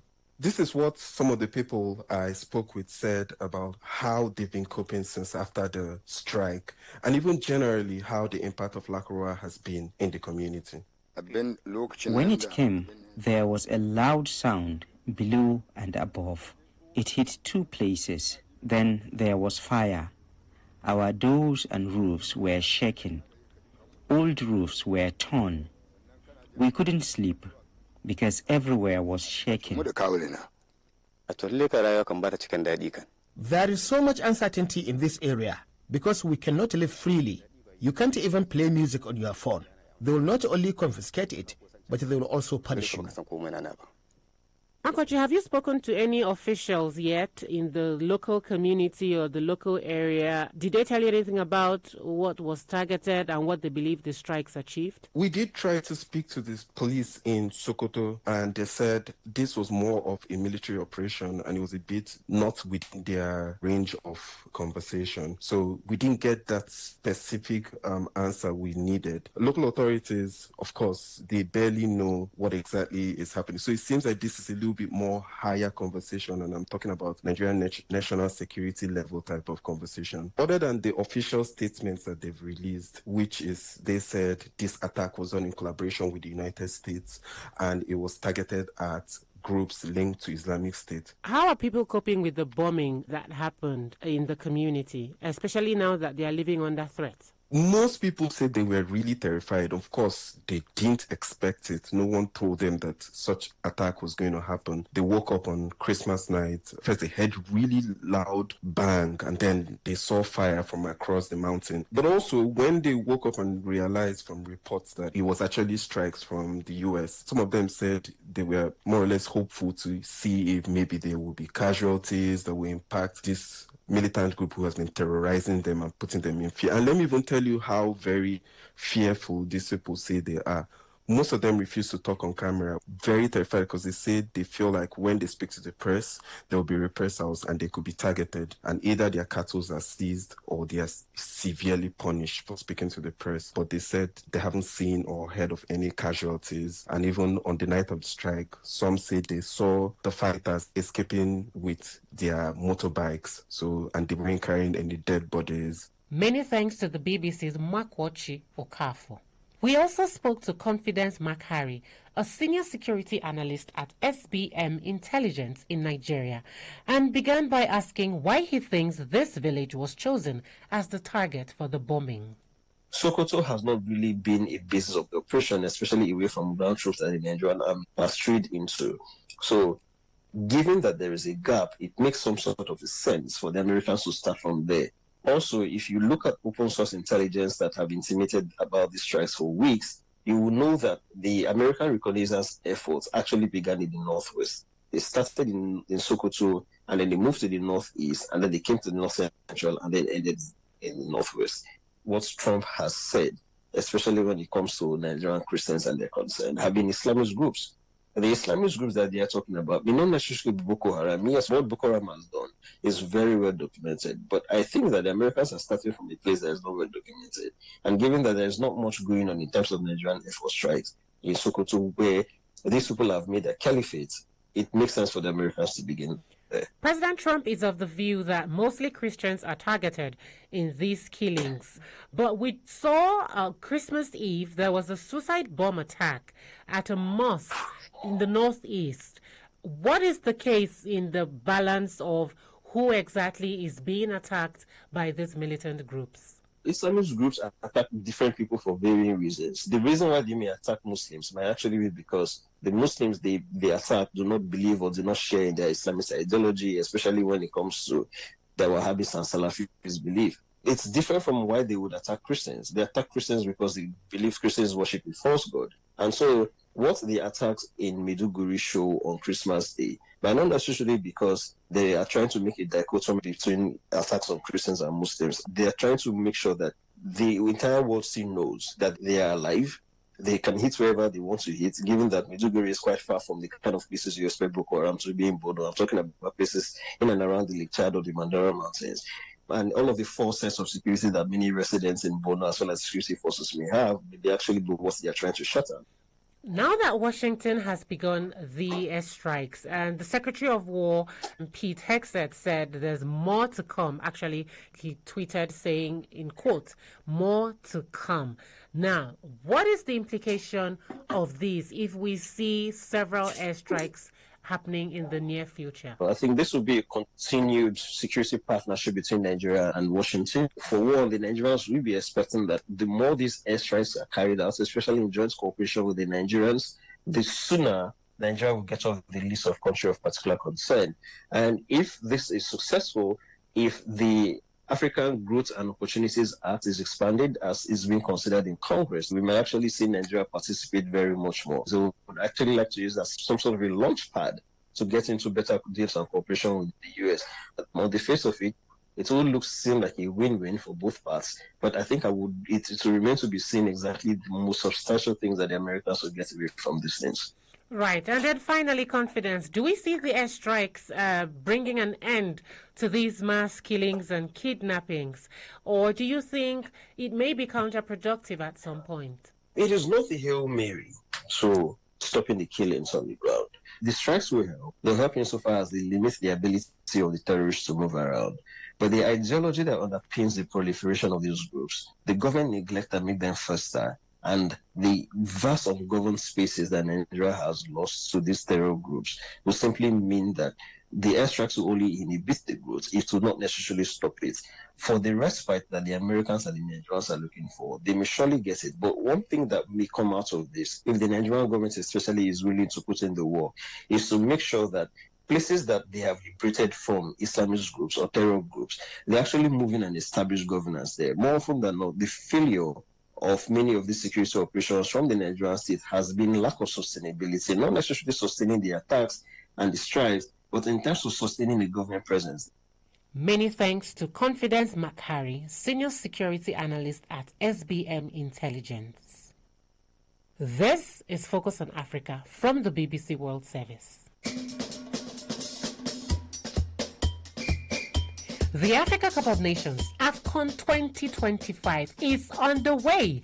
And like every major tournament, it's not just tactics and talent that come into play.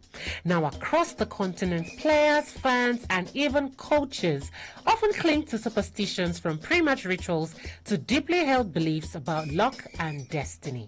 In African football, however, traditional spiritual practices, often referred to as juju, have long been intertwined with the beautiful game, sparking both fascination and controversy. In many communities, beliefs in spiritual forces go beyond religion and spills into sports, where victories, defeats, or unexpected performances are sometimes explained through these superstitions. Now, none of these beliefs have actually been proven scientifically, but it doesn't stop players or even their fans from adopting them as a way to attract good fortune or ward off bad luck during competitions like AFCON. Here is Burkina Faso's national team player, Alain Traoré, telling us some practices he believes in. It's not only with national team, but also with my club. I never go to the stadium without calling my mom. I need to talk to her to reassure myself. She is sacred. That's why I don't play a football match without talking to her. On days when I can't reach my mom, I am not at ease on the pitch. That's how it is for me. I also know that my little brother, Bertrand, before going to the stadium, as soon as he finishes the pre-match meeting and gets on the bus, the first thing he does is either call mom or me to build confidence, to reassure himself before arriving at the pitch. Talking to someone in the family helps him calm down before stepping onto the field. I have played with lots of players and many of them had rituals. I know that for some players, before even stepping onto the pitch, their left foot had to touch the grass first. There are others who always had to put their right shoe on first, but the rest will be decided on the pitch. Now I spoke with BBC's Babakar Faye, who has been following this story, and started by asking him just how common superstitions are in African football. It is very common in African football. I think even if the people don't always talk about it openly, because when we work on this subject, we manage to have former players, because players in activities doesn't want to talk about it. But we can imagine it is very, very common in African football. It is on the mindset, not only for the players, but even for referees, coaches, journalists, and supporters. So it is going with football. What are some of the superstitious practices or beliefs that you have heard about or you have even seen with your own eyes during recent tournaments like AFCON? The most common for players is to enter on the pitch with the right foot, the left foot for some of them. I called to many players, generally they told me that even if they switch on the pitch with the wrong foot, they have a blockage. They still want to go out and come again with the good foot if it is a left foot or right foot. But there is other example, but not visible as usual. We had a former player in Senegal called Khalilou Fadiga, who had an interesting history at the World Cup on Japan and Korea 2002. He forgot his underwear at the hotel, and the match was more or less, I think, 30 or 40 minutes from the hotel. So one of the staff member had to go to the hotel and to bring this underwear to gift him, because he was really on the bad mood because he forgot this underwear. So that is very interesting. Babakar, yeah. Because of an underwear, a player says he's not going to get on the pitch until he wears that particular underwear. What was tied to the underwear? He just said that on his first big win of his career, he wear this underwear. So from that time, every big match, he preferred to have this underwear before the game. I mean, did it make him score more goals? Did that particular underwear make him win the tournament even? I think the impact is just psychological. Some days you can win with the practice, and another day you can lose. There is no link, but psychological. When the player didn't do this practice, I think he will be in a bad mood, and that bad mood can more or less affect his performance. Now, apart from players, are there some superstitious beliefs or practices that fans also do? Especially on match day, some fans of Senegal, the group official one, they have a ritual before the game. They do prayer with all the team, and someone, maybe generally the elder of the group, can do the prayer, more or less. That can take 10 minutes, but it is mandatory for all the members of the team before they go to the stadium. Right. Is there any other thing else you see fans doing before a football match or even the entire tournament? In Senegal, we have some rituals. Generally, you can see supporters taking salt and spreading it at the tribune or at the pitch if they can catch it just before the match, because there are some belief that the salt you spread before the important event can help you to have the result you want. So generally, you can see someone on the tribune spreading salt before a match, or even in the match when the team is in bad situation. Have we seen where authorities step up to stop people from some of these practices, or to place a ban maybe on the fans to say you're not allowed to do this, you're not allowed to do that?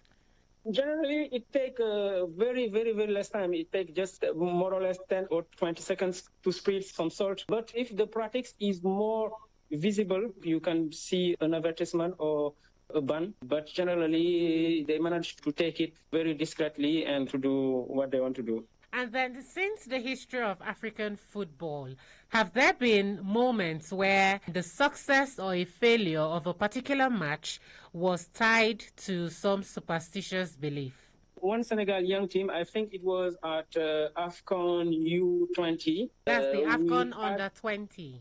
Under 20, yes. Okay. We had one player who wanted to place a juju in the opposite goal. So it was very, very disturbing all Senegalese, because it was all the camera was on this. So you can imagine people was very, very, very disappointed for this. So you can imagine how players can go over the rules because someone tell them, put this juju on the opposite goal. You will win or you will lose. You never know. But the thing is, that match was won by Senegal. So these players will be convinced that what he did has an impact on the result. Even it was very dangerous because it was a moment that could create some arcs between the Senegalese team and the opposite team. Do you think superstition will always remain a part of African football? It's not just with African football. I think it is common in sport generally and over the world. So African, yes, you can have some superstition rituals that you can see often because we have history, we have this cultural impact on lifetime, on activities on every day, not just only with football. So sometimes you can see that it is just a good part which going with football. You can't separate it. It will be every day. Where you see football, you will see superstitions. Babakar, I cannot end this conversation without asking you about the current AFCON tournament that is going on in Morocco. Yeah. Which countries do you think will likely qualify for the round of 16 or even the quarterfinals? Oh, difficult question, because I think we have more or less 10 or 12 teams that are very strong for me. On the match I see, I think Senegalese team was very strong. Tunisia also. Algeria had a very nice team on the first match. Morocco, of course. Ivory Coast against. And I see Congo DR because I think they are in a positive dynamic since the last edition. They were at semifinals. And I think it will be one of the best teams in this tournament. Many thanks to the BBC's Babakar Faye in Morocco. And that's Focus on Africa today. What did you think of the stories we brought you? Do send us your thoughts and suggestions on WhatsApp. Our number is +44 78 42 61 77 66. You can also connect with us on social media at BBC Africa or email us on focusonafrica@bbc.co.uk. This episode was produced by Chiamaka DK and Blessing Aderogba in Lagos, as well as Bella Twini and Keikante Shumba in Nairobi. Daniel Dadze was the senior journalist in charge, and Terry Chege, our technical producer. Samuel Murunga and Mariam Abdallah are our editors. I am Nkechi Obunna. Speak again soon.